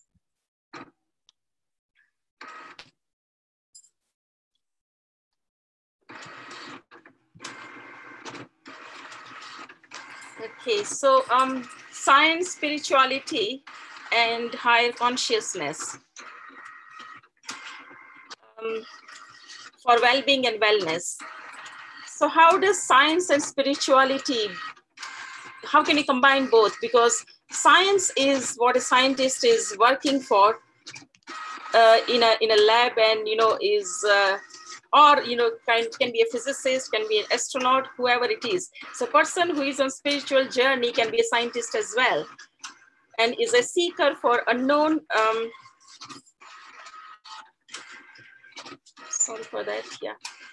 Is a seeker for knowing what is in the universe. So seeker has a journey, a spiritual journey to find the purpose of our life, to find why we are here for, and what is our relationship with the universal consciousness. Whereas a scientist wants to learn what, through evidence, to infinitely small, like atoms, neutrons, protons, to that level, and to find out, like for this COVID-19, to find out the vaccination, to find out how infection can be curtailed. And so both are on a quest. So how can we combine both the faculty of our mind for our inner peace, and to make the most of this trying times, which globally we all are suffering to a certain extent, because somewhere the pandemic is much more severe and we have passed through the peak. So in the UK, we are just getting the release of all the lockdown measures. So what is the nature of reality? In Vedic philosophy and scientific inquiry, if you see, the material world is impermanent. Whoever is born is going to die one day. So matter is constantly changing forms. We were babies and we are adults now. So the forms have changed. The forms of any entity changes in different ways. If you have a wooden chair, you might have a wooden table tomorrow from the same wood. So the forms change. The stars are forming and they are dying. The lives wherever you go in the universe, there is a beginning and there is an end. Then what is permanent? This is our material universe, and it's in a constant state of flux. So what is the true nature of reality? Now, the Vedic philosophers, worked on this by doing deep introspection, and they deduced that there is an answer to this, and it is concurrent with the scientific inquiry. I'll take an analogy of a form and formlessness. Like when we think, we can think about anything. At the moment, I am being hosted by this platform in UK. The host is in the Bay Area in USA, and I'm in the UK over here. So the thoughts can travel at any frequency, any degrees. Thoughts don't have any boundaries. Why? Because mind is formless, whereas our body is having a form. So that's a very good example of how the universal energy as well is universal consciousness as well is formless, the higher consciousness, and how we can tap into it for our own health and well-being. You might have heard about the scientific theory of dark energy or dark matter. Like the sun is round. Why? Because the energy surrounding the sun is so powerful that it gives the shape to the sun. If you take the simplest form is an air bubble. The air bubble is round. Why? Because the energy outside the air bubble is so powerful that it gives that shape to the air bubble. So similarly, the energy, the universal energy within which we all are breathing is so powerful that it is all permeating. It is not going to be destroyed anytime. It's permanent. It's not impermanent. So if this is the beauty of spirituality taken in the scientific inquiry. Now that brings me to the term of Satchidanand. This is a very important philosophy within Vedic principles. Sat Chit Anand is the true nature of reality. If we understand what is truth, the truth is the present moment. The truth is that I am saying something over here about how to attain inner peace. The truth is that I'm alive at this moment. The truth is that we have just gone through the pandemic. We are in the release of the lockdown measures. The truth is that there was like Independence Day for India yesterday. So these are all the truths. So the truth stays there. Truth is there for that moment. The truth was yesterday we had Independence Day for India, but today the truth is it's something else today.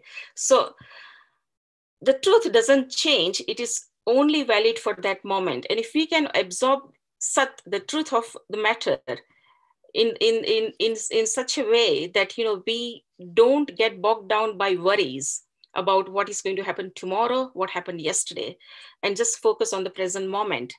So that is the truth, because you might have, I've experienced myself during this lockdown phase that some of the things which I was not doing in a normal routine, in the new normal, I started doing.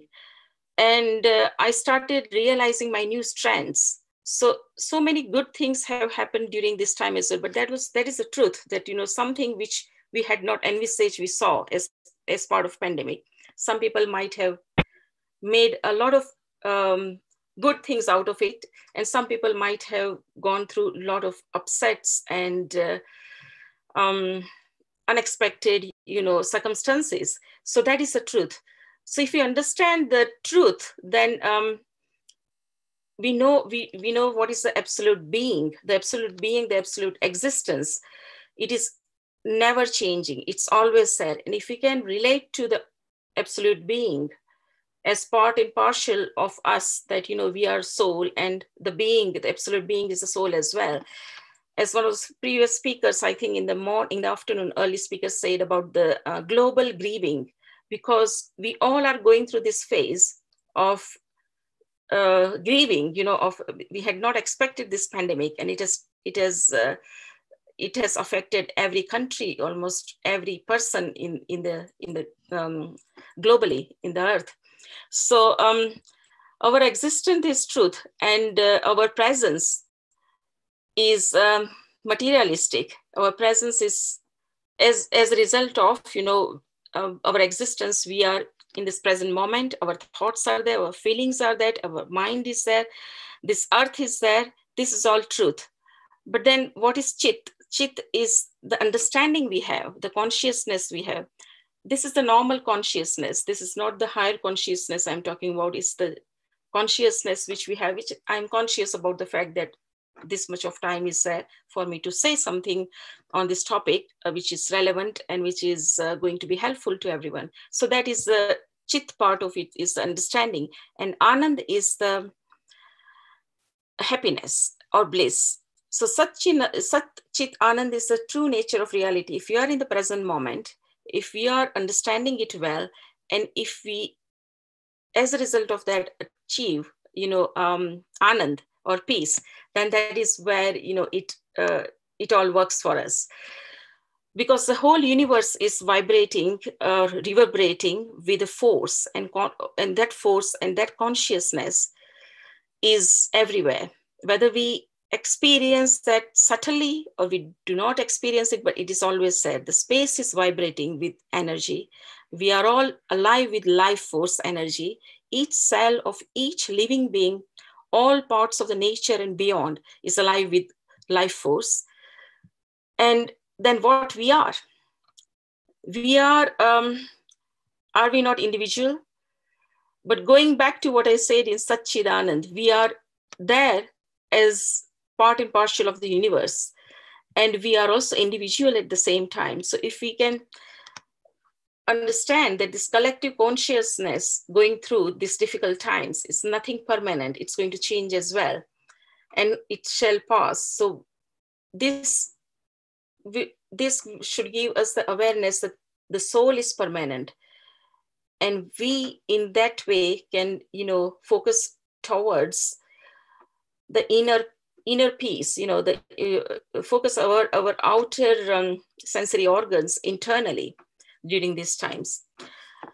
And who we really are is, we are like waves in the ocean. That's one of the analogy I can use. So the Hindu philosophy of Spandana teaches how we are like the waves in the universe that is the ocean. So across moments, waves change and intertwine. Waves cross over, waves join. So in its moment, a wave has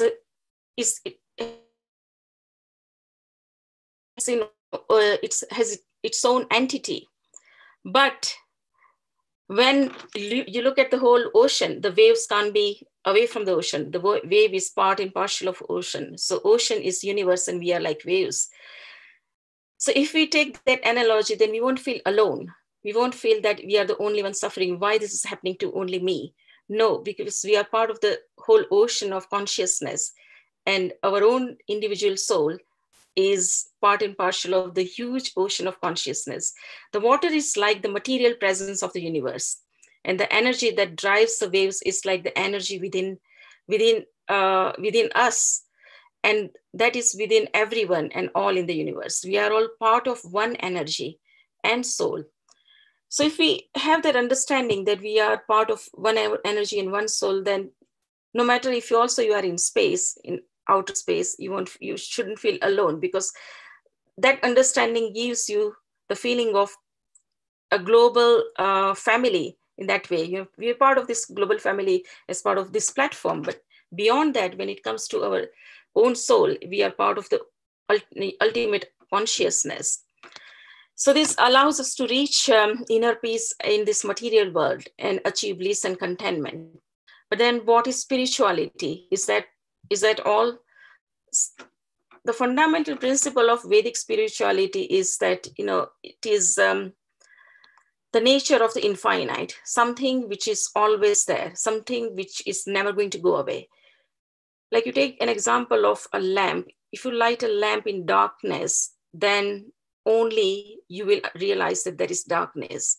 So what is all prevailing is darkness, and it can be taken as the energy as well. It is all prevailing. If sun wasn't there, we wouldn't see anything on this earth. So that energy is always there. And that is the higher consciousness lies there. And that is the existence. This higher consciousness exists in each and every form and form in a formless way. And it's most enduring. It will be always there. It will never go away. And it's enduring component of our nature. If you are sitting by yourself somewhere in a peaceful, in a natural spot, near a lake or near a river or in a garden, and just you concentrate on your breath, nothing else, inflow and outflow your breath, then you will feel something internally which is very strong, which gives you that peace of mind. And that's how mind relaxes. Because for body to get its strength, we need to do exercise. We need to do physical yoga, like hatha yoga and asanas and postures. But when it comes to mind, we don't need to do anything. It is mind only gets some exercise when you relax, when you don't do anything with your mind. So these are all the factors of, self-realization. It's a path to lead us towards this knowledge and the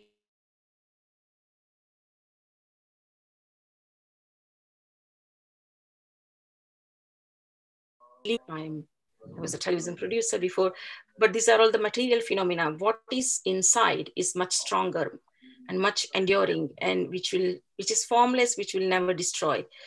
So before I explain about the importance of yoga in real sense, I would like to touch base on the understanding of the makeup of our mind, which is called in the Vedic terms Antakarna, or the 4 functions of mind. The way it works is the first level within the 2-tier system. The first tier is having 3 levels, which is manas or mana, where we perceive through our sensory organs, our experiences. The next level is chitta or memory, where we store this and we access whenever we want to access and find out, how to deal with day-to-day circumstances. And the third one is ahankar, also known as ego. Now, this is a part of the mind which creates our identity, a sense of self. Therefore, it refers to our ego as well. A healthy and balanced ahankar allows us to skillfully meet all our needs and to survive and to grow. Now, this function of the mind is best utilized as a source of willpower, and it helps us in any field of life if used properly. It gives us the sense of commitment, determination for achieving goals, and attaining success in our material and worldly pursuits. Although our sense of self can become unhealthy and distorted by thought patterns as well as false beliefs that lead to feelings of separation, pain, and suffering if ahankara is not used properly. So the functions of the mind discussed so far speak to the more material tier of the mind or consciousness, not the higher consciousness. The first 3 levels are to do with consciousness. Now I'm coming to the higher consciousness, which is the 4th level, and that is called buddhi, or the 4th function, which is the highest aspect of our mind. And this is the pathway to inner wisdom. This is where you get your, sometimes, sixth sense, we call intuition. This is where our soul is getting connected with the universal soul. It's a spiritual discernment we have over here. And eventually it leads to, if someone is following the path of enlightenment, eventually this is a path which leads to that. So it refers to our intellect.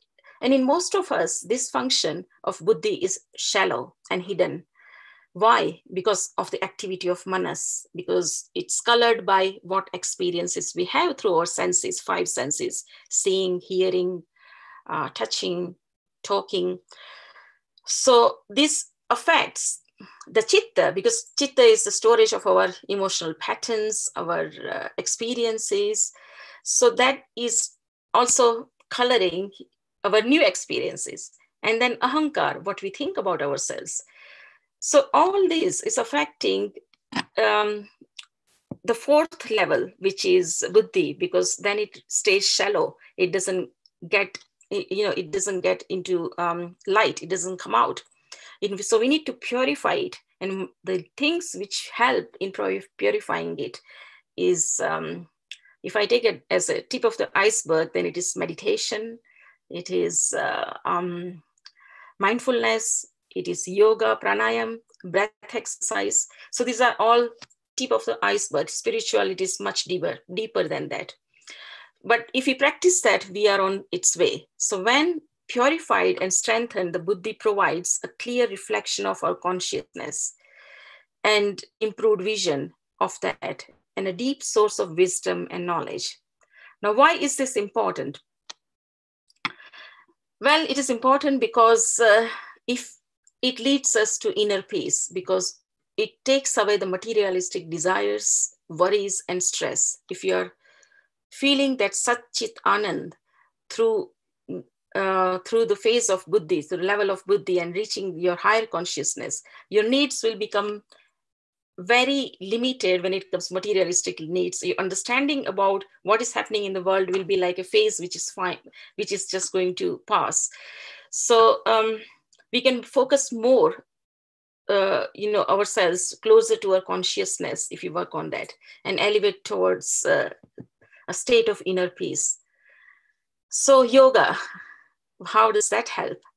So I would say that, we say nowadays yoga in Hatha yoga is practice of yoga, but yoga is much beyond it. It has got several meanings, and one of the meaning is to harmonize, to unite, and to make into one.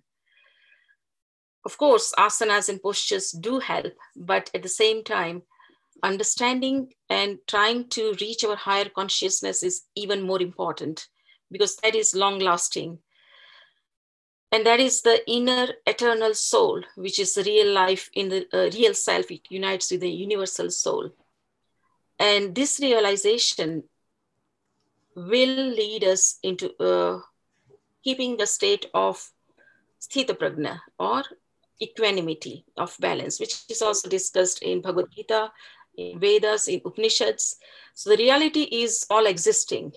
Situations will change and situations might not change, but how to stay equal and how to keep our mental calmness under any psychological stress, how to have our composure, the evenness of temper, especially in difficult situation, loneliness, fear.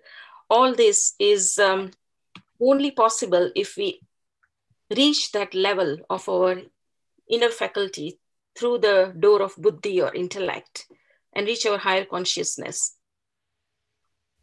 And during the time of Vedas, yoga was practiced by these seekers as a mental practice rather than, physical practice was also part and parcel, but mainly it was mental practice.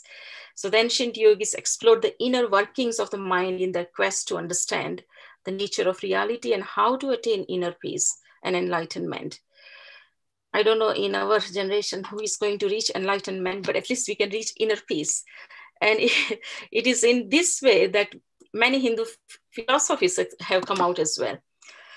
And with these events which are taking place in the world right now, then uncertainty we face when it comes to global recession in this country as well, one of the worst recession which we are facing. And many of us understandably are feeling a lot of stress and anxiety, which is hindering our ability to work or truly relax.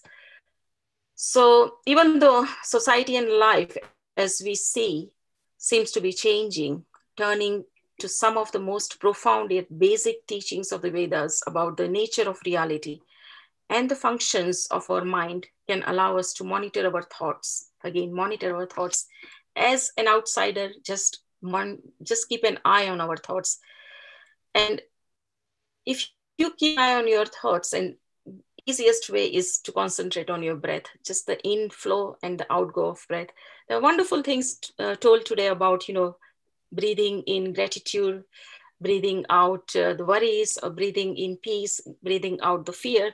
So that is also very good the way of doing, but just breath on its own also helps, because that will bring you in the present moment and give you inner peace and calm. So that brings me to that is three sthita prajna, which I just mentioned, the balance and not to be shaken by disturbances and events which affect externally. I like to end with the Nirvana Shatakam, which is from Adi Shankaracharya's, creation. And it gives us that depth that we are neither mind, nor intellect, nor ego, nor the reflections of inner self. We are not the five senses. We are beyond that. And we are not ether, nor the earth, nor the fire, nor the wind. So none of the five elements. We are eternal consciousness. We are the soul. And just by knowing that we are the Shiva Tattva, we are the soul, and eternally knowing that we are bliss, we are part and partial of that. We are pure love, we are pure consciousness. That will give us the inner peace, which will put everything into place, no matter what circumstances are leading us to. So with that, I will end my slide sharing. Thank you so much for listening. And thank you once again, Sheila, for and Neil Kumar and everyone from the team of Healing Our Earth. It reminds me of one of the shlokas, which my daughter, she does Bharatanatyam dance and other dance as well. And how we do when the dancer touches the earth, they do they say this shloka. That important earth is in Hindu philosophy. It says, Samudre Vasne Devi, Parvate Stan Mandali, Natyam Karishe Bhudevi, Pad Kadam Shama Some. That means your body are the oceans, and your breast or bosoms are mountains. And before putting my feet on you or tapping my feet on you, earth, I'm asking for forgiveness. So I think it has been healing us all the time. And this is our role to heal the earth as well. Thank you so much. Thank you so much, Mita. That was so amazing. How do we connect with you for those that there was so much information, and I'm sure a lot of people have some questions. How do we connect with you outside Healing Our Earth? Yeah, I'm on LinkedIn, and I have a slide probably here, which I can share with my details. So I can just show you my last slide. So yeah, that is my email address, and I'm on LinkedIn, Mita Joshi Sare UK or Guildford Surrey UK, and Faith Geeta is my email ID, and yahoo.co.uk. Actually, it's yahoo.com. It's my mistake. So it's yahoo.com. Sorry, I just realized because I've got another email, which is yahoo.co.uk. So it is yahoo.com. And yeah, so that's how you can connect to me. Thank you so much once again. Thank you. Thank you so much for all of that. Thank you. So my time with you is coming to an end. I just wanted to use this opportunity to say thank you for our wonderful Healing Our Earth team. A special thanks for Neil Kumar who's put, this is our 19th Healing Our Earth event. So thank you so much. This is exactly what the community needs. The mission is to bring love, unity, peace, harmony, and information to your doorstep, no matter where you are in the world. We have a global audience, and so many of you are just saying so many nice comments. And thank you again, Neil, for putting this together. So I'm going to pass you to our next host, which is Varsha. And Varsha, she has just the most interesting resume. When I was reading about her, it's just amazing. So she actually has worked for forensics in the Metropolitan Police for over 33 years. She's trained as a fingerprint expert. Her work involves examining homicides and serious crimes. And so all of that kind of stuff that you see on television, that's the kind of stuff that Varsha is doing. She's also a current deputy chairperson for the Metropolitan Police Hindu Association, which involves voluntary offering support to members. She is also involved in the welfare support of colleagues and promoting well-being. And she's also a proud mother of 3. And she's very spiritual, and she's going to be sharing her love and her energy now. And Varsha, there's so much stuff that you're doing. You look like you're all this like CSI kind of stuff that I see on television. How are you there? Varsha, are you there? Well, maybe she's just getting it. Oh, there you are. How are you, dear? Hello, Sheila. How are things in the USA? Thank you for your really warm introduction, and what an amazing penultimate session. I'm really blown away by Mitaji's last presentation. So much to take in, and you know, it's wonderful that it offers this wonderful sense of unity and the whole sentiment of we are not alone, we are part of a greater universe and a greater soul. Really moving stuff. So it was very interesting. I was like, wow, I just kind of have to sit down and really absorb all that information. A lot to think about. And I'm excited you have some great guests coming up. And Varsha, I have to say, you're doing a lot of very exciting things. The rest of us are kind of coming home from work and cooking and cleaning, and you're out there doing all this forensic stuff. And then on the side, you're working on the spiritual stuff. That's quite an amazing balance that you have there. Thank you, Sheila. I'd say the two things go hand in hand. And as we are dealing with some challenging times at the moment. Unfortunately, my work does involve the reality of dealing with people who've had a really bad day or sometimes even their last day. So it's important to tell their story if they can't, and also then be a source of support to yourself and your colleagues, because it can be it can be quite trying daily dealing with such things day in, day out. And we rely a lot on people like yourselves, medical professionals, to support us in reaching our conclusions objectively. So in this Healing Our Earth journey, I've learned so much, and it's really been empowering in terms of being able to support others with what we've learned here. Well, thank you. And I look forward to kind of getting to know you a little bit better. So bye to all.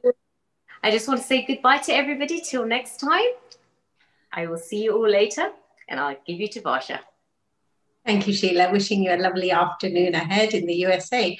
So a global namaste to you all, and a very warm welcome to our 19th Healing Our Earth event. What an amazing journey it's been throughout, and indeed today. So we've got some fabulous guest speakers lined up for you. We're on till 7 o'clock and possibly beyond, so please stay here. We'll soon be welcoming the wonderful Sister Jayanti from the Brahma Kumaris. We have a laughter therapist, and we also have somebody who's going to present on healing. So don't go anywhere. So what can I say about our next guest speaker? She is a true phenomenon. I can only describe her as a beacon of love, hope, and inner strength. Somebody who brings peace just by being in her company. So our next guest speaker, as I mentioned, was our dear Sister Jayanti. And I just share one quote with you from Sir Francis de Sales. Where there is peace and meditation, there is neither anxiety nor doubt. And in these challenging times, we're a little bit uncertain, we don't have the answers that we would like immediately. I think we need to be in the company of wonderful souls like our dear Sister Jayanti. She is the director of the Brahma Kumaris for Europe and the Middle East, and a spiritual leader and a teacher for 50 years. Sister Jayanti has dedicated her life to self-transformation and service to humanity. Brahma Kumaris is an international non-governmental organization of the United Nations accredited and social council. And Sister Jayanti has been the organization's representative to the United Nations in Geneva since 1982. She has championed cooperative role of spiritual organizations in creating principles to the discussion tables of politicians, economists, business leaders, scientists, and nearly every stakeholder of our times. Sister Jayanti sees the erosion of spiritual values and as the underlying cause of the crisis that the world is facing today. Sister Jayanti has helped the Metropolitan Police Services in terms of welfare hugely, and it gives me a huge honor to have the privilege of welcoming Sister Jayanti to the Healing Our Earth platform today. She's been a long-standing supporter. Sister Jayanti, a very warm welcome to you. Are you with us? Namaste and Om Shanti, a greeting of peace, especially to the Healing Our Earth team and my dear brother Neil Kumar. And thank you, Varsha, for that very warm welcome. And yes, I had the opportunity of helping with the Met Police a little while ago in a seminar that they had for several hundred people that Brinda had organized. I'm sure you're well acquainted. So it's a joy to be here with you all. And I'm taking up the theme of will to be well, because being well is a subject of choice. It doesn't happen automatically, especially not in this world of darkness, which we would say is Kali Yuga, the dark age, the age in which the chaos that we are seeing is happening right now. It's a perfect, absolute description of what is being put in the scriptures as the description of the end times of Kali Yuga. And why I'm emphasizing the end times of Kali Yuga is because after the night comes the day. That's normal. If the day didn't come, you'd say there's something very strange happening. But after the night comes the day, after the winter, the spring and summer has to come. And so the circle of day and night, the circle of the seasons is an eternal reality of life. But equally, we heard our wonderful presenter earlier talk about the soul being eternal. And so the eternal soul playing its role on this amazing world stage, and we're all part of the dark night, but hopefully for those who are beginning to awaken internally, you're also able to see the end of the dark night. You're able to see the soft light of the dawn coming up, and beyond that, the day. And so as the circle goes around, not just the seasons and the day and night, but it's a circle of the yugas. And so there's Satyug, the age of truth, then there's Treta Yuga, where we are 3/4 full, then there's Dwapar, where we are only half full, two, duality, and so on. And then there's Kali Yuga. And beyond Kali Yuga, there isn't an end and finish, no. Kali Yuga gives way to the day, Satyug. And we're at this amazing transition point. And we can choose to be the ones who usher in the day. We are the ones who now can see what is the difference between light and dark, between truth and falsehood. And as we see this and we make our choice about which part we want to play on the stage of the world, do I want to be trapped in that darkness and all the problems that the world is facing? Or can I be up above in my consciousness? And that's nothing to do with ego, rather it's a stage of deep humility, but to be able to be detached enough to be an observer of what's going on, and then not to let go, not to become a recluse, having experienced that detachment and being able to observe what's going on so that I'm not trapped by it any longer, then what I can do is to play my part differently. And I can be an instrument to bring in the light and help the day begin. And so this period of transition is actually a very interesting, but also exciting time. It's maybe the most important time of the whole kalpa, the whole cycle, because it's a time in which we have so much choice. And of course, I also know that when you have too much choice and not enough wisdom with which to make your choice, you know what that formula brings? Too many choices, not enough wisdom. It brings stress.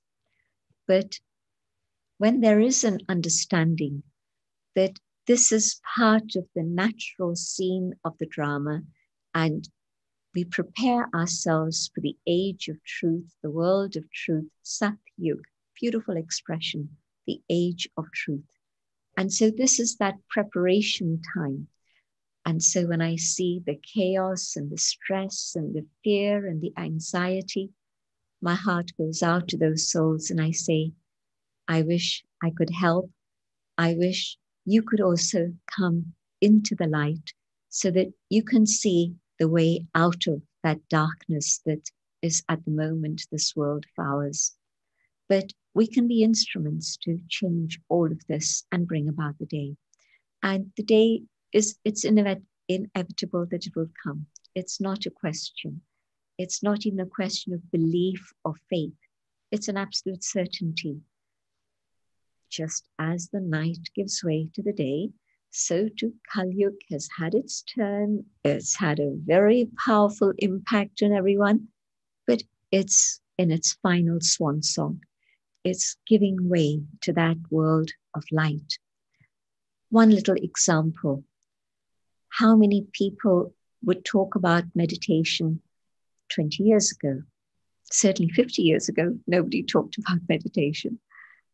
But I was able to study these things, and the good fortune was that my mother herself was following these ideas. So although there was no center in London for meditation at that point, she was able to be with me and support me on my journey, and my father also. And so the journey began. But it's been very beautiful to see how on everybody's tongue, this word meditation is now there. Did you ever hear about vegetarian diet 50 years ago? I remember as a child, I was a natural vegetarian, so nobody had to tell me be a vegetarian or whatever. I made that choice as an infant. I couldn't take anything else, so it was very natural. But what happened in my teens, there was one restaurant, an Indian restaurant that was vegetarian. Now, how many restaurants do you find that are vegetarian and not just Indian, but serving Western food also, but with a vegetarian foundation? So I've seen two major shifts. The third major shift I've seen in my life, I used to have such an aversion to going into public places where people were smoking. It made me physically ill. And then came a law, and everybody said, how are people going to manage? But it worked overnight. No smoking in public places. So we've seen amazing dramatic changes, little things maybe, but maybe not, maybe big things. These are quite big things. And so if today we are seeing the majority of the world still thinking on a very materialistic level, well, I see that all the signs are an indication that the majority will be thinking about spiritual answers. Why? Because the reality is that the material answers haven't served us very well.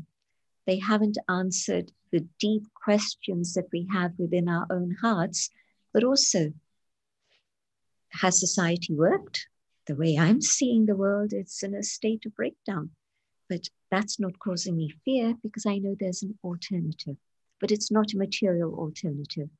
The alternative is that we make our choice and say there has to be a way that we find not externally, but internally.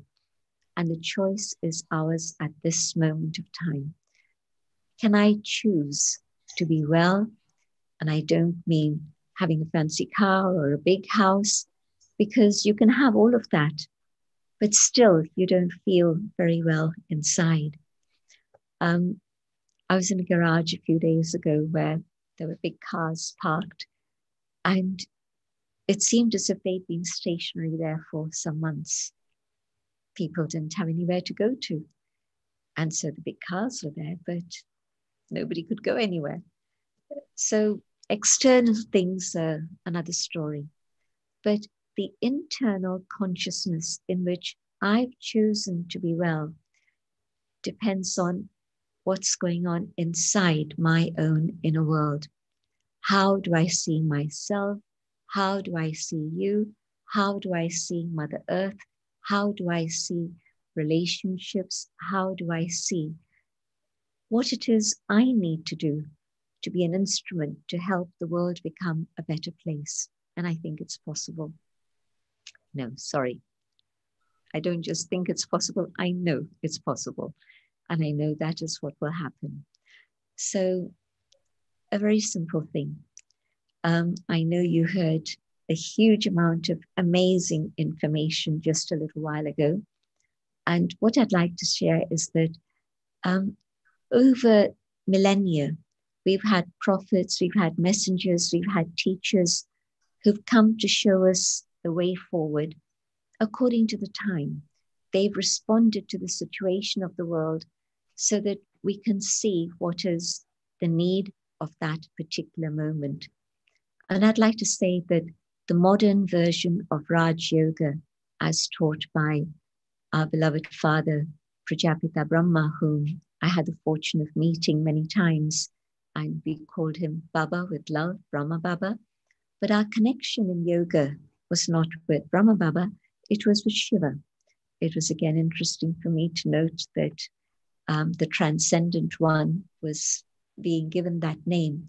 This word Shiva means the benefactor, the one who uplifts, the one who gives benefit, the one who is the being, who is the supreme. So my yoga, Raj Yoga, is with the divine, with the supreme. But the model in front of me, who has demonstrated how to apply the teachings of Raj Yoga in a very simple, understandable way in modern life, has been this individual, Brahma Baba. And for me, many of you know her, Dadi Janki has been the one who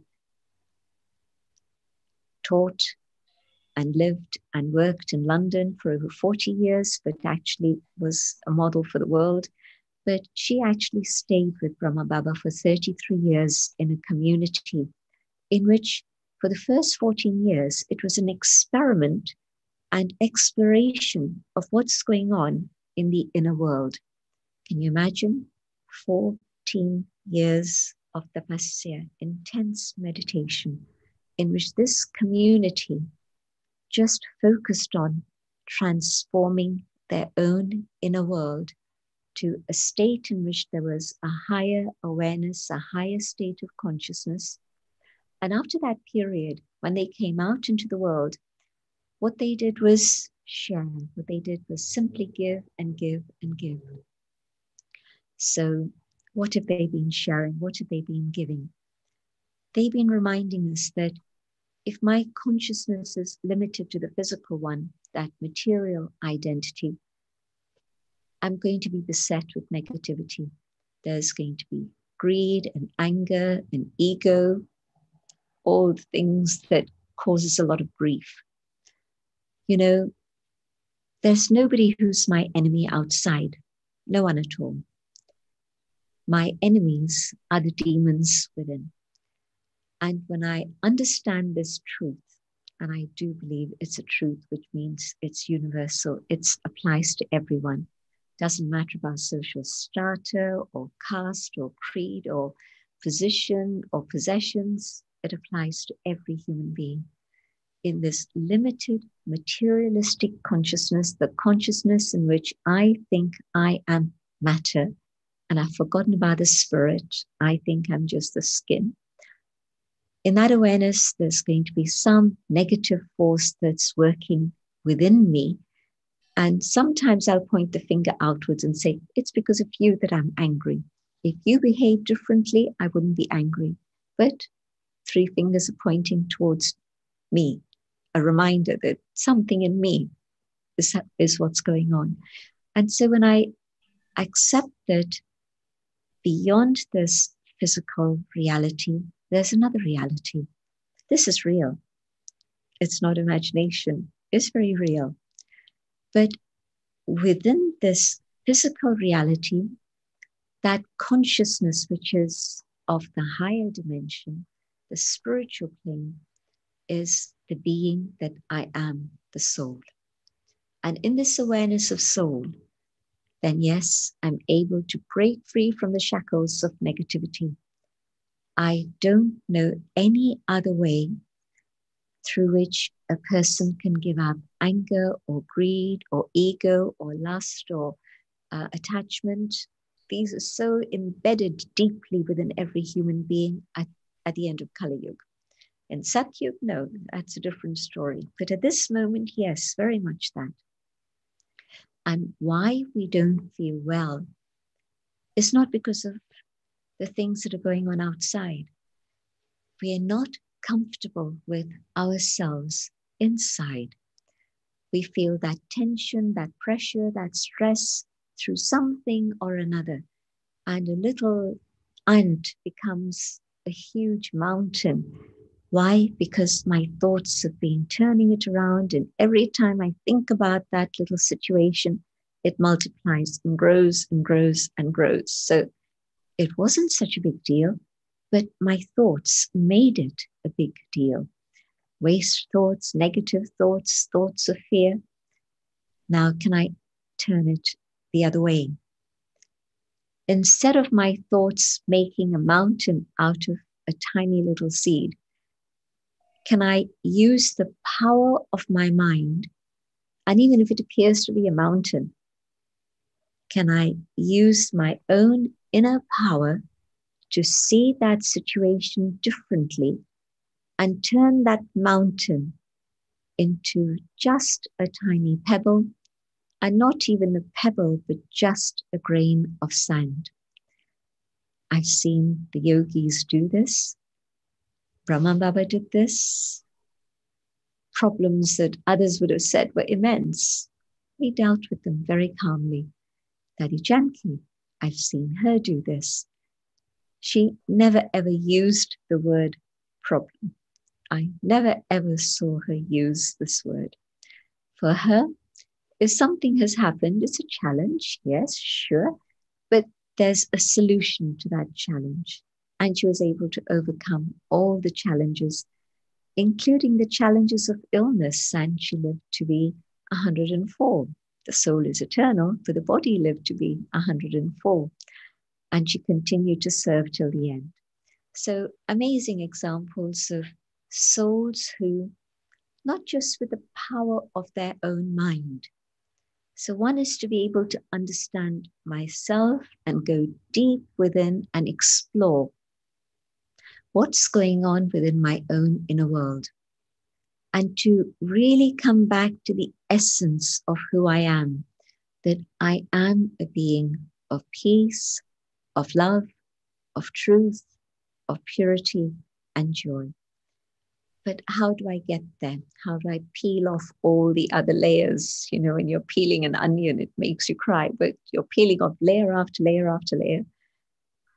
Well, all the masks that we wear, all the positions we've been holding on to, all the things that we accumulate around ourselves, well, I need to let go of all those masks and come back to the essence of who I am. And I discover the treasures within, but I do this with the help of the one above, the one who is the supreme, the divine, the one who is the source of all positive attributes. And this is Raj Yoga. Raja, the sovereign of sovereigns, the one who makes me the ruler of the self, the ruler of what's going on in here, the ruler of what's going on in here. And so yoga, the union. How do you and I connect together? We communicate. And if we communicate, we begin to catch a glimpse of what's going on inside of the other. If you just simply see somebody, how much do you know about them? Very little. You can create all sorts of boxes and images and say, well, can they fit into this box? But that's not the reality. When you communicate, then you know.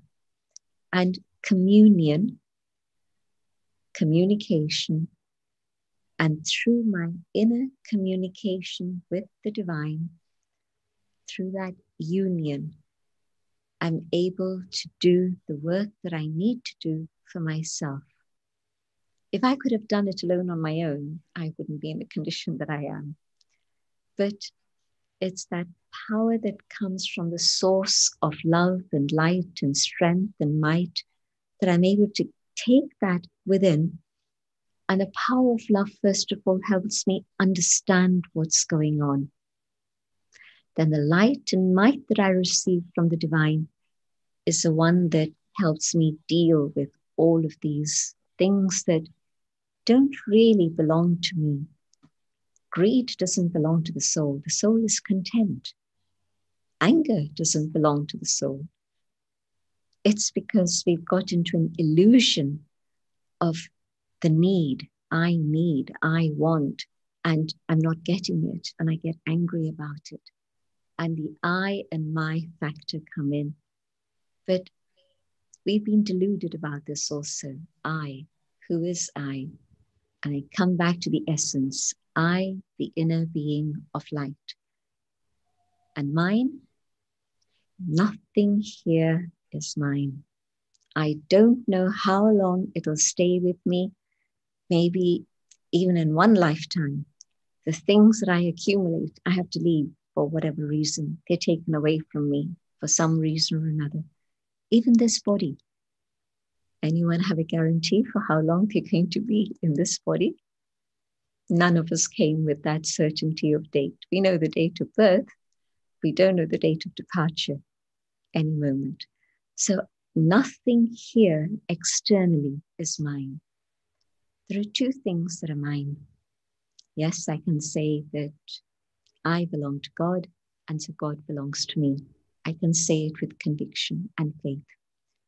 But also, I know that the treasures of the soul within are also mine. They belong to me. And so I can tap into my own inner resources and experience that contentment. I can feel peace. I can feel love, but with God's help. And so I need to know myself. I need to know the divine. And thirdly, I need to be able to connect with others. The vertical connection is absolutely vital, but the horizontal connection with everybody else is of equal importance. Why? Because the give and take, the exchanges with human beings. Now let's see if we can change that equation. Instead of give and take, can it be giving but taking? So the source from which I take is supreme. So there's no finite end to it. It is infinite. I can take as much as I choose to take. The love, the joy, the power, the truth, all of it is available for every single one of us. There's no limit to it. It doesn't have to be exclusive for a few. It is actually totally inclusive. Anyone, anywhere, whatever age, whatever background, doesn't matter. We just connect and everything is available. All attainments are possible. So if I continually receive and then I become an instrument to be able to give, does that change the equation? Hugely. Because now I'm no longer needy. Otherwise, a person of influence in this world, a person of power, a person of money, whatever they have, there's still an empty space inside. There's a neediness that they have. And in this case, no need, because all my needs are being fulfilled. And so all I can do is simply share. And as I share, of course, then there's going to be a huge difference in the quality of interaction that I have with others around me. And so to be well, I need all three. I need to know myself and make myself content. I need to know the divine and be in a relationship in which I can bring contentment to my father, my mother, my teacher, my guide, that yes, I'm on track, but also I can make others around me content. I know that there are probably questions that some of you have, and within the space of time that we have together, I'd also like 5 minutes at the end for a meditation. And so I'm happy to hear your comments or hear your questions, and we can see how we get on. So I hand you back to my dear sister Varsha. Om Shanti, Sister Jayanti, really empowering words and really much needed in the current climate. It's really encouraging to hear your thoughts of we are instruments to make the world a better place, which is exactly what I understand Neil Kumar's philosophy is in terms of launching this arena to share learning, to share expertise from really kind souls like yourself who are giving us your time on Sunday. So Sister Jayanti, you alluded about how to balance the mind, where to draw your energy from the external divine sources and to give. I mean, I think that's an incredibly hugely powerful philosophy. And at the moment we are experiencing a spike in domestic abuse, and if we combine your teachings just now together with making the world a better place, I'd like to hear something about what you would say towards managing anger, because people are pushed together in long sustained unusual situations and tensions are arising. I'd be really keen to hear your thoughts on the current situation. We heard a very powerful point this morning in our study together. We don't just spend time in silence, but we study spiritual matters. And so in our spiritual study, in the lesson today, we were hearing about if there's anger and I get upset or I get angry, then it's like trying to fight the fire with fire. And instead of one blaze, you've got a bigger, huge blaze. And so is it possible for me to maintain my cool, even if somebody else becomes angry, by remembering that I am that eternal being, my swadharma, my natural state of being, my original religion is not Hinduism or Sikhism or anything like that. It is actually peace. My swadharma, these are the words of the Gita, my swadharma, my original state of being is of peace. So if I maintain my peace and I allow those cool rays of peace to touch the other, instead of reacting with anger myself or reacting with being upset, I'm able to then calm the situation, and maybe there's going to be a possibility of some further communication later on. Otherwise, my anger is going to break the connection and there's no possibility of reconciliation. Domestic abuse is another story, and if you want, we can go down there now or later, but just somebody angry and your state of peace can calm them down. And also, I remember being in several situations where there's been anger from out there. Let me share with you a story. And a woman driving through the night in Miami, and she realized from the petrol gauge that actually it wasn't functioning. And so she didn't know how much longer she'd be able to continue and get home. And sure enough, after another few miles, came to a standstill. And she's in the middle of nowhere, and it's dark, and she sees these two guys coming towards her. And the first instinct was fear. And the next instinct was something else, faith and love. And she, as they came closer, she opened the door of her car and she went outside and she gave them both a big hug and said, "Thank you. God must have sent you to help me." And they just broke into smiles and asked her what they could do for her. And one went off to get some petrol and the other one sat with her in the car to protect her till the other one had come. Now, can you imagine if she had got upset or if she'd got afraid or she'd got angry, what would have happened? Anything could have happened, but she invoked God's love and she expressed that faith and love in a very simple way, and the situation changed. Now, this is a story of somebody else, but I've been in a few situations where it's been a little bit similar. So I know that the power of love is able to conquer anger. The power of peace is able to soften another person and make them calm too. But I have to carry that canopy of protection of God's love and peace with me wherever I go, so that then that is my protection. Thank you so much.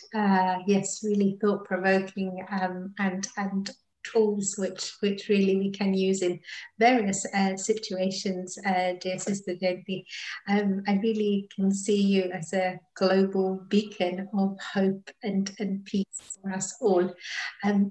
If we could embark on the meditation, that would be really wonderful. Thank you so much. Thank you. Sitting comfortably, I go on an inner journey, going deeper and deeper inside, and coming to that space, the sacred space within myself. And in the space, I know who I am. I am a being of light, a being of peace. And in this awareness, I connect to the highest on high, the supreme, the being of light, the source of all attributes, the pure love of the divine reaches the soul, and the power of love heals the soul. I have been carrying wounds from the past, but now God's love heals those wounds. God's love expands my heart so that I can learn to forgive.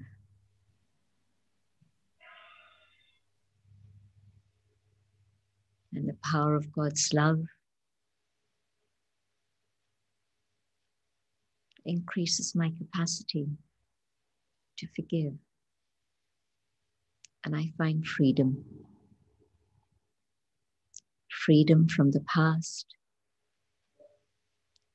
freedom from anger, freedom from bitterness.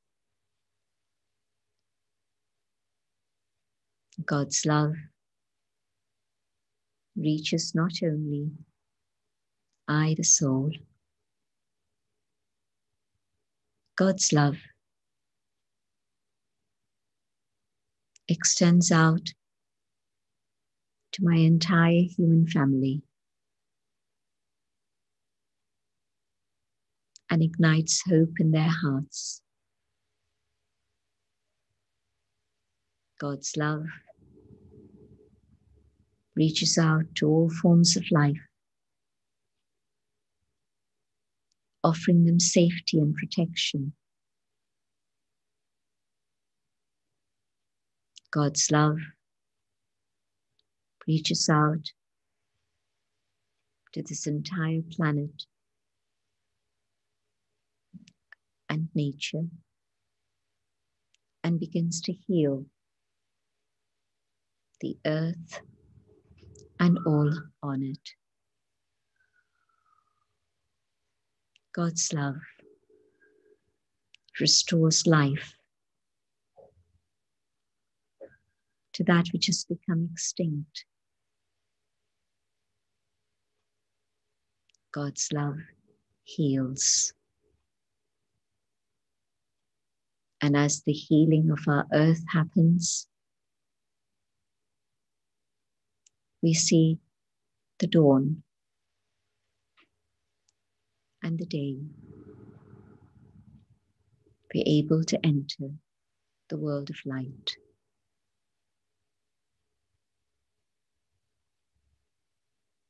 Keeping this awareness,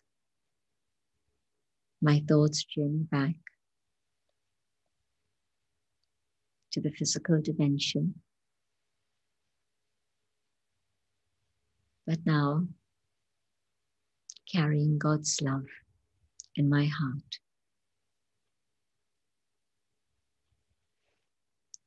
Thank you to all our viewers, but also the team that's put all this together. And love from our hearts and from God to the earth also. Om Shanti. Om Shanti, dear Sister Jayanti, it was a truly uplifting, guided meditation, and we need wonderful souls like yourself to get us through these challenging times. Thank you so much for your continued support in so many ways, and I know at Global Corporation House you're doing a great deal of work to support the wider community. Your support to the Healing Our Earth team and our director, Neil Kumar, is really very much appreciated. May Mother Earth bless you, and we thank you for your valuable continued support. Om Shanti, Sister Jayanti. Thank you. Thank you so much. Okay, so our next guest speaker is a laughter therapist. We've heard the expression, laughter is the best medicine.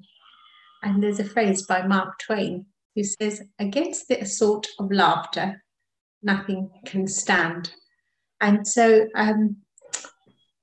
we have a wonderful lady by the name of Kalpana Doshi, who has been practicing this for some years. And she's going to give us some guidance on how to utilize a laughter therapy. So Kalpana is a certified laughter yoga practitioner based in London with more than 8 years of experience across the UK and internationally. She received her qualification in 2012 from the Dr. Kataria School of Laughter Yoga and has since worked with corporate clients, community centres, old people's homes, voluntary organisations, private individuals, charities, health and wellbeing retreats, and exclusive social events. Kalpana uses laughter yoga as a tool to help people improve their mental health and well-being, as well as companies to reduce workplace stress, encourage team bonding, and create a happy, energetic workforce. As well as laughter yoga, Kalpana sessions also include guided meditation and breathing exercises. I hope that Kalpana ji is with us today. Kalpana ji, lovely to see you again. Warm global namaste from the Healing Our Earth team. How are you today? Good, thank you. Thank you, Varsha, for this lovely introduction. And namaste, everyone. Good evening. I'm delighted to be here finally after several months for healing our planet, healing our earth. So as Varsha has already explained or introduced me, I'm Kalpana Doshi, and I'll start with explaining what laughter yoga is, because not everyone's experienced it or know what it is. So laughter yoga is a very unique concept. It is something that was introduced by a physician called Dr. Madan Kataria. He started laughter yoga with 5 people in a park in 1995 in India, because laughter is, after all, the best medicine. So he gathered few people in a park and they started practicing laughter. Today, it is practiced in over 180 countries in the world. And the way he did it is he got people together to laugh. And initially, they were telling each other jokes to make each other laugh. But then they realized that the jokes were wearing thin. So he devised these special exercises to laugh, because our brain doesn't know the difference between a fake laugh and a real laugh. And why is it called laughter yoga? It's called yoga because we use our breath to laugh, and we do these deep, long belly laughs. And what are the benefits of laughter yoga? It increases the oxygen in our body. It strengthens our immune system, makes the oxygen flow, and releases endorphins and feel-good hormones like serotonin. It reduces the stress hormone cortisol. Laughter yoga is also an internal organ exercise. It's like an aerobic exercise. It helps with depression and anxiety. And more than anything, it makes you feel good and makes you feel young. The way we do it is we do it with big eyes, big smile, and there are 4 steps to it. The reason I'm giving you all this explanation and introduction is so you know how it works. So the 4 steps are clapping. So if I'm going to clap, and then I would like all of you to clap, and we keep our palms open and we start clapping. If I raise my hand, please stop. When we are clapping, we're activating our acupressure points. So if you've got your videos on, please start clapping.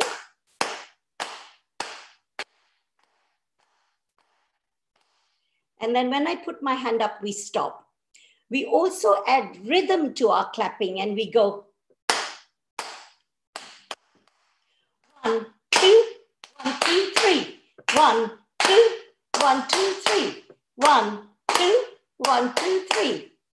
So we've got our clapping, we've got our rhythm, we've got our breathing anyway. We're going to add some chanting to it. So we go ho, ho, ha, ha, ha. Ho, ho, ha, ho, ho, ha, ha, ha. Right, so the 4 steps are breathing, clapping, chanting, and in between. So I'll start the exercises and I'll guide you through it. And when we do the laughter, we do a short laugh, a medium laugh, and a long laugh. And just remember, this is for your own well-being. This is for yourself. And so I'll demonstrate the first exercise. It's called the Namaste laughter. And I'll do a short laugh, a medium laugh, and a long laugh. I've got my daughter Zara here, so she's going to repeat after me. So I'll demonstrate one, and then you all do it. So we go.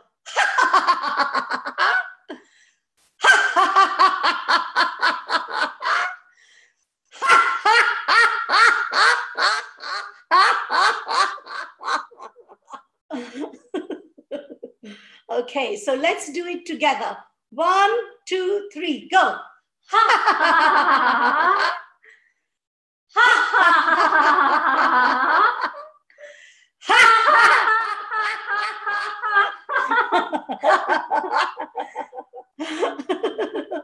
So can you see that the last laugh we're doing, that natural laugh is kicking in? So again, let's do it one more time. We're going to do the Namaste laughter again one more time. Breathe in and out. Breathe in again and out. One more time. Breathe in and out. Okay, so let's remember, big eyes, big smile is for your own well-being. We're going to laugh out all our stress and tension. So 1, 2, 3, together.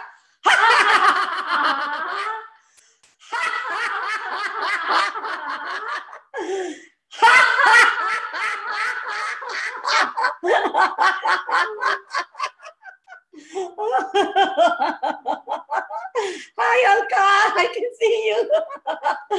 Okay, so let's now clap it out. Ho, ho, ha, ha, ha. Ho, ho, ha, ha, ha. Ho, ho, ha, ha, ha. Ho, ho, ha, ha, ha. Ho, ho, ha, ha, ha. Okay, so now you center yourselves. And remember, this is like an aerobic workout. So you want to center yourself and breathe again in between. So center yourselves, breathe in and out. Breathe in again and out. Last time, breathe in and out. I'm going to do 2 more exercises. The next exercise is called a 1 meter laugh. If you go to an Indian sari shop and you ask them that, I want 6 yards of material, and make sure you measure it properly. So we're going to do a short laugh, a medium laugh, and the long laugh. And when you do the long laugh, open your chest wide, just throw all your concerns out into the world. The universe is there to support you. Remember that. So I'll demonstrate, and we'll do, I'll demonstrate the first one, Zara, and all of you will follow. So be ready. Long breath in.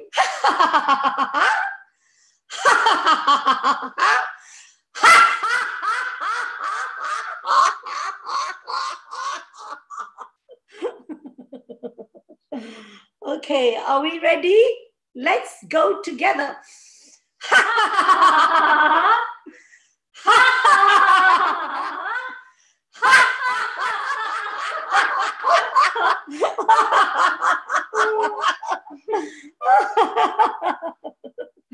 Okay, right, one more time, same exercise.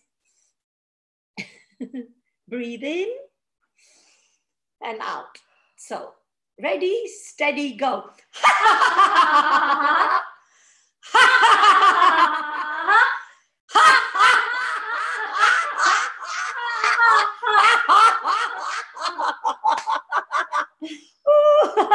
Okay, let's clap it out. Ho, ho, ha, ha, ha. Ho, ho, ha, ha, ha. Ho, ho, ha, ha, ha. Ho, ho, ha, ha, ha. Right, I've literally got 3 minutes left. So let's breathe in and out. Center yourself. Breathe in and out. One more time. Breathe in and out. The last exercise which we are going to do is we are going to make a laughter cocktail. And this laughter cocktail is going to keep us going for the rest of the week. And in our cocktail, we are going to pour lots of love and joy, and we're going to drink lots of happiness. And remember, it's all about you. You have to look after yourself. You have to make yourself happy. So let's go for it. Ready for the laughter cocktail? Ready to laugh and mix it, pour it out. So I'll demonstrate and you do it after me. Love and joy.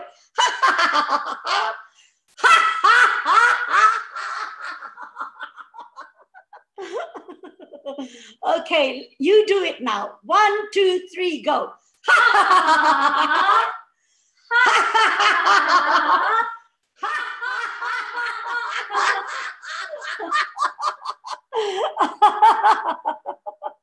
Okay, last time. Go on. It's got to keep you going the whole week. Breathe in, big long breath in, and make the best cocktail you can. Love, joy, peace, stirring some peace and lots of happiness. 1, 2, 3, go.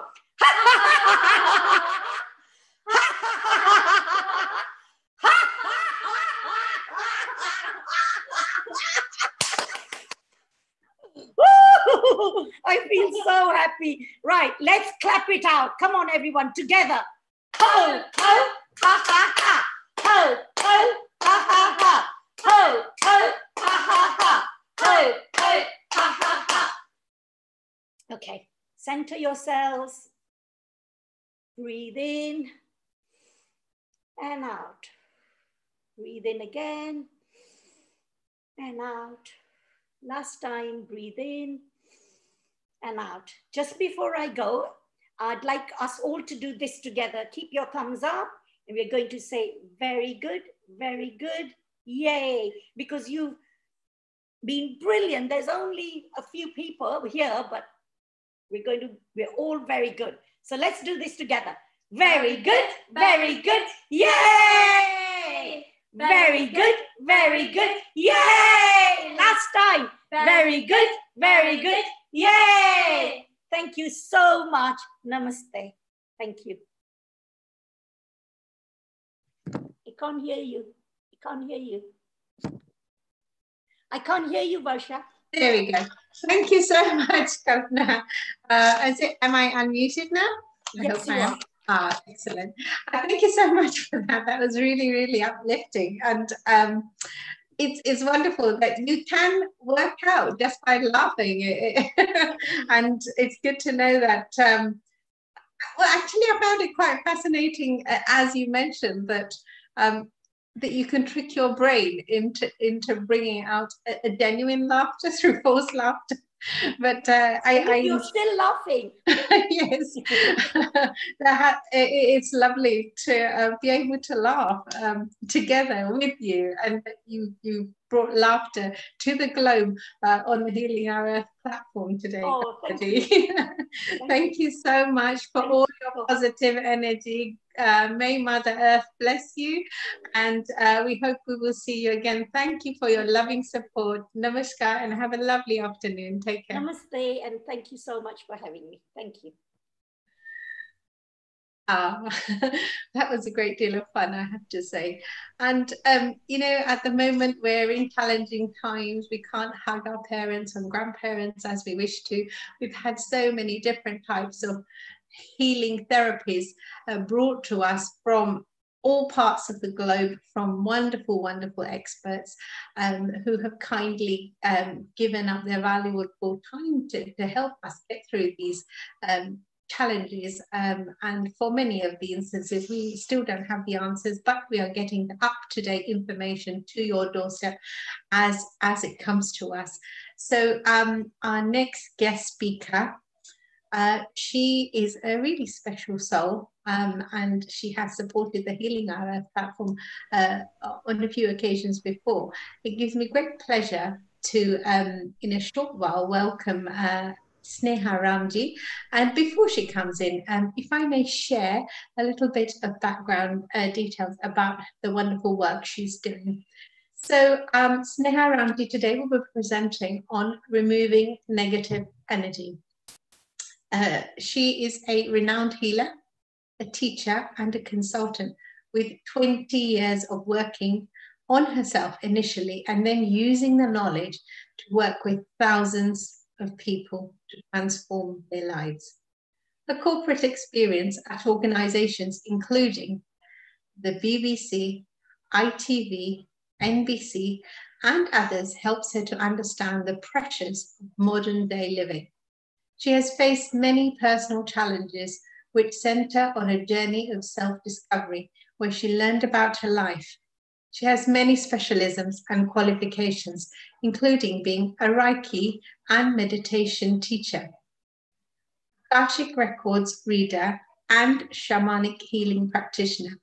She holds regular workshops nationally and internationally, including London Olympia Wellbeing Show, HSBC Bank, UK government, and many other European retreats. It gives me great pleasure to welcome Sneha Ramji. Sneha ji, are you with us? Yes, namaste, Varsha. Thank you for that lovely introduction. Sorry, my my room, the lighting is a bit strange. Can you see me okay? Yes, yes, you're fine, Snehaji. Thank you. Thank you. So yeah, that's a lovely welcome. Thank you. I've just been teaching, actually. I've just had a whole day of Reiki teaching, which has been amazing.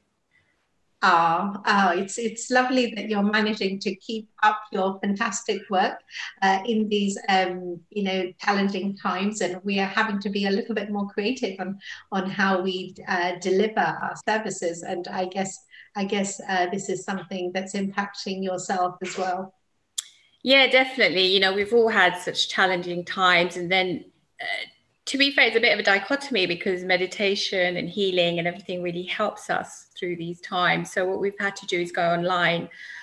Healing and meditation work just as well online. It's a bit difficult to get your head around at the beginning because we're kind of used to that, having that human interaction. But most of my practice has been online. We are allowed to have some interaction now with social distancing. So I think it's a bit nicer to actually do human to human, but yeah, online it works just as well. So we've been kind of managing a bit both. I do online meditation every week. So that's been really helpful, including myself, because when I'm teaching, I kind of get into my zone as well. So it's been challenging, but lots of spiritual growth as well, because we've had time to introspect. We haven't had the busyness. And we haven't had such interaction with people. So I'm going to talk a bit about the negative energy. When we're interacting with so many different energies, we are tending to pick up some of their thought processes, some of their energies. So when we've had lockdown, we've not had so much of the interaction. Although you can pick it up online, it's not as prevalent. So we've had a little bit of time to kind of introspect and go back inside. And things like this has been so helpful.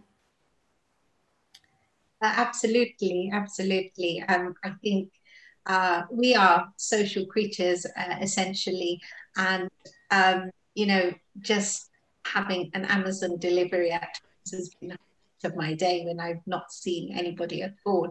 So I think what you are doing is invaluable in normal times, but especially now, and it's great that you are managing to reach out and offer that essential support, which is it's so much needed, especially. Yeah, and I'm really proud to be part of Healing Our Earth because, I know Neil Kumar and the team work really hard every week to bring different experts to the table. And I'm sure so many thousands of people have benefited from all the experts and all the interaction, because you do sometimes feel a bit lonely and a bit lost about what to do. So we've had so many different experts on. I think it's been super helpful for everyone. Yeah, absolutely. It is all about bringing, there are so many WhatsApp chats, and sometimes the uncertainties in these conversations can cause anxieties in themselves because you don't know how reliable they are. So to have valid presenters like yourself, had some amazing medics as well, it does help to reinforce the correct messages and give people some sense of direction, which is invaluable in terms of relieving anxieties. So Snehaji, today you are going to speak to us about removing negative energy. Yeah, it's one of my specialisms because I specialize in working on the energy body. And today, predominantly, I'm going to talk about energy cords. So as you go through life, you form energy cords with people that you're in a relationship with. And those cords can sometimes turn negative. You have arguments with your spouse, or you have arguments with mother-in-law. It seemed to be a little bit common, unfortunately. So what we tend to do is we work on those energy cords and we remove anything negative that you are interacting with. We keep all the positivity or the love. So today I'm going to go deeper into these energy cords, because energy cords can follow you through lifetimes as well. And you can have energy cords with situations, we can have it with countries, and they can be karmic. So there's quite a lot to energy cords. And the more you remove them, the more you can keep your energy body clean. And the reason, why would you want to do that? Basically, because you want we have chakras in the body and you want them to function without any blockages. So if you have a cord with a say with a family member that's toxic, they can start draining you by thinking of you. You can start draining them by thinking of them in a negative light. So when you do the cord cutting, then you can thrive with love. And I've tried it with ex-bosses, with ex-neighbors, and it's really effective. And nearly all my clients use this technique. So I thought I'd share it with the audience today. Nice. It sounds really interesting. We'd love to hear more, Sneha. Okay, so I'm going to go ahead. Are you okay with time? I might run over a little bit. Yes, we're okay. Please go ahead. Okay, thank you. So I'm going to share a screen because I want you to do a little presentation and then I'm going to do a meditation. So bear with me, might be a bit slow.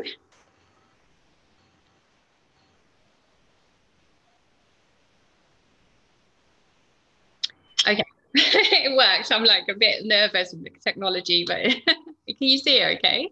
Yes, it's okay. Clear. Thank you. Fine. So I'm going to go into the chords and so on. You can jump in at any time, ask me questions, or be my audience if you want. Thank you. Okay, so energy chords, as I've mentioned, are links that we form with others. One of the most kind of common one is the mother and child, because it's essential when you know a mother has a baby to know the baby's feelings. So mothers have this sixth sense about when the baby needs a feed, when it wakes up. They have this sense through the energy cord. It's like an invisible umbilical cord they have with the baby. So it works really well. And that's why for 40 days in our culture, we're not allowed in Indian culture to actually go out because you're bonding with the baby. That cord is really helping you energetically to be bonded because you've been bonded for 9 months in the womb. So that carries on for another 40 days.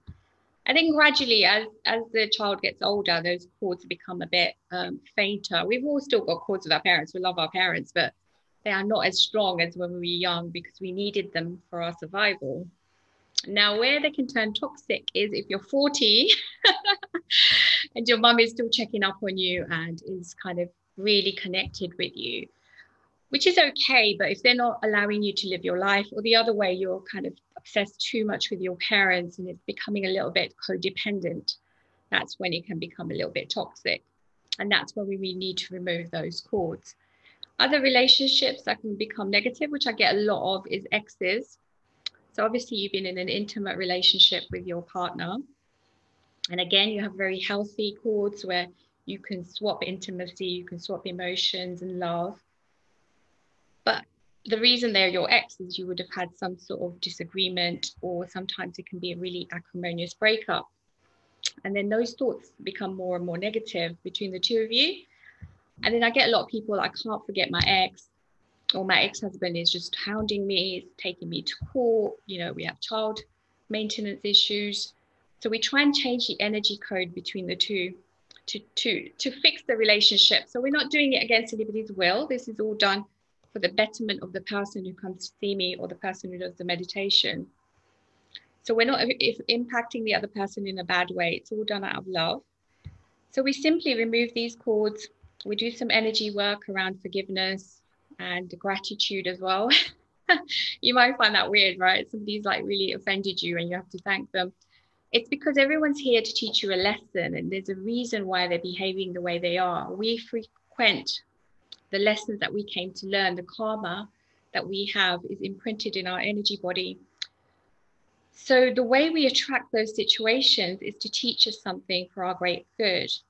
So sometimes when somebody's antagonizing us, we have to separate what is it they're trying to teach us. It may be difficult in the emotion because we're angry, we're upset, but usually there is a bigger lesson that we have to learn from that person. And the people that are closest to us, like partners, like parents, siblings, they're usually our biggest lesson teachers. They're the ones that are going to really push our buttons, because when we were at the soul level, we agreed with them what karma we were going to, like, it's not paying karma, because people always talk about karma like it's a bad punishment, but it's more about equalizing energy and learning lessons. So they may have decided to be the perpetrator and you may have decided to be the victim, because maybe in a past life those roles were changed. So when you're in that situation, you can do cord cutting. you can kind of step away from it and look at the relationship and say, what is it that's teaching me? There's always a little bit of gold in any situation. When I tell clients this at the beginning, they just give me this look. It's like, what gold can I find in this situation? But after you take a step back, you realize, okay, they were trying to teach me forgiveness. They were trying to teach me tolerance. They were trying to teach me resilience. They were trying to teach me this. So there's always something to learn from any situation in life. So these people, although there's that kind of towards them, we need to soften that, because we're then going to carry that information again in our energy body. If we don't solve it in this life, guess what? We come back and then we have to solve it in the next life. So it's a lot better to forgive, to let go of these things, to cut your cords, to move on without the negativity attached to you. And sometimes you can't attract a new partner because you're so busy attached to the old one through your negative cords that when a new one comes along, they're sensing this person's not free because that cord is pulling them back. So it's always good to always work on ourselves, even if you haven't got a disgruntled ex-partner. You might have a friend that you fell out with, or you just lost touch with. You might have a neighbor that you're disagreeing with. And these cords, as I said, stay alive over lifetimes. So we're all walking around with these cords just attached to us. They're kind of limp, dead. And then they can come alive when we're near those people. That's why sometimes you can be in the middle of nowhere and you meet somebody you know, because the cords pull you towards each other. And also, how do you meet some partners? Because you have these stories. My partner lived on the other side of the world and we met online, or we met at a party randomly. You were encoded to meet, and the cords will pull each other towards you. So they're not always a bad thing. They have the frequency imprinted in the cords. But the only time that you need to remove and work on them is, unfortunately, if they turn sour, okay? So that's all about the cords and how to get rid of them. Well, why you need to get rid of them and how you form them. And these are different types of cords. So we've touched upon these. So you can have cords from past lives. As I said, that's when you have to work out your karma. You have that imprint that attracts you to that human. So if you're not in the same family, then you're going to meet them as a friend, as a work colleague, as a boss, as a neighbor, as somebody who's significant in your life, so you can work through your karma. Attachments. You know that you've got an attachment. It's a different kind of negative energy slightly from the cords, is when you keep thinking negative thoughts about somebody, or somebody just keeps popping constantly into your mind. They've attached themselves to you. And people can do that, even strangers. Say you're on TV. If a stalker starts to stalk you, they can start to cord your energy, and you can start to feel sort of down about yourself, or angry, or when you start to feel things that don't belong to you, like you get angry for no reason. I have some clients who say, that wasn't like me, I got really angry. It's because some cords have been attached to you and they're negative, and there can be negative energy forms as well. So we need to get rid of those. Soul contracts. So we talked a bit about that. You've already have a contract with somebody, and we decide, we always get karma as a punishment. I know the Hindus might not like this. I'm a Hindu too, right? So, but soul contracts are your decision. When you come to the earth, you are in charge of your life, and you have a certain amount of spirit team that you decide that these are the things that we're going to learn when we go into this incarnation. The incarnation is to really remove all of this negativity, all of this karma, so you can move towards enlightenment. You can take that soul step to the next level.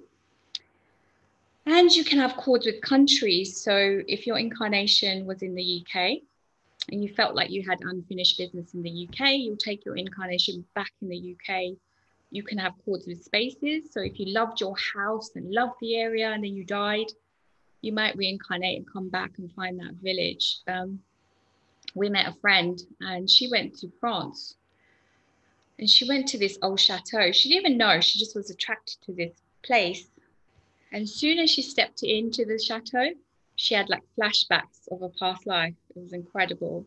So she would have had that cord with the chateau that resurrected some of her memories So it's really interesting how cords and energy, you have codes within your energy that come alive, and at different times as well, depending on your experience. So that's a whistle-stop tour of those kind of different types of cords and energies that can attach themselves to you. So how can you tell if you have a negative cord, right? I'm talking about them. So you need to recognize that. Do I need to do this cording exercise, like removing cord exercise? One of the signs is you keep thinking about that person. You can't get them out of your mind, even though maybe you're not very happy with them, or you've like broken up with them. Like I was dating in my 20s, and then I used to keep thinking of an ex over and over again. And then I realized that if I knew this information, it would have been really helpful, because I was really struggling to move on. And I've helped clients move on with their past. They managed to then, you know, meet another partner, because again, that energy was dragging them back. If you keep feeling anger, hurt, jealousy towards a person, could be that person, it could be a friend, like if you had a row with your friend and you've broken up the friendship, but you keep going over it and over it, or you want revenge. You know, some people can be a little bit vengeful, like I want to get this person back. That's a cord, because it shouldn't. You should just be like, I'm done with that, forgive and move on. But the cords, again, they kind of pull you back. If you keep feeling exhausted, that's a really good sign that you've been corded, because some people, not they mean to, like if you have good energy, like say you're a healer, I have to be careful, because people would, you know, it's not like to big myself up, but I do a lot of work on myself. So I'll sometimes get people attaching their energy to mine, because I make them feel good if I talk to them because of the positivity. So I have to make sure I cut regular cords. Like when I had the session today, they won't mind me saying I had to cut all their cords because I'm teaching. So once we're done, we clean our energy. The transaction is done, okay? So again, we have to do those cords. If you're feeling anxious and depressed, it may be that somebody's got a cord in you. If you're feeling obsessed with somebody, then you've either corded them or they've corded you. So again, it helps to cut the cord. And you have to sometimes do it a few times, because every time you start to think about them, you'll start to form a new cord. If they're bringing negativity into your life, so you talk to them on the phone and you feel really down, or you're feeling all like full of life, and you meet them and suddenly you just go, again, you've got a cord with them. We talked about the country attachments. We talked about situations. So if you have a situation where you can't leave your head and you go, oh my God, why did that have to happen? That's usually that you corded yourself to a situation. So you need to think of the situation and cut the cord with it. I'll show you a brief exercise in a minute so you can do your own cord cutting. Obviously, if there's something extensive, you can get in touch with me, but I'll do a little exercise with you. And some areas, it will hold you back. So sometimes you have like people come to me who can't move forward in their career. So they may be corded to the idea of their position now. So again, you have to work on cutting the cord with that, because you want to move forward. Or you've moved house and you can't settle into the house. Maybe you're attached to the old house, and so on. So again, you can be attached to situations and places. So these are the other cords that are really prominent. I mentioned some of them. But with ex-partners where you've been intimate, you can have sexual cords. So again, it's really important to clean those out, because when you have sexual cords, you can start picking up on their energy. So if they're into nefarious practices, or God forbid, or they, you know, hang out in sort of negative places, or they're a negative person, you keep drawing that negative energy to you. So you have to make sure you remove these cords. Emotional trauma as well will attract cords, because when you have an emotional trauma, your mind can be fixated on that trauma. So again, you're being corded to the trauma. We talked about karmic ties, ancestral cords as well. So all your ancestors would have cords with each other, because we've decided to born into that lineage. So we have cords with our grandparents, we have cords with, I think it's 14 generations back. So I do this massive exercise where we cut cords with our parents, we cut cords with our grandparents, we cut cords with everyone. That way you clean all of the karmic lines with your ancestors. So basically, this is like, we're going to do a small exercise with one person, but I just wanted you to introduce that to your kind of well-being, because some people don't understand how energy is working against them, because we don't realize that the interactions that we have, even on Zoom, even on Facebook, we can start to form these negative connections. So the way you clean our physical body, we need to regularly clean our energy body by cutting these cords. Sorry, I'm from East London, so I'm a little bit cockney. So yeah, we end up cutting. We have to regularly cut these cords to keep our energy body clean. So that's pretty much it. I'm going to go back to you, Varsha, and see if you've got any questions, and then we'll do a quick little exercise to cut cords. I'm just going to here. Thank you, Snehaji. That was really, really interesting. And I think many of us will have experienced those like clogs of energy, or something holding you back from something that you really, and people with strange regions appearing in your head. It's really interesting that these cords can be ancestral, not just with those people who are currently in our circles, who we might interact with. Really, really thought-provoking stuff. And yes, we are keen to learn what the solution is and what the way forward is. But before we go on to the next bit, I'd just like to say, you're with another East London sister. So please be comfortable. You're doing really, really well, and it's a privilege to have you with us today. Oh, thank you, Roshati. Do you know what it is? My husband watches it after and he goes, "You sounded really cockney." And I'm like, "But I am from East London. I lived there for like 35 years. Please be comfortable. It's really interesting what you're saying. No, I can't get out of my East London roots. I'm proud. I was there for, I think, about 35 years. So I will have some accents. But it's good to know that you're from there. Whereabouts? I'm in Ilford, not too far from Ganso. Oh my gosh, I used to go gym in Ilford. But anyway, we won't go into that right. Okay, so in terms of cord cutting, yeah, the ancestral stuff shocked me as well, because you kind of think about your life within your childhood. Maybe you think a little bit about your past life, but you forget to think about your ancestors. And that's why, again, in certain cultures, you do ancestral prayers and removing some of the heaviness maybe your ancestors had left you. And this is part of it. This is why we have to remove the cords with the ancestors as well. So we're going to do a quick one. So I want everyone watching to think of one person. Hopefully you may not have a person, and that's great, but say somebody that you have unfinished business with, or maybe you didn't get closure with. And then so we'll do a quick little meditation and I'll teach you how to remove the cord. Okay, so everyone close your eyes and just take some deep breaths, inhaling and exhaling.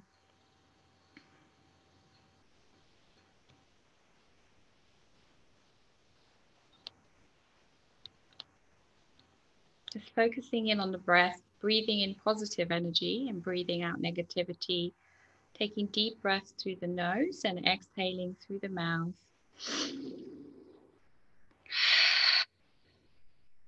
Using the breath just to relax you, to get you into a state of peace. Thoughts will come, and that's okay. You allow them to come, recognize them and let them go. And always come back to the breath.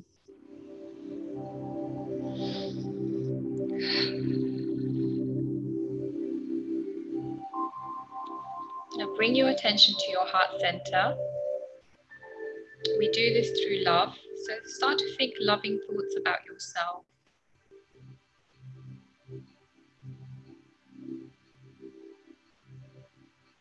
Think about your loved ones. Think about your blessings. And just fill yourself up with divine light, divine love. Imagining green light coming from the sky. This is loving energy from the divine, allowing to hit your skull, to come through into your throat and gently drop into your heart chakra in the middle of your chest. I want you to imagine this beautiful green flower. Imagine this green energy and receive it in this flower. Feel the love and the connection with Source. Feel how much you're loved. Feel the connection. As you connect to Source, you connect to all the humans in the world. And you know everyone's here for a reason, for a purpose. Now imagine the person that you're not so happy with to be in front of you. I want you to start sending them love, even though it might be difficult. And maybe you can find forgiveness in your heart.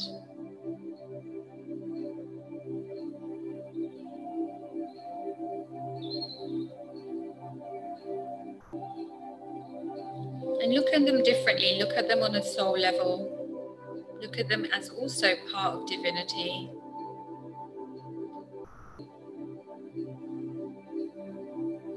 And then you have to come back to yourself and forgive yourself for having an expectation of this person.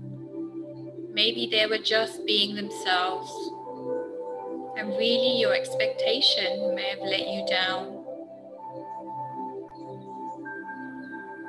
So in this process, we forgive them and we forgive ourselves. Now I want you to imagine cords of energy. They look like strands of light attaching you to this person. We're going to ask a higher power to come and remove these cords that are no longer serving you. We're going to remove them from the stomach, from all over the body, from the throat, from the heart. Wherever you can imagine them, we're going to remove them. And imagine they have roots deep into your energy body.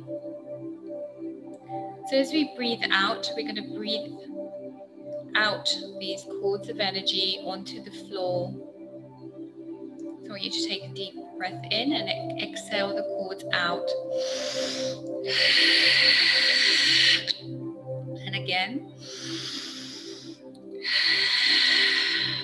And imagine the cords coming out of your stomach, out of your throat, out of your heart, and out of theirs. And imagine the cords smashing onto the floor. All the love will remain. We are just removing negativity. And as they come out of you, you feel lighter and lighter. Now I want you to fill yourself up with divine light, the green light, full of love, full of divinity. I want you to fill up the other person with divine light. Put them in this beautiful pink bubble, wishing them love and light. And maybe they were lacking love in their lives, so we send them love, we send them best wishes, and we let them go. And we thank them for the lesson they brought to our lives.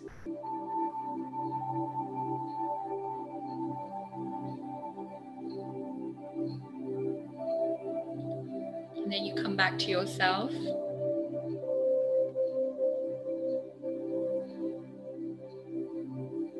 And again, just filling yourself up with love. Knowing that person was there for a reason. And by you forgiving them and letting them go, you are reducing your karma. And you're allowing yourself to move forward.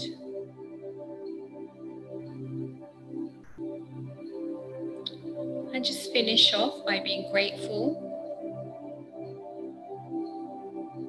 Being grateful for all the teachings, being grateful for the higher power that helped us today, being grateful for divinity, being grateful for this life and all the lessons, and being grateful for this incarnation. And just gently coming back into yourself, wiggling your toes, fingers, and then when you're ready, you're going to open your eyes.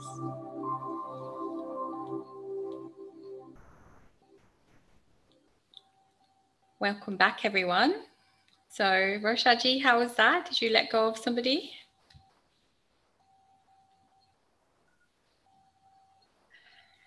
Yes, thank you. Yeah, that was strangely liberating, Sneha. Yes, we often are misunderstood, and yeah, it's often quite easy to speak your mind, but then patching things up it can be difficult. So yeah, that was really liberating, and I'm just keen to understand what did take you on this journey to explore this phenomenon now. It's a really good question. As a child, I was always actually religious. I was quite religious. I almost joined the Brahma Kumaris when I was about 9 or 10. And my dad got a bit worried because I was getting really fanatical about it. So he was like, you need to be a bit older. I was like, okay. And then I was very sensitive as a child. And then I kind of forgot about it as I get older. Then in my 20s, I was having a really hard time with work and just being down and depressed. I'll be honest, I did suffer from mental health, like depression and anxiety. So at that time, I started to explore different ways of healing myself. So I went into a journey of exploration. So I went to Reiki healers, I went to psychics, I went to therapists. I love learning. So I was always learning and reading, and just it started opening the door to spirituality.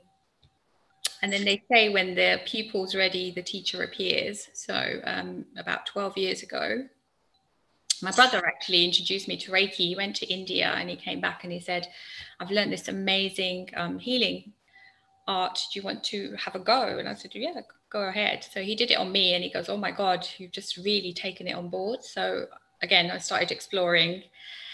So since then, I haven't looked back. I've probably done Reiki every day in my life, pretty much. I use it for everything. You can use it for situation, your body, people, food, plants, objects. So it became so much part of my life energy. And then about 5 years ago, I got made redundant. I was an accountant, and I've always wanted to give back. I had this strong feeling that I have to give back to life and I have to do something which is of service to others. So I thought it's now or never. That time I was over 40. I won't give my age away. So I started my own little practice, and it's grown and grown. It's been 4 years this year. So, and I absolutely adore what I do. And, you know, when I help somebody, it just touches my heart. I really do it because I love it and it's my passion. So I always want to know that whoever comes through the door, I've done my best to share my knowledge and try and help them. Oh, that's truly wonderful that you are able to share your learning with others in such a meaningful way, and enable them to progress positively with their lives and build positive relationships, not only with others but also with themselves. I think that's one of the learning that's come through a lot of speakers today, that first begin with yourself and having a positive energy towards yourself. And I think you're certainly doing a fabulous job of that. So our heartfelt thanks to you. So before you depart, I'd be really grateful if you could perhaps just share maybe 3 to 5 quick tips about people who may be struggling to get on with people, and having done this cord cutting process, if they find they are still having recurring issues, it'd be good for you to hear from you, like in the moment, what can be done to help cope with these situations, because we are sort of strangely pushed together with people with often, you know, difficulty in terms of getting away that we might do through our normal routines of school and work, perhaps. So could you share your thoughts on quick fixes in the moment? Thank you. Yeah, sure. So this is one of them, you know, the cord cutting. You can do it over and over again until you feel like the relationship is starting to change. It may take a while to see any changes. Sometimes it can be instantaneous. So that's the first thing. Second thing is you can kind of detach yourself. You know what I mentioned in the meditation, look at your part. We always take responsibility for what you may have not done anything wrong in the conventional way, but as I said, you might have a karmic connection.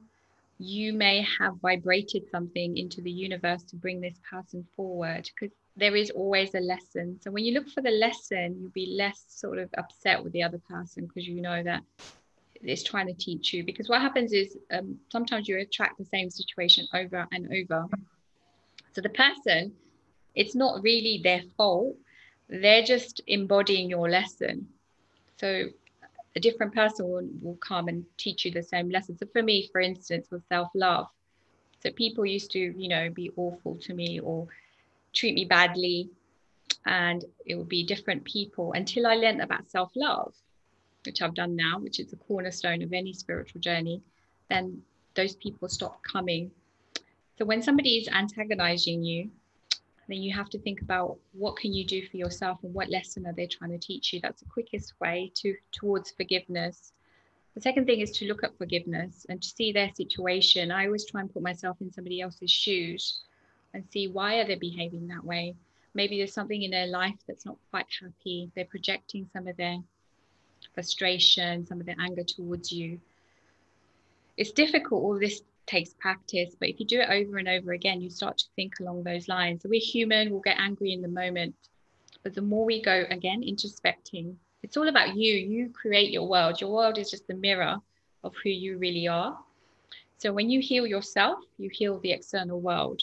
So we always project our stuff to other people. It's your fault if you didn't do this, but actually it's what you were projecting that brought them into your universe. Okay, the other one is really quick. It takes a little while for you to do it because of emotion, but you can really just write them a letter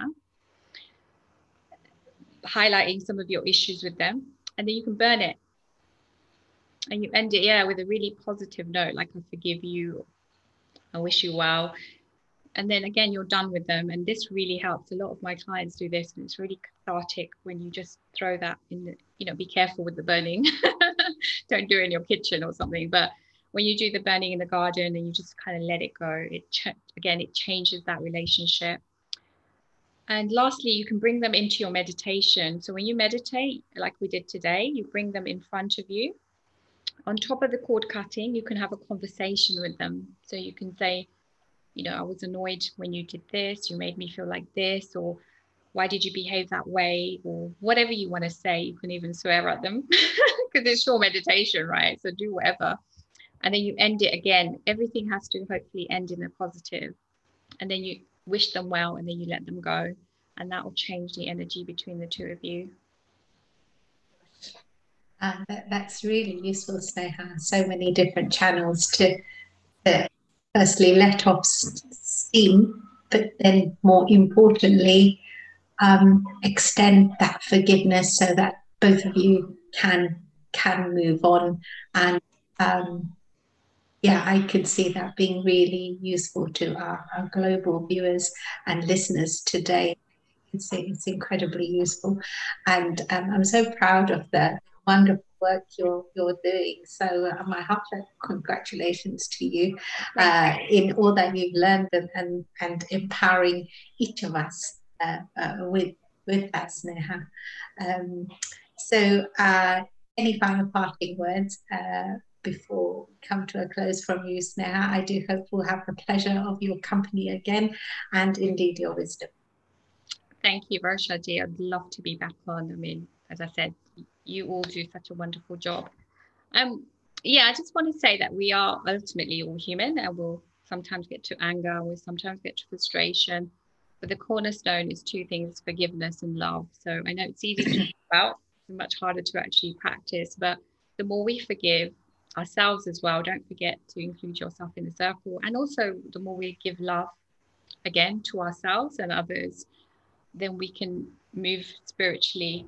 Because there's a scale of vibration and emotion. So when we're in anger, fear, sadness, it's all very low vibrational. When we start to be grateful, loving, giving, supportive, inclusive, the frequency gets higher and higher, and forgiveness. So when we do any of that, we're actually helping ourselves ultimately. And it sounds cliched, it's all about you at the end.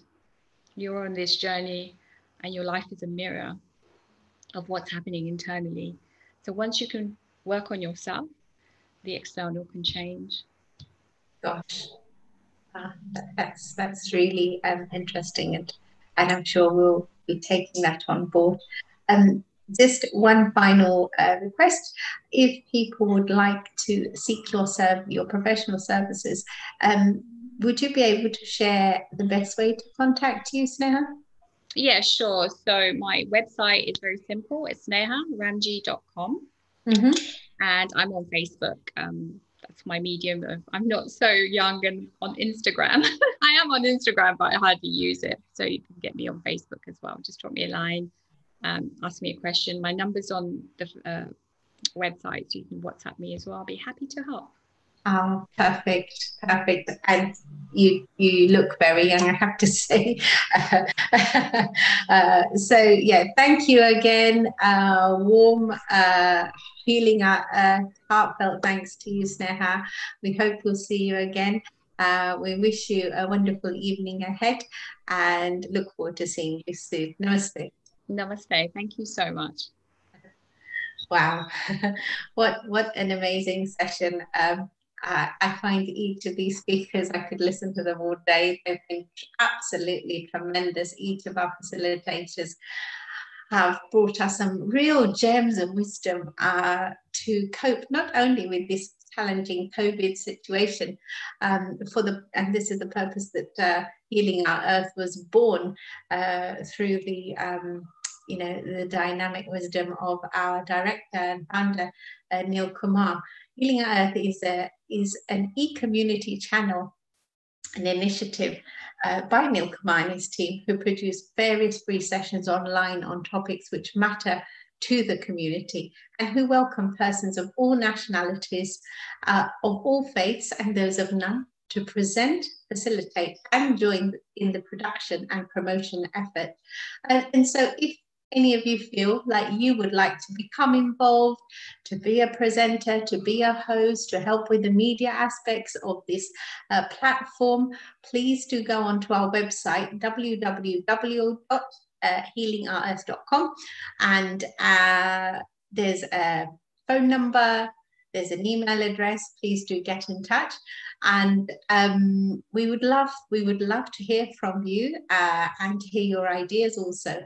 Our sessions are broadcast live on the Healing Our Earth website, on YouTube, on Facebook, on Twitter, and today we are also on the Hindu Forum of Europe website, on the Hindu Matters in Britain, Facebook pages of Hindu Matters in Britain, Hindu Forum of Europe, and also Facebook of Enrich TV and Mental Health _Connect as well.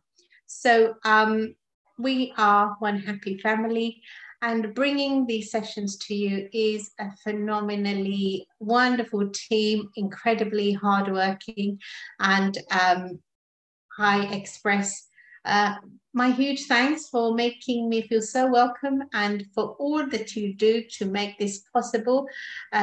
Firstly and foremostly, our technical director, Nishit Kotak, who has invested a great deal in training us to operate this complicated system, and he's been so patient and really, really professional. We've learned a great deal from him.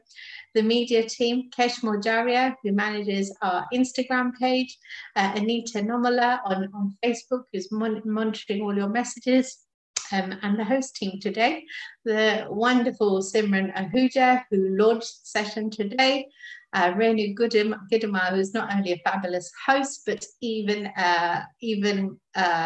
just such a soul-stirring singer who sings in so many languages and is really bringing us together with her wonderful vocal talents. We have a fantastic backup team, Sarita Menon, Dr. Lalit Soda, Dr. Milan Shah, Prash Kotacha, Malesh Kota, Deepa Vatlani, Jayashree Chowdhury, all the way in India, our lovely young talented Peher Ram, and Rajesh Kumar Singh.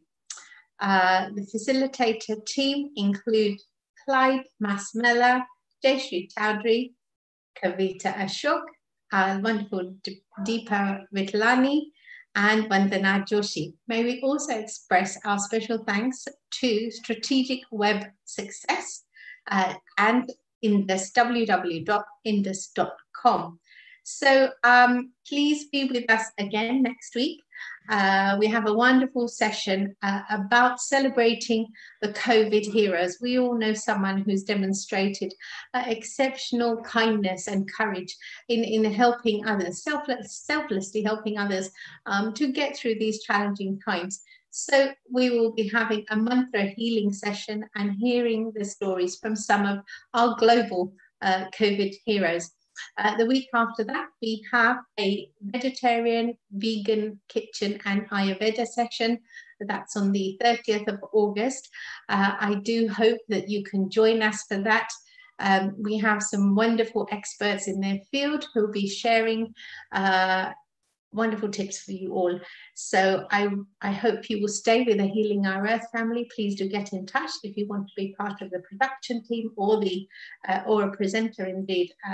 You are very welcome. You're very, very welcome to join us.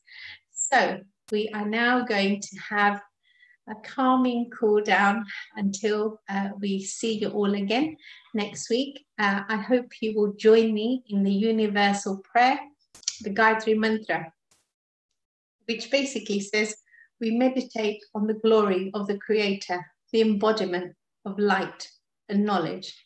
May the divine light of the Supreme Being illuminate our intellect and lead us along a path of righteousness.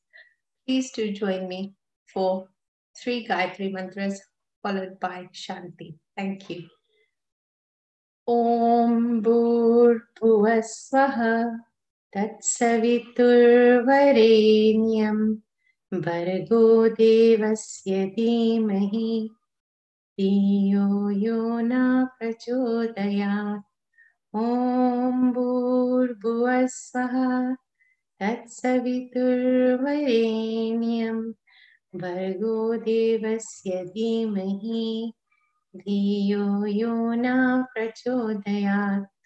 Om Bhurbhuvasvaha Tatsaviturvarenyam Bhargo Devasya Dhimahi Dhiyo Yona Prachodayat.